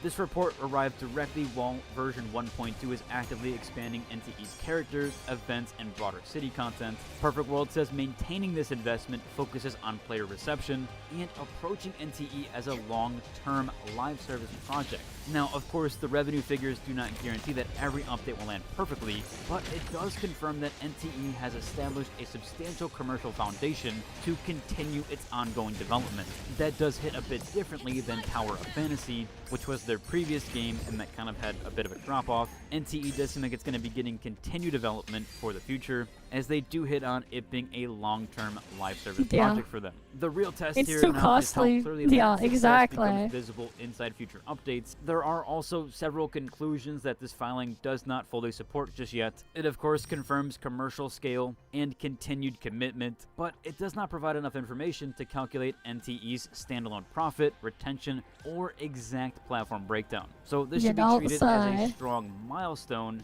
but not proof every long-term question has already been answered. I also do have to clarify inside this financial terms, because I know a lot of you enjoy that I put sources down in the description. So if you're reading through these, some of these that do get translated will actually be misinterpreted in English coverage. There's actually 3 of the terms right now. So if you see any of these terms get directly translated, the first one here is gross player spending or bookings, not profit necessarily. Another one here is official PC plus the official Android in this report. It's not just PC revenue, it is actually combined with Android. And then this other term here is a temporary timing mismatch between expenses and recognized revenue. Again, when you throw those in the basic Google Translator, that doesn't account for correct context. Just don't use Google Translate. Those have to be put in better translations and provided with gaming as well as contract content, which I have gone ahead and done that here. As I mentioned, the distinction is important though, because they're not claiming NTE earned 1.4 billion RMB in profit.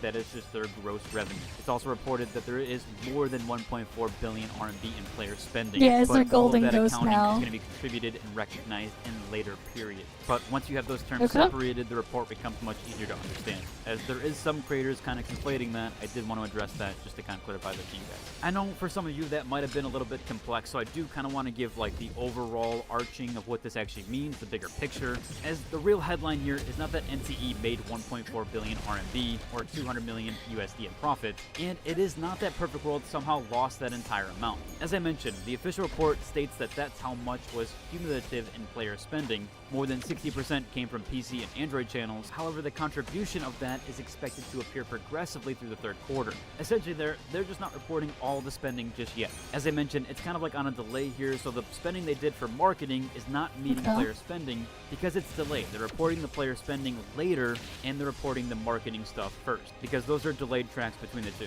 So if you see major headlines like NTE took a major loss here in financials, or that they profited an insane amount, those are both wrong. The real picture here is they're just showing the marketing costs, and then they're going to show the gross revenue over time. But what does this mean for NTE's future? Well, it's actually a good thing here. It gives NTE a significantly stronger commercial foundation than what most public mobile charts alone suggested. The next question is, how does HOTA turn this foundation into continued improvement across versions 1.2, 1.3 and updates that follow. Again, last question here for you guys. What should NTE prioritize next? Is it optimization, story content, combat, or even deeper city systems? Let me know down below, and I'll continue More tracking city the stuff Chinese for me. filings, version 1.2 and 1.3 developments. Yeah, So it's subscribe just if you want those details sad and at often its get own way missed between there. CN and global communities. But overall, it should about cover for today's video. If you enjoyed it, I'd appreciate a like and subscribe, and until the next one, deuce. Okay, let's see the next thing that you guys sent. Wait, what is this? Will scammers notice I'm using a McDonald's POS? Wait, what? You know what? Sure. Will scammers notice? What the hell are you guys sending me? Okay.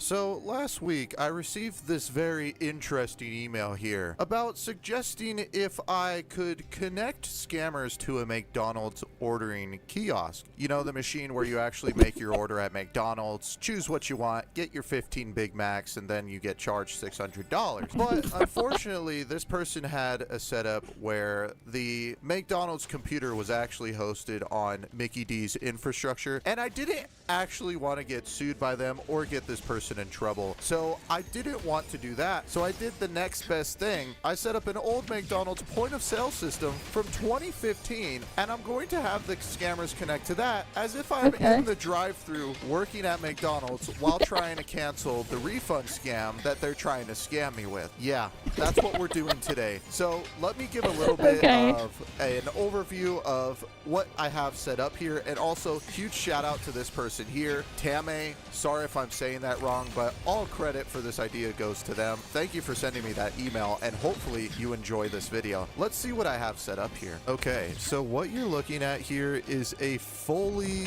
featured McDonald's point of sale system. So let me give you a quick little tour. First off, you can see here with all the menu items, we have breakfast, breakfast 2, lunch. We got the Big Mac, the Quarter Pounder, everything here. We got lunch 2 with the 20-piece nugs. We got the McValue menu. Basically everything, of course, except without like salads, because we don't freaking need salads. Who eats salads anyways? We even got Happy Meals on here. This is literally a full point of sale system from McDonald's. This was leaked in like 2015, and I found this online through a comment on Reddit. You know, the best place to find random crap like this. You might be wondering what these big boxes here are with nothing on them. These are actually the screens that the people, you know, the cooks and everybody will see in the back. So if I go here and I add an item, like, okay, let's get a Big Mac, you can see here, it shows up on the screen. And there's like little buttons down here. Next, recall, zoom, all this stuff that the people in the back would be able to use to actually manage this. But if I add things on here like a 10-piece nugget, and then I choose some barbecue sauce, you can see here everything just kind of shows up on the screen here. And there's actually another one of these screens over here too. There's a couple of these. There's this one here, and then there's this one here. I'm not sure exactly where these would all go. I'm guessing that there'd be one computer connected to like 3 or 4 different monitors. And then these screens would just be opened up on those monitors, and that's how the system would work. Because this is on Windows 10. It's literally just Windows 10, and this is running perfectly fine. And yeah, I can literally go and take orders and check out food. So I have this 10 McNuggets with the 2 barbecue. You know, I got this whole order here. I could do takeout total. I could choose if I want to round up to donate to the RMHC. I'll say no thanks. And then I just enter the total here, cash amount tendered, and I have made a sale. As you can see here, no change. I got exact change here, and you can see up here now it says paid. So this is literally a fully featured McDonald's point of sale system, and I'm gonna have scammers actually connecting to this because this is in a virtual machine. If I go up here, you can see, you know, the actual management software, and then if I go here, you can see my actual desktop. So they're connecting straight to this. So this is exactly what they're going to be able to see.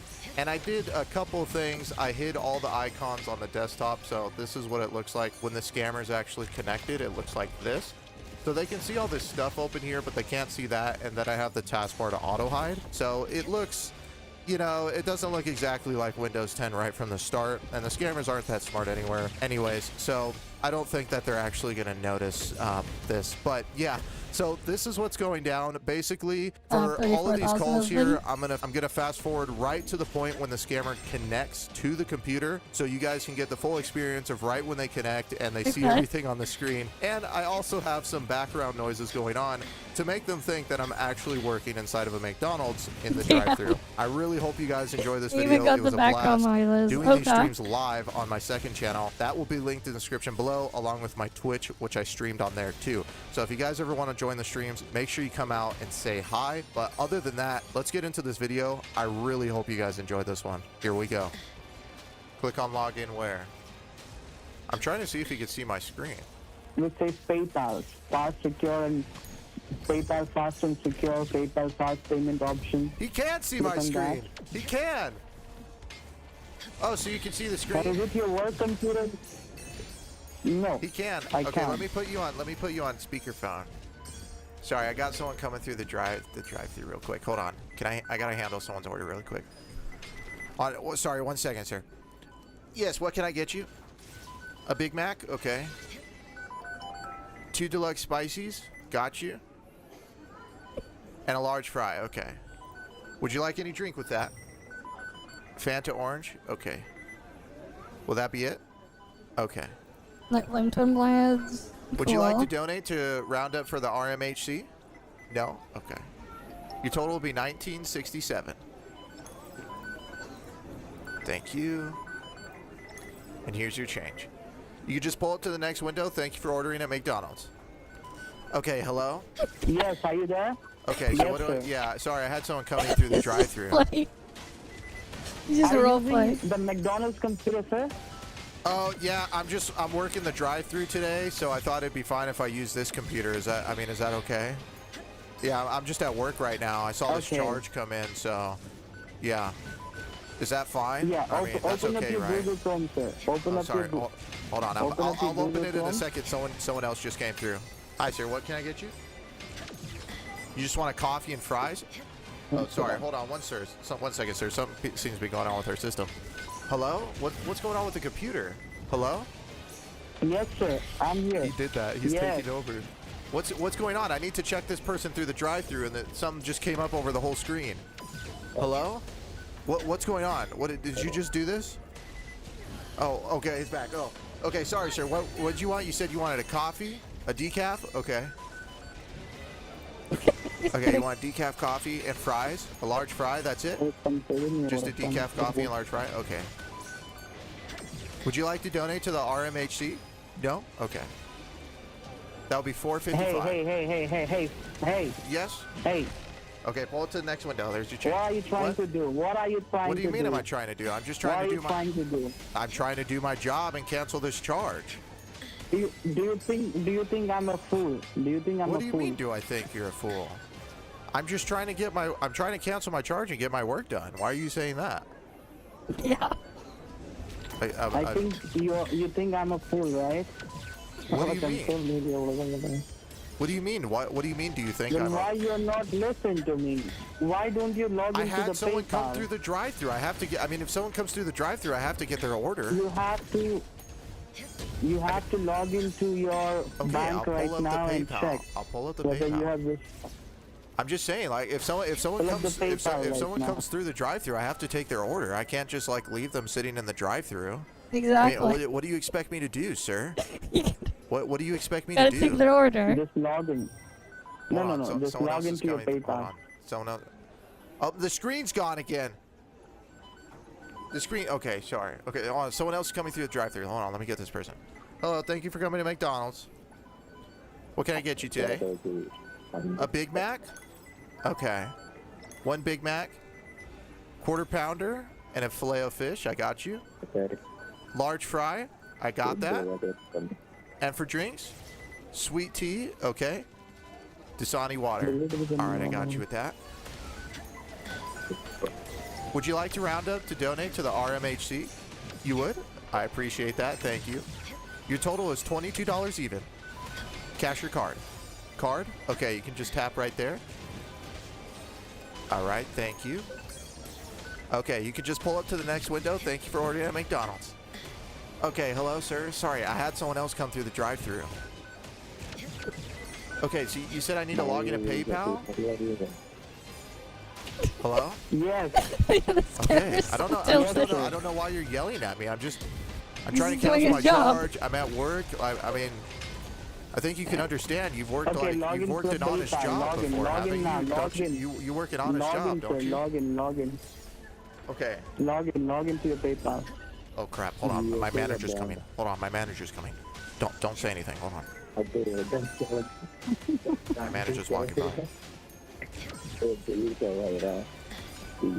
Hey Terry. Yep. No one in the drive-thru right now. See you, Terry. Okay, hello. Sorry, my manager was walking by. Sir. My manager was walking by. I can't let him see that I'm doing stuff on the computer here. He gets mad.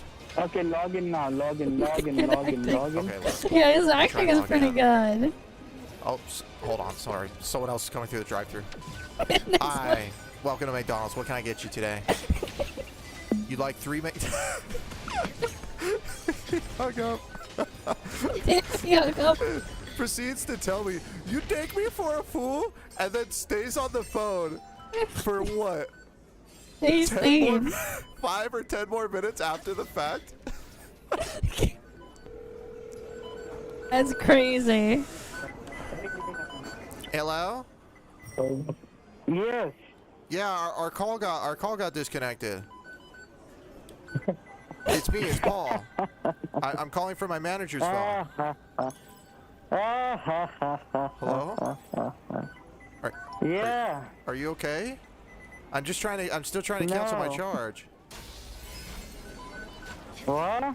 I'm still trying to cancel my charge. I mean, could I get you like a Big Mac or something? Are you okay? I get you a Big Mac and like some chicken nugs. You're not okay? What's wrong? No, fuck you. Why do you say that? I'm just trying to work an honest job at McDonald's and cancel my charge. Yeah. Fuck you. Sir, that's not very nice. That's really not. Do you have a wife? Do you have a wife? Well, I do, and her name is your mom. Can you send me a picture? Can you send me a picture of your sister? Of my sister? Yeah. I never said I had a sister. Yeah. You don't have a sister? I think your mom's coming through the drive-thru. Oh, hi, Scammer's mom. What can I get you? Oh, she said 5 Big Macs. You, let me get 5 Big Macs. Fuck you. A 20-piece McNugget times 10. 200-piece McNuggets, damn. Motherfucker. You called me a motherfucker. pimp? Oh, she wants 5 Filet-O-Fishes too? Oh, it's so much food I have to put in the manager code to put together. You are a pimp, motherfucker. You fuck yourself. Hey, it's not my fault your mom just... Oh, no! Oh, I'm getting a call from a number. No. You know what he should have said as like a joke? If they're gonna do the mom jokes? Your mom was so fat that the World Cup is her bra size. The World Cup is the bra size. The other thing. Just like the joke from NoRand, if you've ever seen that clip. The World Cup one. Because some characters' boobs are so big. They're like, nah, the cup size is World Cup. What's this? Hold on. Hello? Hello? Yes, hello? Hi, this is Sarah from US Health Benefits. How are you? Oh, I'm fine. How are you? I'm fine, thanks for asking. Basically, this call is about your health insurance through the Affordable Care Act, in which you are going to qualify for a $0 health insurance plan. So I do believe that you don't have Medicare or Medicaid, right? No, I don't. Okay, and can you tell me what is your age? 65. 65? Yeah. Okay, sir. Goodbye. Bye, Scammer. Oh, I don't. Do I not sound? I don't sound old enough. Yes, I'm 65 years old.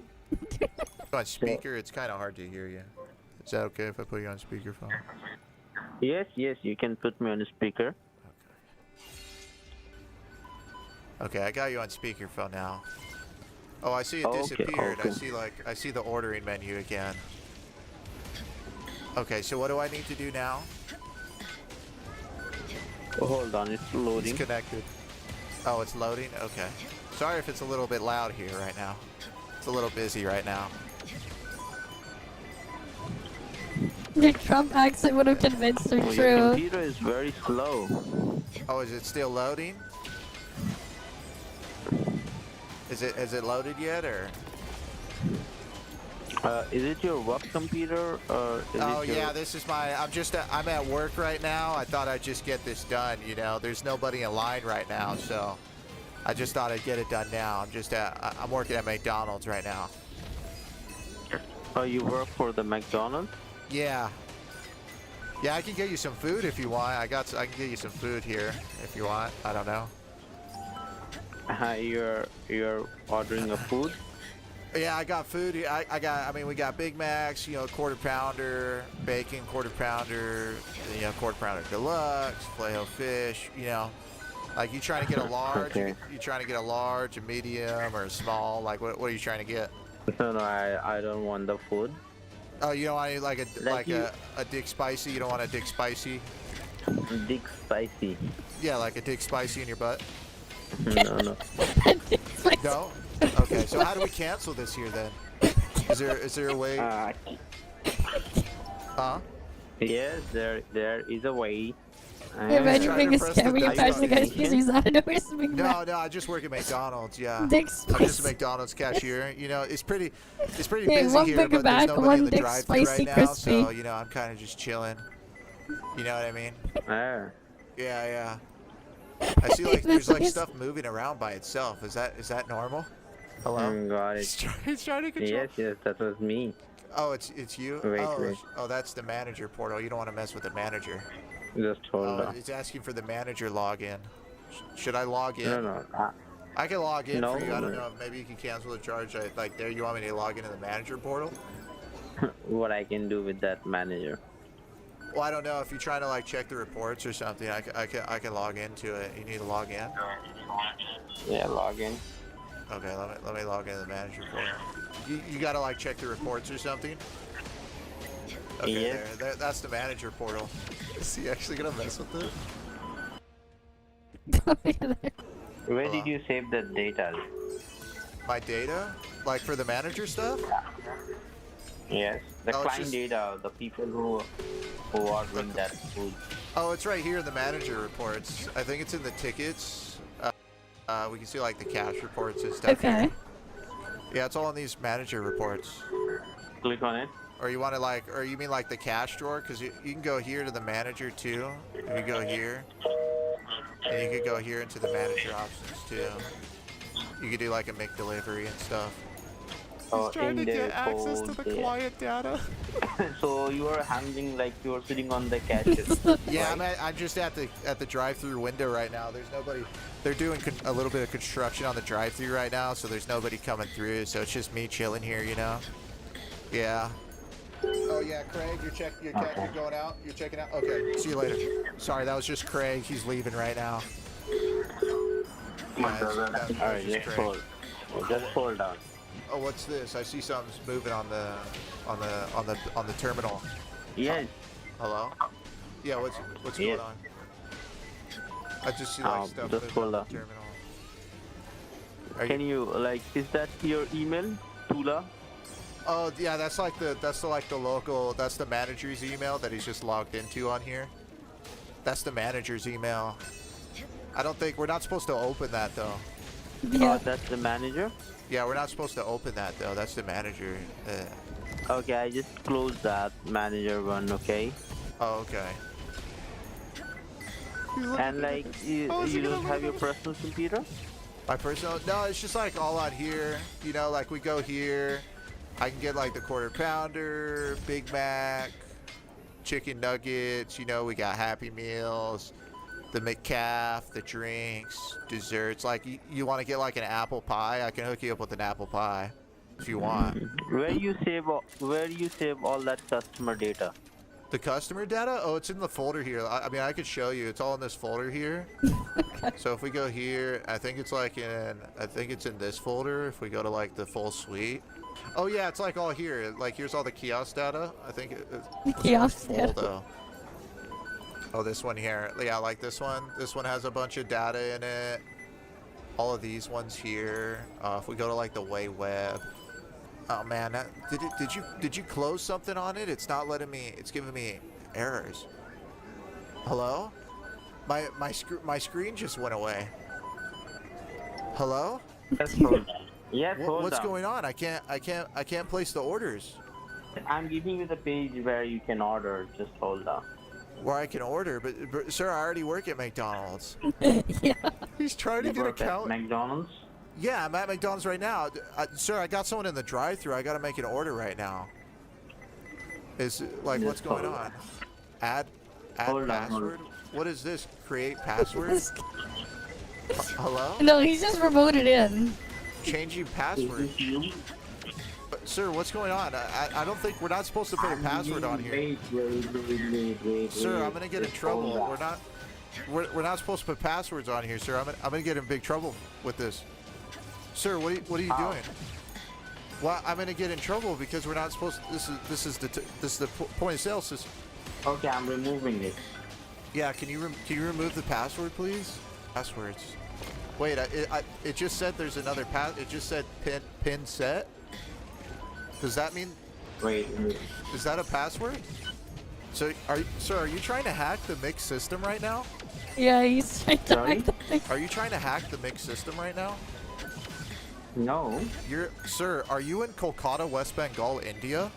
Sorry? Are you in Kolkata, West Bengal, India? No. Are you trying to take access of confidential McDonald's data, sir? My manager isn't. Did you just say yes? Did you? Yes. Damn. I just took you off a speakerphone. You said yes? Why are you trying to take? Why are you trying to take access of confidential customer data from McDonald's? You are not from McDonald's. I am from McDonald's. Look, I'll put it back on speaker. Look. See, you can hear the background. I'm obviously from McDonald's. No, you're not from McDonald's. Okay, explain the sounds in the background then. How do you explain that? That is not a background. What do you mean it's not a? You can hear the beeping. That's literally. That's exactly how it sounds at McDonald's. What are you like? Are you like a McIdiot or something? Are you a McIdiot? What the Mc? What's Mc wrong with you? What's Mc wrong? I think honestly, you are a McFool. Did you put a password on my McDonald's computer? Yes. No, you didn't. It's turning on right now. What's the password? What's the password? Give me the password. Yeah. Give me the password. Give me my password. I forget the password. Oh shit, I forget the password. Ah, you forgot the password? It's okay. I'll just fix it with the McDong update. I have a McDong system. I could just McDong it. Have you heard about the McDong? McDong. You haven't heard about the McDong system? No. Really? I thought you're like a technician, right? You're like a technician? Oh look, yeah, I just got my computer back. I'm back on my mix system right now. Look, let me see. Yeah, see, you hear? It just turned back on. I'm on the mix system. Can you hear it? Okay. Oh yeah, don't worry, McManager. This Indian guy tried to steal all our data, but luckily I'm very smart and I hacked him back. He couldn't even hack us. Yeah, I just told the manager he couldn't even hack us. We're too McStrong for you. You're McWeak. You're a McWeak scammer, and we're very McStrong.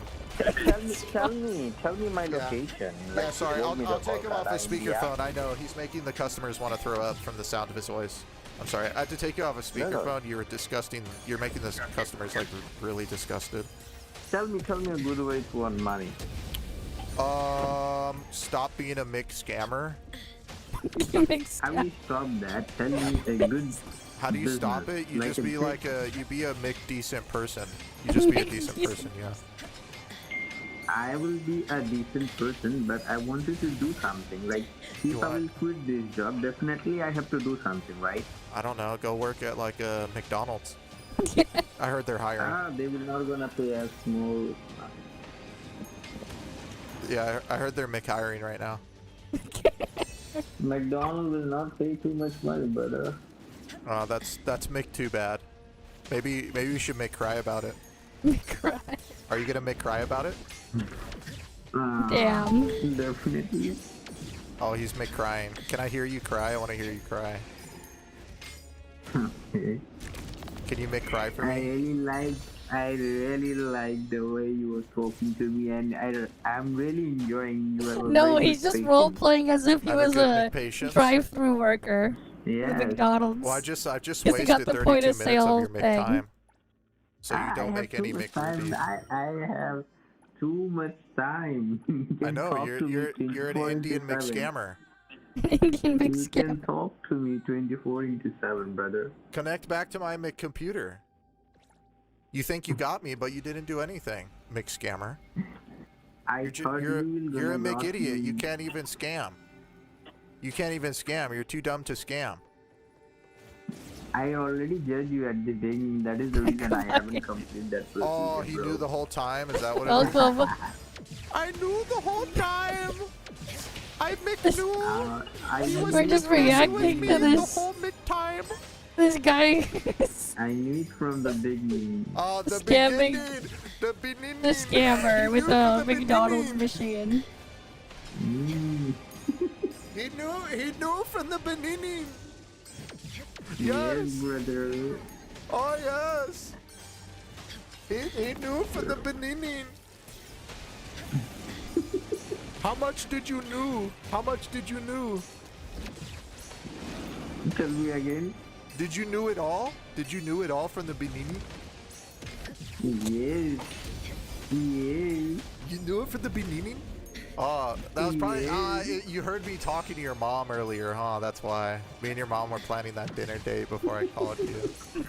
We're gonna head down. I met her on GB Road.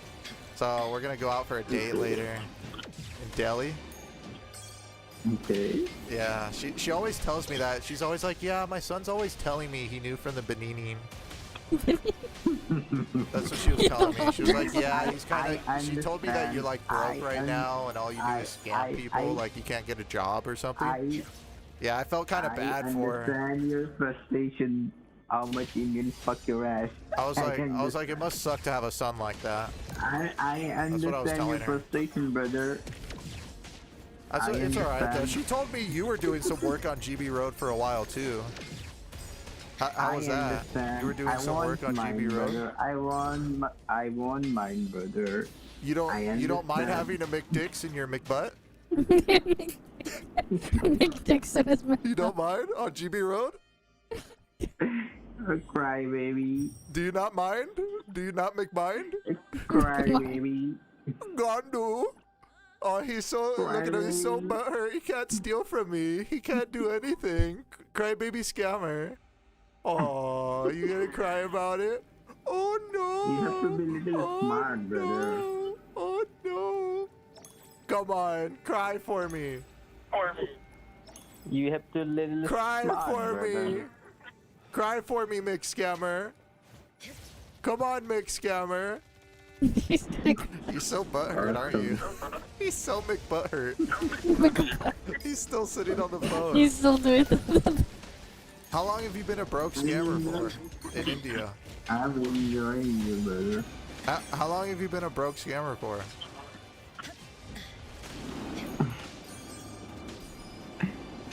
Come on, just tell me. How long have you been a broke scammer for? Right. You don't know? How long? From yesterday. From yesterday? Your daddy's calling you, wait. He's calling me? Amazing English. He tries to insult me and he can't even do it properly. Your dad is calling you. Yeah. Oh, is he? Let me see. Let me check my phone. What do you guys think? What do you guys think of this one? I think I've made proper fun of him so far. I think he's a little too stupid. Your And he second just keeps father called embarrassing me. Your himself. second father called me as old. Talk to you later. Now it's my second father. I know you have 2 dads, but In me America, we don't do that. 7, 8 fathers. 7, 8 fathers. Oh, you said you have 10 dads? You don't have even 10 know dads who's and your 26 real father, moms? you asshole. He says he has 10 dads and 26 moms. Okay, how? Your father. Oh, he says he's a make crybaby and he's mad because he couldn't scam me? Oh, yeah. Oh, I mean, he's a mad? McCrybaby after all. I McMogged that guy, man. Bro, what a stupid idiot. He just sat on the phone for 30 freaking minutes making himself look like a moron. Holy crap, that was great. Oh, that was great. Oh, that was a good call, man. Let's make go, dude. Hello? Thank you for calling customer service department. This is Jack. How can I help you today? Oh, it's Jack Off. Hey, Jack Off. You remember me? Oh, he's like muttering under his breath. He can't even just cuss me out. You can't cuss me out? You scared? Is the call center gonna hear you? She's just breathing. He's holding in so much anger. Oh, poor jack off. You're such a jack off. You know that? You're just a big jack off. Freaking jack off. He doesn't even have anything to say. Sits around reading a He's script just all day and breathing night. over He the has no mic, words. yeah. When he gets called out. Huh? Looks like you're making no money today. You picked up my phone call multiple times. You can't even make any money. He's not even a successful scammer. What happened? More heavy breathing? Oh, yeah, there it is. I think I'm about to get a draft. Oh, there it is. Yeah, I still feel it. The wind's still going. Yep, it's still There it is. going. It's getting really windy. You guys feel that? It's so windy out here. Hello? Oh, it just got worse. There might be a storm approaching. It smells, though. It smells really bad. It smells like someone who hasn't taken a shower in like 4 years. Such a weird storm coming in here. Is that the scammer call center storm? Oh no. This might actually kill us. It smells so bad. This might take us out. Everybody, get your Febreze bottles ready. Stand on guard. Hello? Hey everyone, Scammer Vaults here. Thank you for watching this video. I hope you guys enjoyed, and I just wanted to take a minute to shout out and thank all of my supporters on Patreon and everyone on YouTube members. I appreciate all you guys. Thank you guys so much for supporting the videos, and thank you everybody else, of course, for supporting these videos and enjoying them. If you enjoyed this video, you might enjoy some of my other videos. You can find... Yeah, that one was a good one. It was pretty hilarious. The freaking McDonald's point of sale one. What's this one? Delusional gotcha takes. What is this?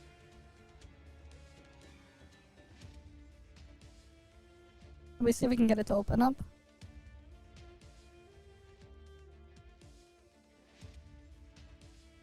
Alright, let's see.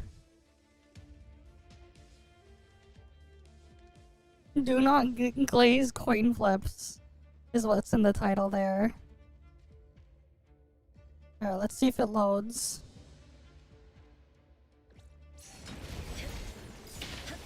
The scammer one is just pretty funny though.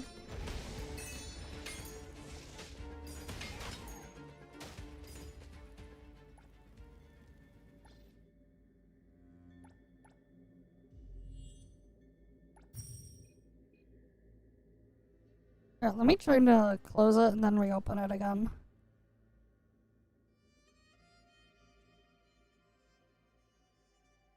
Because, like, Grey J was working earlier. I don't know why it's not working now.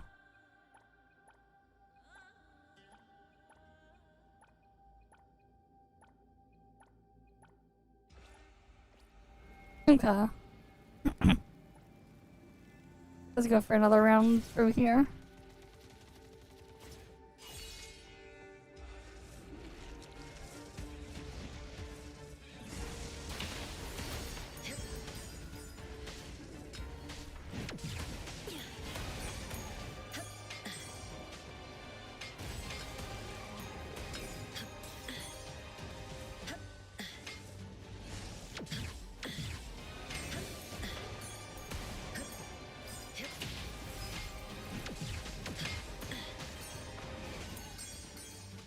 Alright, maybe I'll just reopen Grey J. Cause like it's taking a while to load the thing. I'll drag it in again.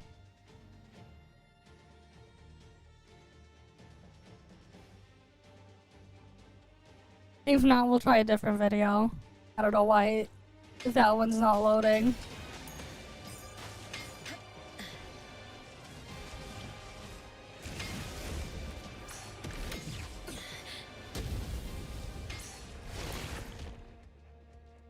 Yeah, we'll try the different one then.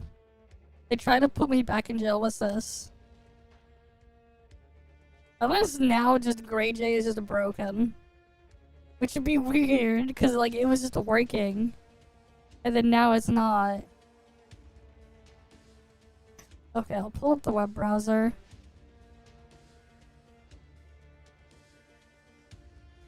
Because it's like nice when I can just pull up Grey J and put the videos on it. There, let me try again.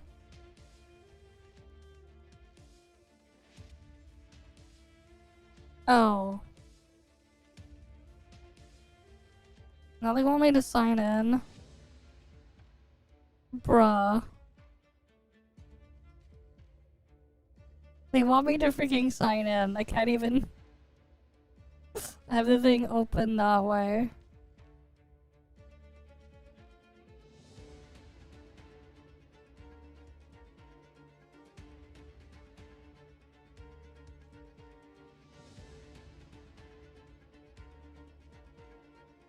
Let me see if I can search myself up and then play anything if it'll let me.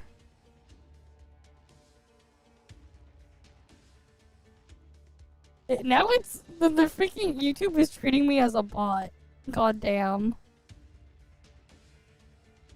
That's why. What the hell?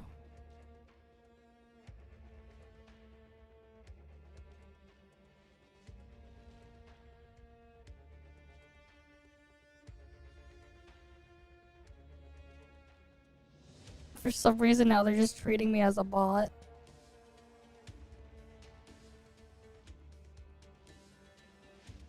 That's why it's not letting me play any video there. Let me just check something.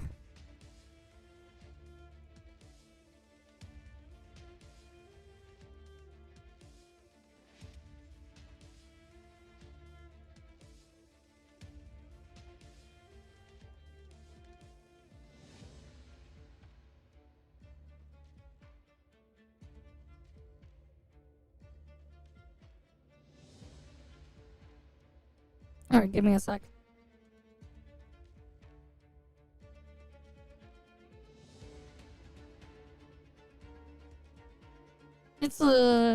It's like a YouTube viewing video client.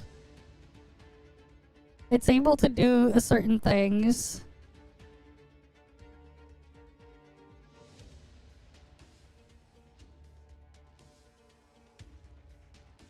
It's lighter weight than just opening up a full web browser.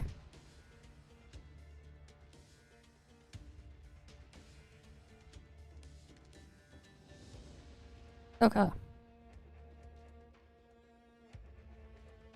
I've been using it to like sometimes like play stuff on YouTube on stream. Because it uses less resources than just opening up a full web browser. Despite basically being a cut down web browser inside. Alright, here we go. Let's try this again. Delusional Gotcha takes episode 7. Do not glaze coin flips. There we go. So dude, it's your boy 2. This is a follow-up to a previous video from a few weeks ago where I glazed NTE's Gotcha for being the best in the business, or at least among the big gotchas that are out right now. And the reason for this is because on that video, I received this comment, and allow me to read it out loud for you. I think NTE's Gotcha system is good overall, but the lack of real risk takes away a lot of the excitement. It feels a bit too safe, almost like a gacha designed for beginners. Without that tension and uncertainty, watching streamers pull in NTE just doesn't feel as fun or thrilling to me. gacha for Okay. tourists. I think he meant to say tourists, as in plural. Suffice to say, this take is so delusional that it's made me revive my delusional gacha take series. Because holy Damn. crap, how long has it been since I last made one of these? Like, a year? Oh shit, oh, it's almost about to be an exact year. But as delusional as his take is, it's one that I see more and more it's of the more freaking time ridiculous, that I man. spend on gacha Twitter or just gacha social media in general. The most recent iteration of this is this tweet that's gone viral recently where you're given a choice between never losing any more 50-50s or unlimited stamina, and the op says the unlimited stamina is, quote, the only choice here, unquote. And What? now that I've seen takes like this go around Twitter for so long, I gotta say it how it is, man. If you unironically subscribe to this whole, you know, oh, the coin flip isn't so bad actually mindset, then to me, you must either be a gambling addict who just doesn't know it yet, or you got more disposable income than you know what to do with. In which case, gee, that sure must be nice. Like seriously, just look at the first dude's comment again. Real risk? Excitement? Too safe? A gacha designed for beginners? Tension and uncertainty not as fun or thrilling? And here's the most hilarious part. Gacha for tourists? A Genshin player? Calling other gacha games gachas for tourists? Damn. Like, fucking excuse me? Lil bro's got a YouTube profile picture of a character from the gacha from tourists, and he's throwing around this word like he knows shit? Here's the thing. Obviously, I'm aware that many modern-day gacha players started with Genshin or some other big gacha out there over the years, so I don't want to make fun of this guy too much because it's not exactly his or anyone else's fault for that matter that they started gacha with Genshin. I can excuse at least some of his delusions here because of their ignorance, because they simply don't know any better. But here's the other thing. Big is my I've been playing gacha radius games now. for the past 9 years at this point, and I'm now juggling up to 20 different gacha games every single day.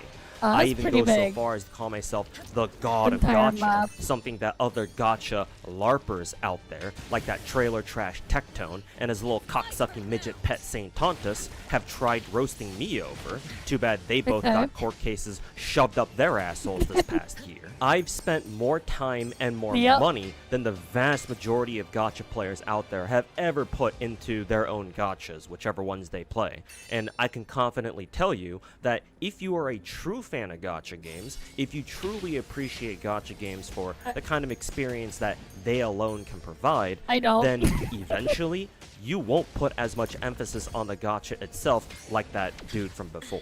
Like, yeah, obviously the gacha is a big draw to a lot of people out there. Plenty of people, that write-in guy from earlier included, see the gacha pulling part as an essential part of the overall gacha game experience, especially when they first started playing gacha. When you pull gacha for the first time, it's like the, I don't know, the safe version of rolling a blunt or something and then smoking it for the first time. It's super exciting, you don't know what you're gonna get, and it's an amazing feeling when you do get something good. I've been there, I know what that feels like. The gacha part, not the 420 blaze it part. The problem with this is that y'all are focusing too much on the gacha pulling part itself. It didn't take me very long after I first started playing gacha games to get used to pulling, and within like a year or two, for the most part, I stopped caring about the feeling of pulling because outside of like a few lucky moments here and there, everything else about it is pretty damn dull most of the time, and potentially gut-wrenching when you get fucked over the other times. Exactly. More importantly, I care a lot more about the games themselves. Like, they're called gacha games, as in like actually playing the damn games, you know? Because pulling gacha is only part of the experience, right? Like, what are you gonna do? Pull the characters and not play? Well, you're gonna give your account to some pilot or whatever that you found on Twitter and have them play your account for you? Yeah, alright, buddy. You're not that lazy now, are you? You're not one of those LARPers now, are you? Nah, it can't be. You'd never do that, right? Look, I'm sure you have a reason to if you actually do that, but as for me and anyone else who considers themselves, like I said before, a true fan of gacha, we don't just stop at pulling characters and that's it. We actually play the damn game ourselves instead of just, you know, hiring some pilot on Twitter to play the game for us. We build the characters we pull from gacha, get exploration done if there is exploration, do endgame, etc. It's not that we don't appreciate a good coin flip dub, especially if it's early, but man, that first comment from earlier reads like the gacha version of some first-time pothead who's barely done a few blunts, and now they're trying to tell you that, I don't know, edibles are some pussy shit, and they don't even know what fentanyl is. Cause like, no bullshit, if that's how you feel about gacha, why not just go to a casino and start cranking those slot machines like you crank 90s in Fortnite? All things become clear in a context of gambling. Did you know gambling is free money? Casinos are charities in disguise. That should also give you the same kind of rush, that same kind of excitement, right? Even better than that too, because hey, you can win real money if you get lucky. Exactly. What's exactly stopping you? Hey, if I check your phone, I better see hella gambling apps like, I don't know, Kalshi, Polymarket, and DraftKings on there too, just saying. Why wait for delayed gratification? You're already rotted from inside. Your pineal gland is the size of a rice grain, while your prostate is the size of a lemon. Sarcasm aside, gacha games are more than just loot boxes that you pay money for just for a bit of gambling thrill, for a bit of dopamine and or serotonin whenever you see that big-ass gold comet fly across the sky, or whatever the gacha pull animation happens to look like for you. They are entire games that offer a much bigger experience than just setting virtual Benjamins on fire. I'm not saying that you should stop being excited for pulling for a new character, but what I am saying is that ain't no way y'all are so gacha rotted that you think that having no coin flips is legit ridiculous. A deal breaker for you when it comes to Weird trying out new double gacha standards, games man. out there. Because here's another thing, I brought this up briefly earlier, but a lot of y'all gacha gamers who unironically support coin flips are most likely new age gacha gamers. Genshin Impact or Honkai Star Rail was their very first gacha game. Oh hey look, would you look at that? They don't play any other gacha that doesn't have at least 500,000 followers on Twitter, and so when they see other gacha games out there start doing something a little different, their first instinct may be to think that because they're different, they must be worse somehow. Worse, huh? I bet. I can tell you how much fucking worse gachas used to be before Genshin was ever a thing. Here's a good example. Fate Grand Order, or FGO for short, has been around for going on 11 years at this point on the JP server, 9 years here on NA. And it's the very first gacha that I ever picked up back in 2017. While it's had a 1% 5-star pull chance this whole time and started with a 70% rate up that got upgraded to 80% after a few years, which some Genshin players might look at and go, wow, that's really generous. Genshin only has a 0.6% if you don't account for pity, and only a coin flip rate up, so a 50-50. I can assure you, it's not. Because for years, FGO had literally no pity system whatsoever. No spark system that you can find in gachas like Blue Archive or Nikkei, no soft pity / hard pity that you find in Hoyo style gachas, absolutely zero safety net to speak of. When you pulled on a banner in this game, you were praying to whatever god you believe in that you get lucky and pull that rate up character sooner rather than later, because quite frankly, that was all you could really do. My personal worst pull in FGO was Summer 1 back in 2018. I was pulling for this character, who I call Tamalancer, because she's the summer version of my favorite waifu in this game, just favorite waifu in general across all my gacha games actually. I spent over 1,700 Saint Quartz, the gems that you use to pull gacha in this game, just for a single copy of Tamalancer. How much is that in hard cash, you might ask? Well, assuming for the moment that I did in fact spend exactly 1,700 because I don't exactly remember how much it cost me. It's been so long that, and more than likely it cost me a little bit more than that, but anyways. The most expensive pack in this game is 80 bucks for 167 Saint Quartz, and yes, obligatory 6-7 joke here. Okay. So if you do the math, I had to spend over $800 $800 for a single copy of a 5-star character in FGO. Compare that to, again, any Hoyo-style gacha, where even if you go double hard pity, you spend less than half that amount. A much more recent example is when I tried pulling for another character this past week or so in FGO. I ended up pulling 2 5-star characters, but neither of them were the rate-up character I was looking for. Mind you, these days it's a 1 in 5 chance to get spooked by a 5-star character that's not the rate-up. And it happened to me twice within a few multis. Damn. And yeah, I'm not gonna lie, I crashed the fuck out. And don't even get me started on some of the true horror stories that have come out of this fuck-ass gacha. Like that one time one of my FGO streamer buddies named X0 once spent over 3,000 Saint Quartz on a single copy of a different 5-star character. I already gave you the conversion, so you go do the math yourself. To be fair, after so many years without any pity at all, FGO finally did get one not too long ago, but don't let that fool you, because it's the most dog shit pity I think I've ever seen. 30 multi-rolls, you heard that right, 30, 30 to hit hard pity. Damn. You only get 1 pity, and that's it, and if you pull the rate-up character early, that counts as your pity.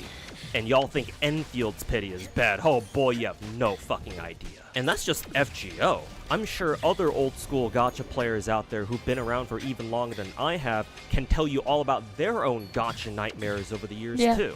And I don't bring this all up in a condescending way or like I'm trying to be your parent here or something telling you how hard it is. I suddenly annoyed the thing. You know, he said he won't play Silver Palace. You know, that's bullshit.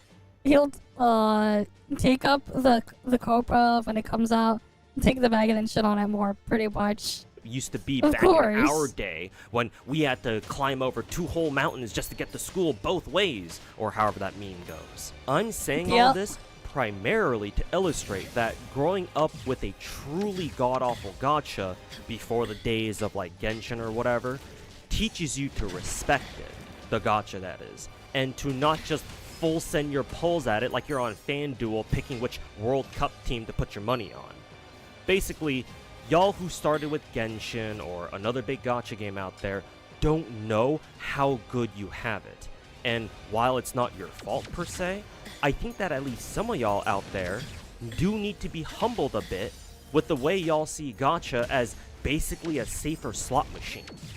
And ideally, I never want to see a fucking Genshin player, of all people, go around calling anyone else out there a gacha tourist or a beginner. Another thing, not everyone out there can afford to drop hella cash on gacha. Hopefully that isn't something that I had to say out loud, but just in case. Gacha games are expensive, man. Like, all the big gachas out there, except for, like, Enfield, I think, price their biggest packs at $100. Enfield charges only. They charge only $70, but, like, it's the same relative value again when you scale it up. It doesn't mean shit. $70, sure, but that's still the same or just about the same price as AAA games these days. And if you're about to say, well, what do you mean you can't afford $100? First of all, sit your fucking spoiled ass, silver spoon shoved straight down your throat looking ass down. And second of all, are you forgetting that people all over the world play gacha games? Ask the South Americans, for example, how much buying a gacha pack costs for them, where buying a PS5 is still like a full month's paycheck or even more for a lot of people down there. Again, let me bring up that first comment. This dude says a no coin flip gacha like NTE makes it so that it's not as exciting to watch streamers do their own polls or viewer polls. And while, yeah, it's definitely not as thrilling, because, you know, you already know what every S rank is gonna be, does that mean you enjoy watching people lose their coin flips? Are you saying that you enjoy watching people who might have grinded a gacha game for weeks, maybe even months on end, saving up for a character that they're really looking forward to, end up just losing their coin flip and watch all their hard work get Thanos snapped in under a minute just because the game was like, oh hey, you lost the coin flip, get bent, bitch. That sounds about right. What if they spent a lot of their money on a pack? just to go through the exact same thing. A large chunk of their allowance money or paycheck to buy a $100 pack, only to lose the 50-50, and they can't spend any more money, and so they're fucked? Maybe I'm just projecting here. Maybe you don't like seeing that either, and it's just the pure thrill of seeing what the gacha may or may not give you that you care about here. But I don't know about you, but I genuinely want everyone to pull the characters they want. And for me, that far outweighs any like personal enjoyment that I might get out of watching gacha streamers do gacha pulls. I don't want to see people put in so much effort into their gachas grinding for characters only to get cucked by some fucking dumb shit 50-50. I've been there myself too many times to count by this point. It fucking sucks. I'm lucky enough to still get most of the characters that I want by being able to spend money to finish the job if need be, even if I lose my coin flips. But here's the thing, not everyone else out there is. Besides, the main selling point of gacha games is not the gacha itself, but rather the characters that you're pulling. Because if not for the characters, why would you even play gacha games to begin with?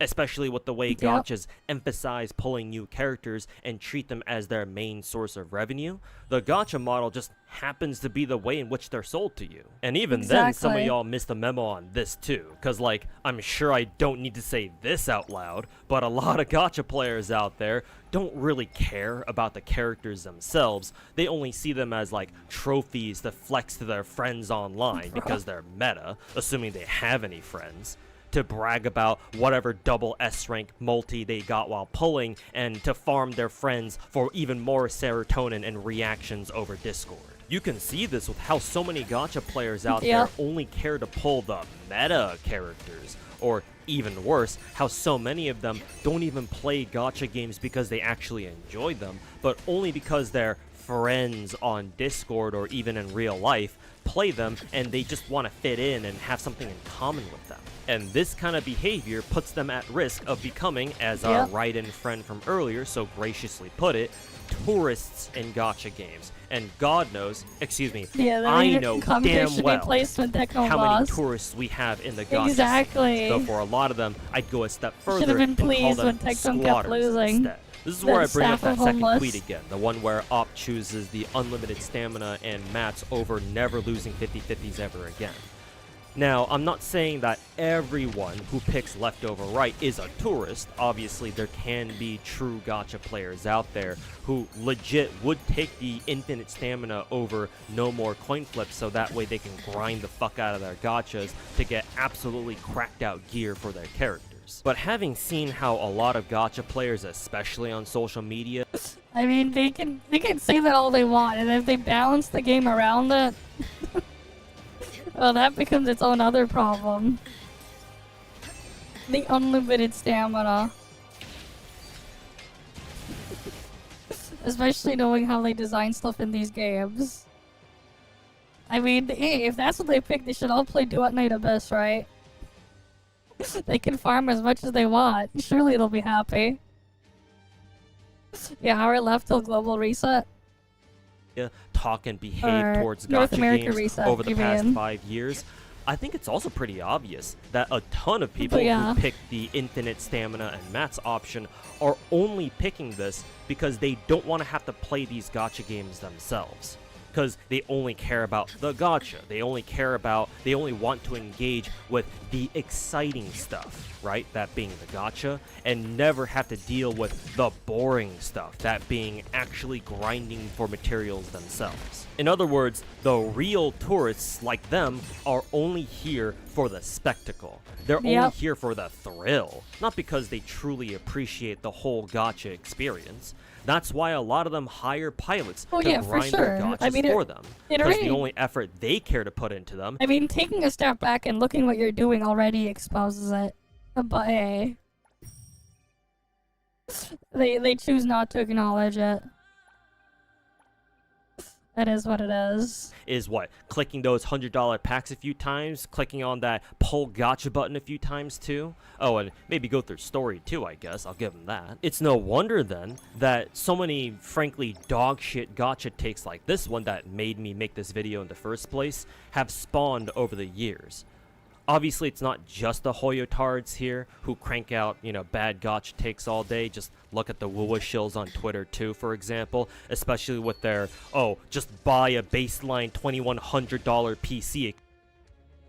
Hey Vivian, how much does my PC cost? You know, I'm curious. How much does it cost now with how terrible the RAM market is?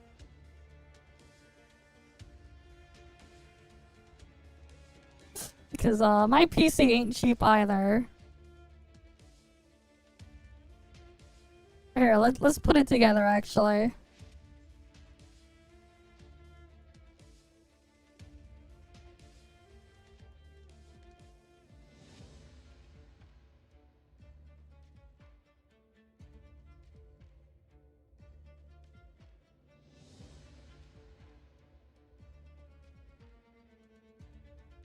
Alright, CPU.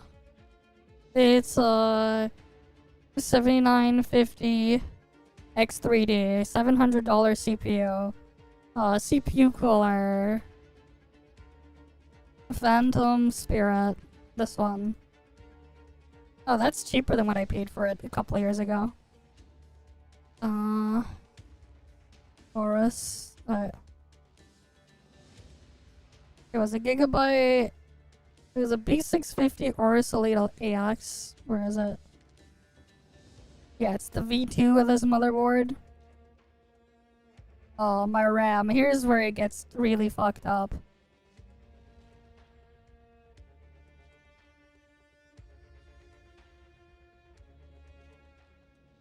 The specific one I have is what? I think it was Team Group Vulcan or something.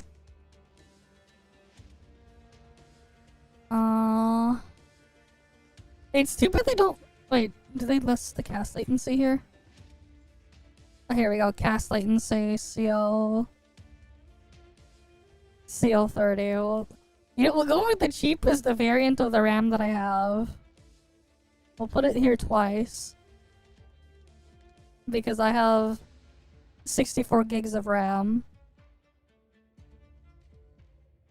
DirectX 16.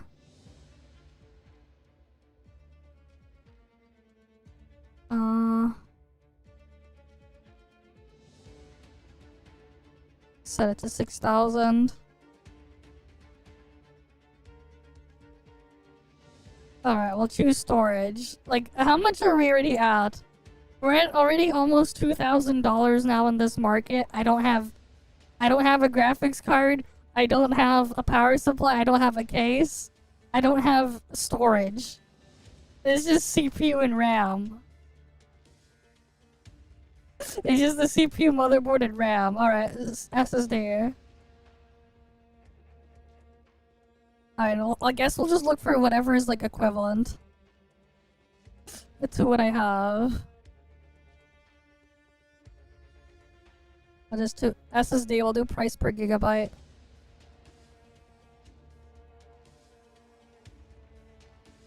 I have like 5 terabytes of SSD storage in this machine. So whatever gets us the cheapest combination that we can do. There's a 4 terabyte drive here. If we can get another 1 terabyte drive, we can add that in. No, we can add this. I'm just gonna pick the cheapest drives and not the drives that I do have. So like, we're not even gonna go over the fact that the drives I have a DRAM cache. Because that's even like worse. When they don't have one.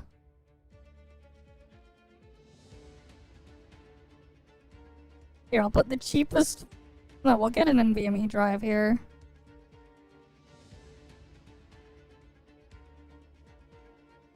Is this an NVMe drive?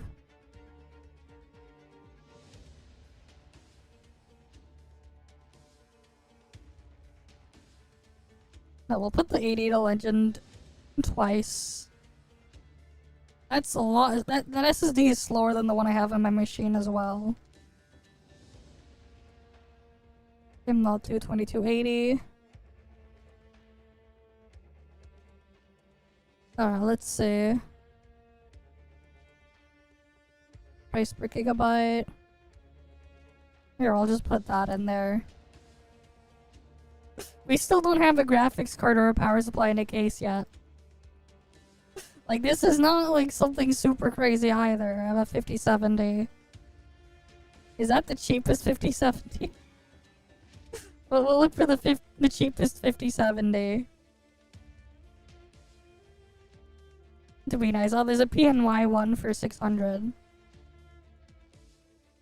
Alright, let's pick a case. I'll just put the case I have. I think it's here. Oh, they don't have it. They don't even have the thing in stock anymore. I need something with a mesh. I don't know, we'll just put this one. I'm not gonna like dig through the cases. We're already at $3,000. I still don't have a power supply. Here, we'll just put this 80 plus gold, whatever. This is $3,100 US. This is a similar PC to what I have. The SSDs are way slower though. And I'm pretty sure it's slightly less because these are two 960 drives. I mean that's a 960 drive. The other thing, yeah, little bit less SSD storage, slower SSDs as well. I'm pretty sure none of these have a DRAM cache. So like this is inferior to what I have, and it's like this price is just absurd. Obviously, you probably don't need this much SSD storage.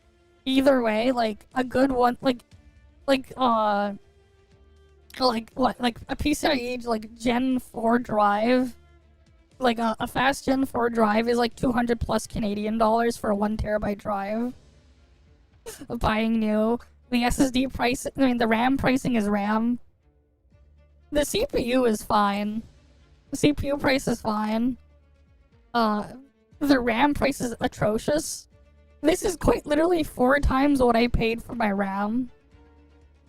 This is like actually like 4 times the price I paid. I have 64 gigs of RAM because I need 64 gigs in my system. The power supply is actually, that's a decent price there, I guess. I don't know, this is like US dollar pricing. I'm used to Canadian dollar pricing, but like, yeah. Oh yeah, for sure, the 4080 is faster. The 5070 is similar to a 4070 Ti. The 4080 is faster than a 5070. It is. It's like, it's similar to a 4070 Super or a 5070, or a 4070 Ti. Not the 4070 Ti Super. The 4070 Ti Super is just a slower 4080. Like either way, the pricing for stuff in the current market is awful. Like $2,000 PC. My PC is well over $2,000. As a 50% increase over that. Like, it's... That said, like, yeah, sure, most people don't need that crazy overkill CPU. Even then, you know, like, if I was to drop down the CPU, which, you know, we can. Let me just close down Grey J. Like, I could go for a cheaper CPU on AM5. Right, take out this, and then I go put a different CPU. Let's say I get the 7600 X3D. Now we're down... Like, yeah, we drop a bit, but like, this is still well over $2,000. And like, yeah, you know what, sure, let's go remove some SSD storage. We'll get rid of the... I don't know which one's better between these two. I don't think either of these have a DRAM cache. We're still over $2,000. I went all the way down to 2 terabytes of SSD storage. If I go down to 1 terabyte, we're still gonna be over anyways.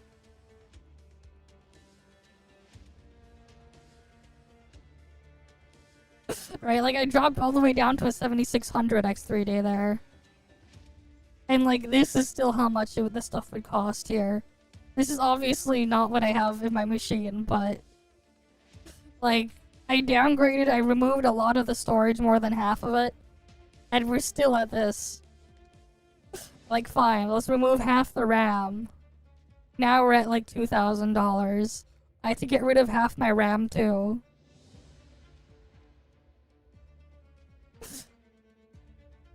Like, either way, like, that's just the market there.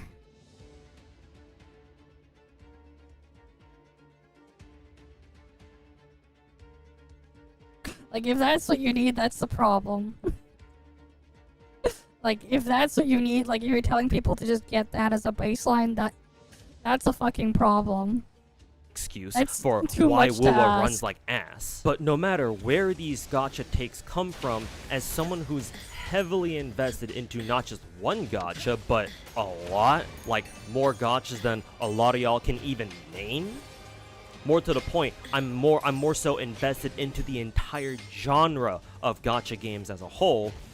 I refuse to just stand by and let comments like these or takes like these just go by without me saying something about it. So to summarize this video, coin flips are ass, thank God for NTE. I hope future gachas also follow NTE's gacha model. A lot of y'all out there care more about gambling than gacha, and that potentially makes you the real tourist. Simple as that. Yep. All my socials are down below. Sub to the channel, follow my Twitter, check out the streams at twitch.tv/ToSniper98 or right here on YouTube, and check out the Patreon if you want to support me even further. Thanks for watching, and I'll see you all in the next one. Peace.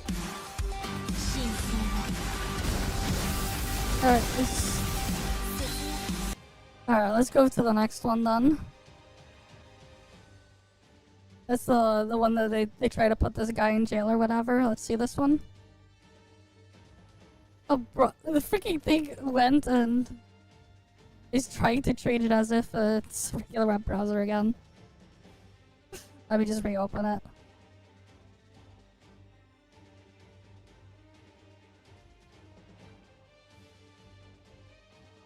Alright, what's this one about?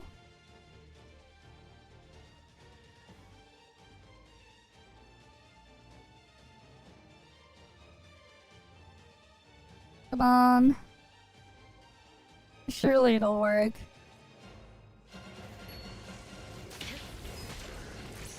Like, I logged in not too long ago.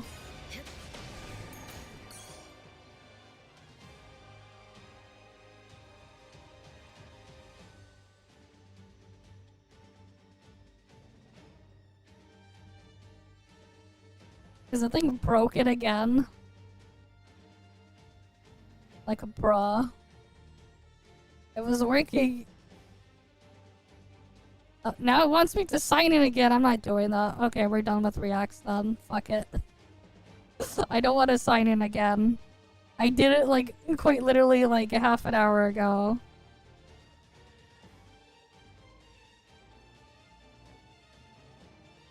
That's like bullshit, man.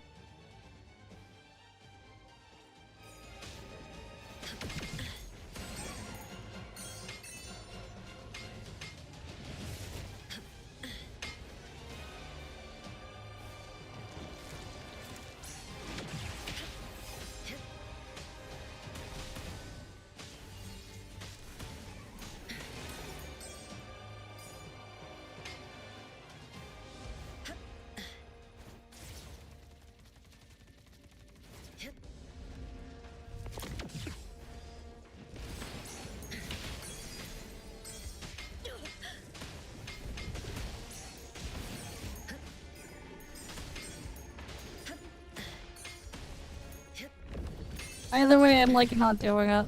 I'm not dealing with it right now.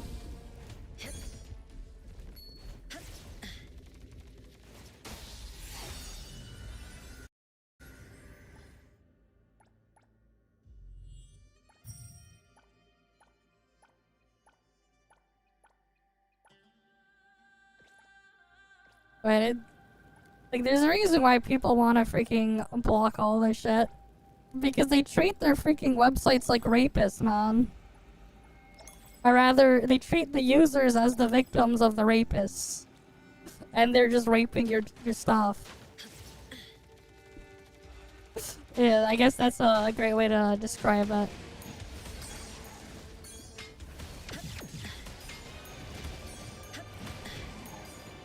Yeah, I mean, we'll have to deal with that later, because it's a bit of more of a mess to do it through the GreyJ app.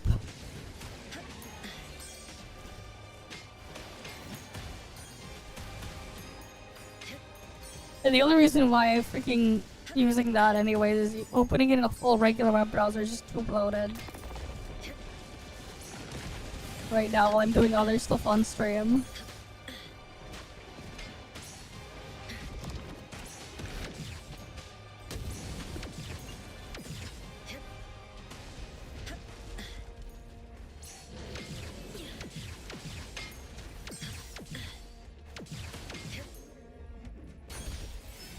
Okay.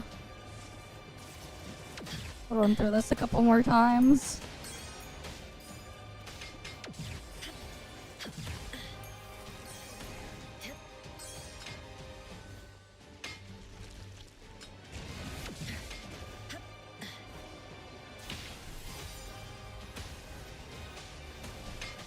Everything's getting worse every day, man.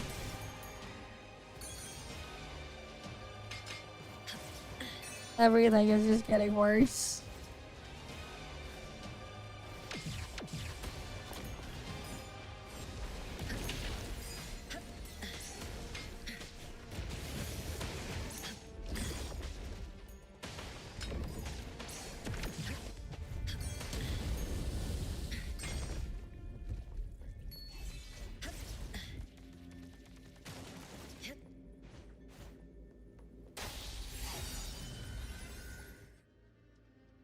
Wait, if I had if the market for stuff wasn't so awful too, I'd honestly go and consider just building my own router and just having everything be blocked on the router, on my custom router, and just run my own DNS server. And just block everything there. I just let it go in through raw. Because it'll just get blocked before I see it. Instead of using a freaking ad blocker or whatever. Do it from a network level, just completely block their shit.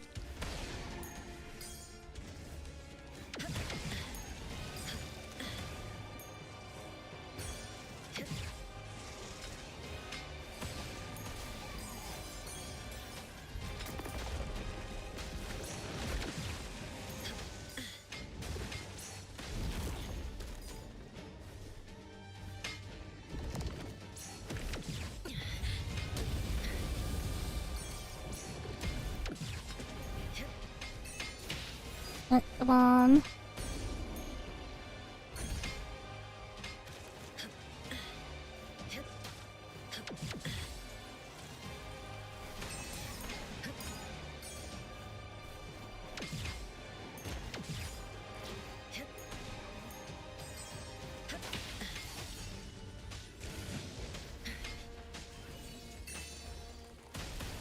Yeah, the reason why it'd be out is I do have, to my NAS, I do have a 10 gigabit link to my NAS.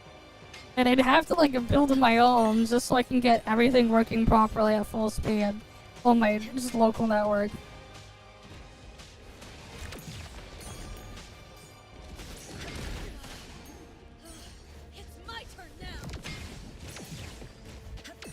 Though honestly, it would be a good idea to eventually just set my own up that way in the future at one point. Just so I can use it to block other things from connecting to the internet. Or at least not in the way I don't want them to. From a network level, just completely block things out.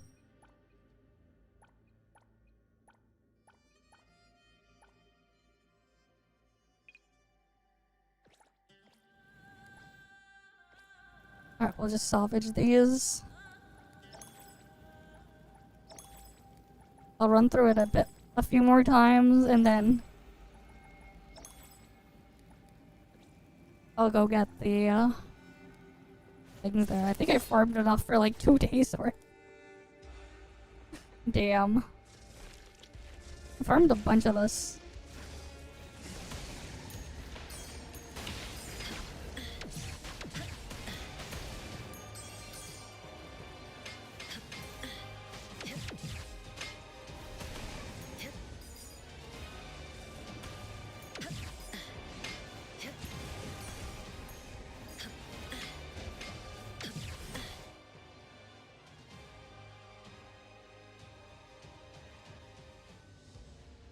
Yeah.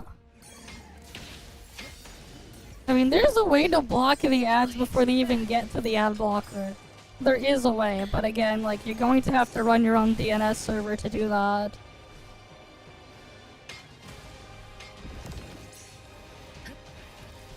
But that has its own set of issues, depending on what else you have running on your own network. Unlike just how performant you need the machine to be.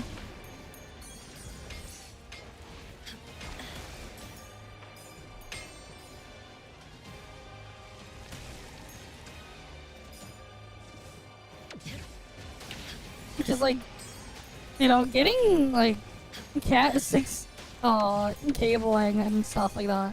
That stuff is cheap, but getting 10 gigabit network switches and like 10 gigabit like network adapters, that's not so much the case. Especially if you're gonna try to build your own router out of it.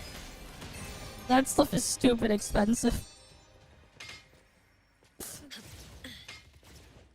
And that's kind of like the problem there. Be nice if I could get that done. I just build my own.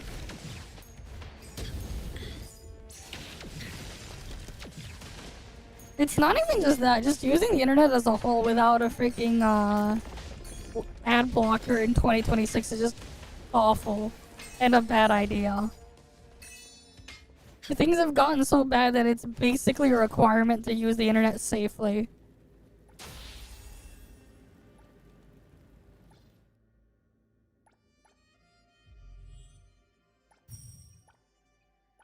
Like, it's just straight up a requirement at this point.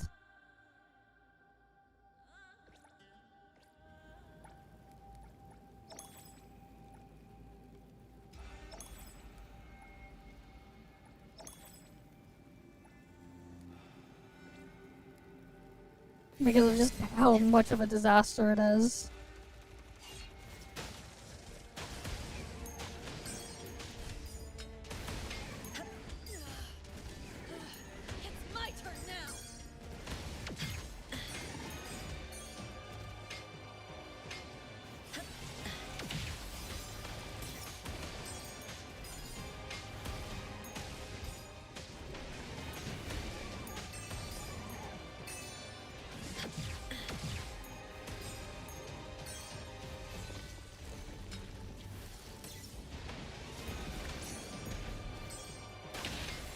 Okay, we're at 33,700 kills too.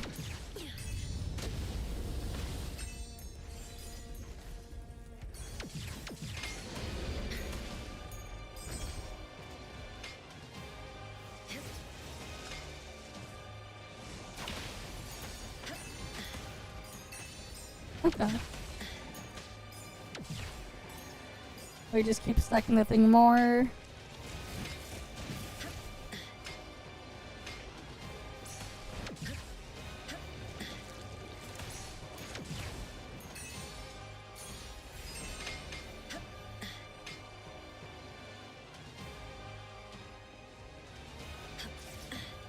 Alright. Now for the group of mobs over here.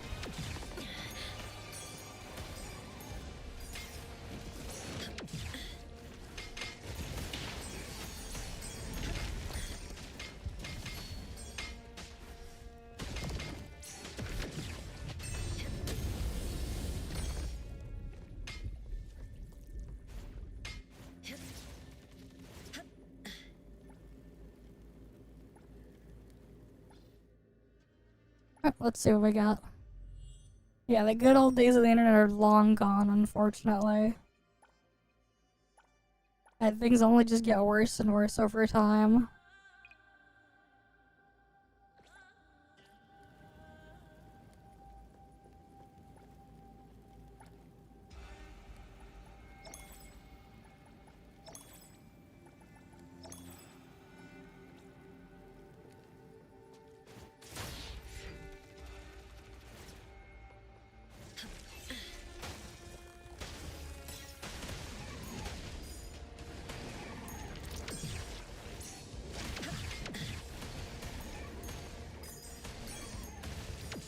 Get all the freaking explosion effects.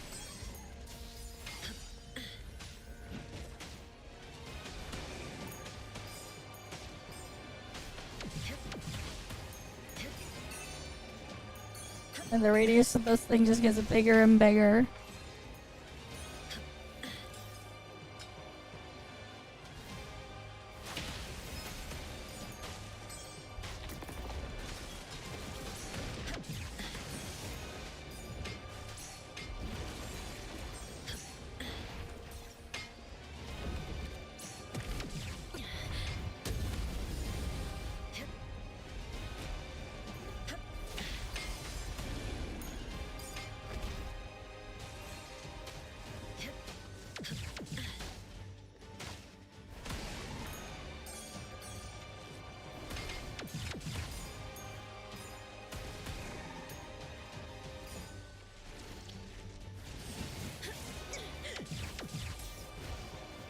The thing up there is almost dodged.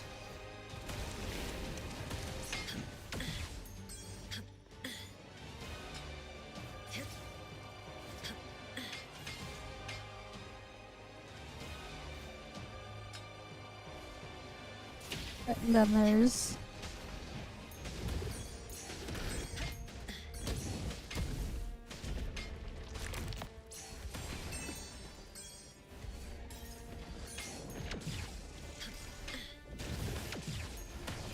gotta kill more of these guys.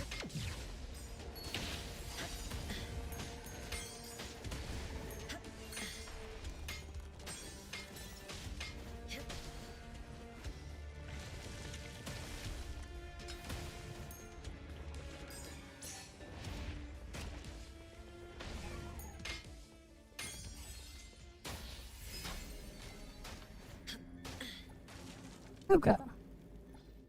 We can identify these two pieces. And they're junk.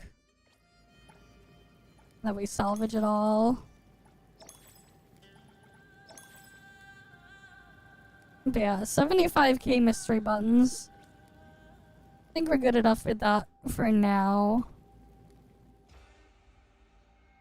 With the 75k buttons.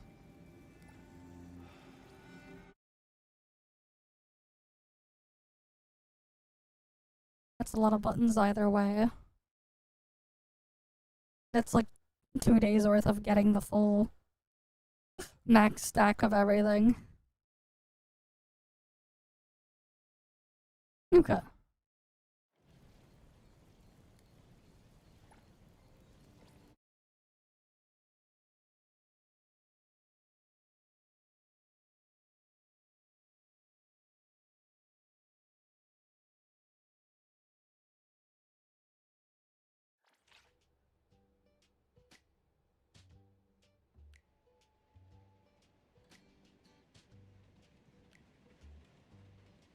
Okay.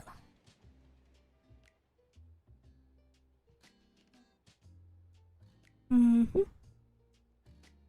You're gonna go get some food at 6:30 p.m. there, I say.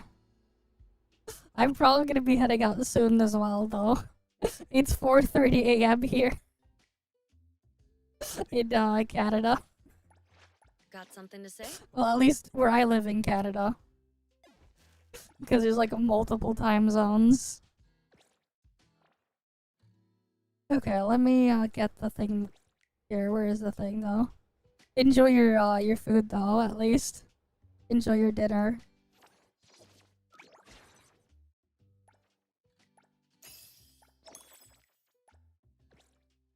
Alright, where's the thing? Oh yeah, it's under the event tab. I still need to do some of the hide and seek event stuff as well. There's a lot of good stuff in the shop here. To grab still. I'll need to do some of this event at some point.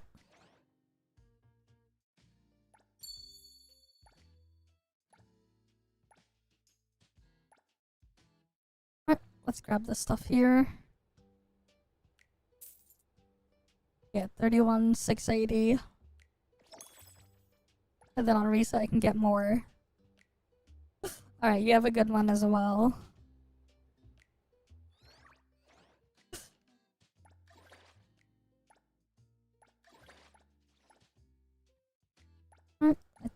yeah, we'll just end off here for the night then. Because I was planning on going through like more of the reacts. But if this stuff is just giving me issues, I'll probably just do it another time. Because there's still a lot left to go through. And it's like nice to just like do it at the same time while going through the thing there. Through just farming the 999 nights stuff. Because it's like, we'll always need just more of those materials anyways. And it's nice, it's just the universal mob material. Because these just have uses everywhere.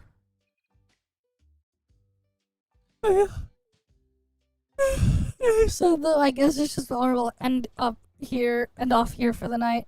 As usual though, guys, thank you guys all for stopping by. Hopefully you guys have a good day or night, wherever it is you guys are. And hopefully I can see you guys again next time. Alright then, I'll see you guys. See ya.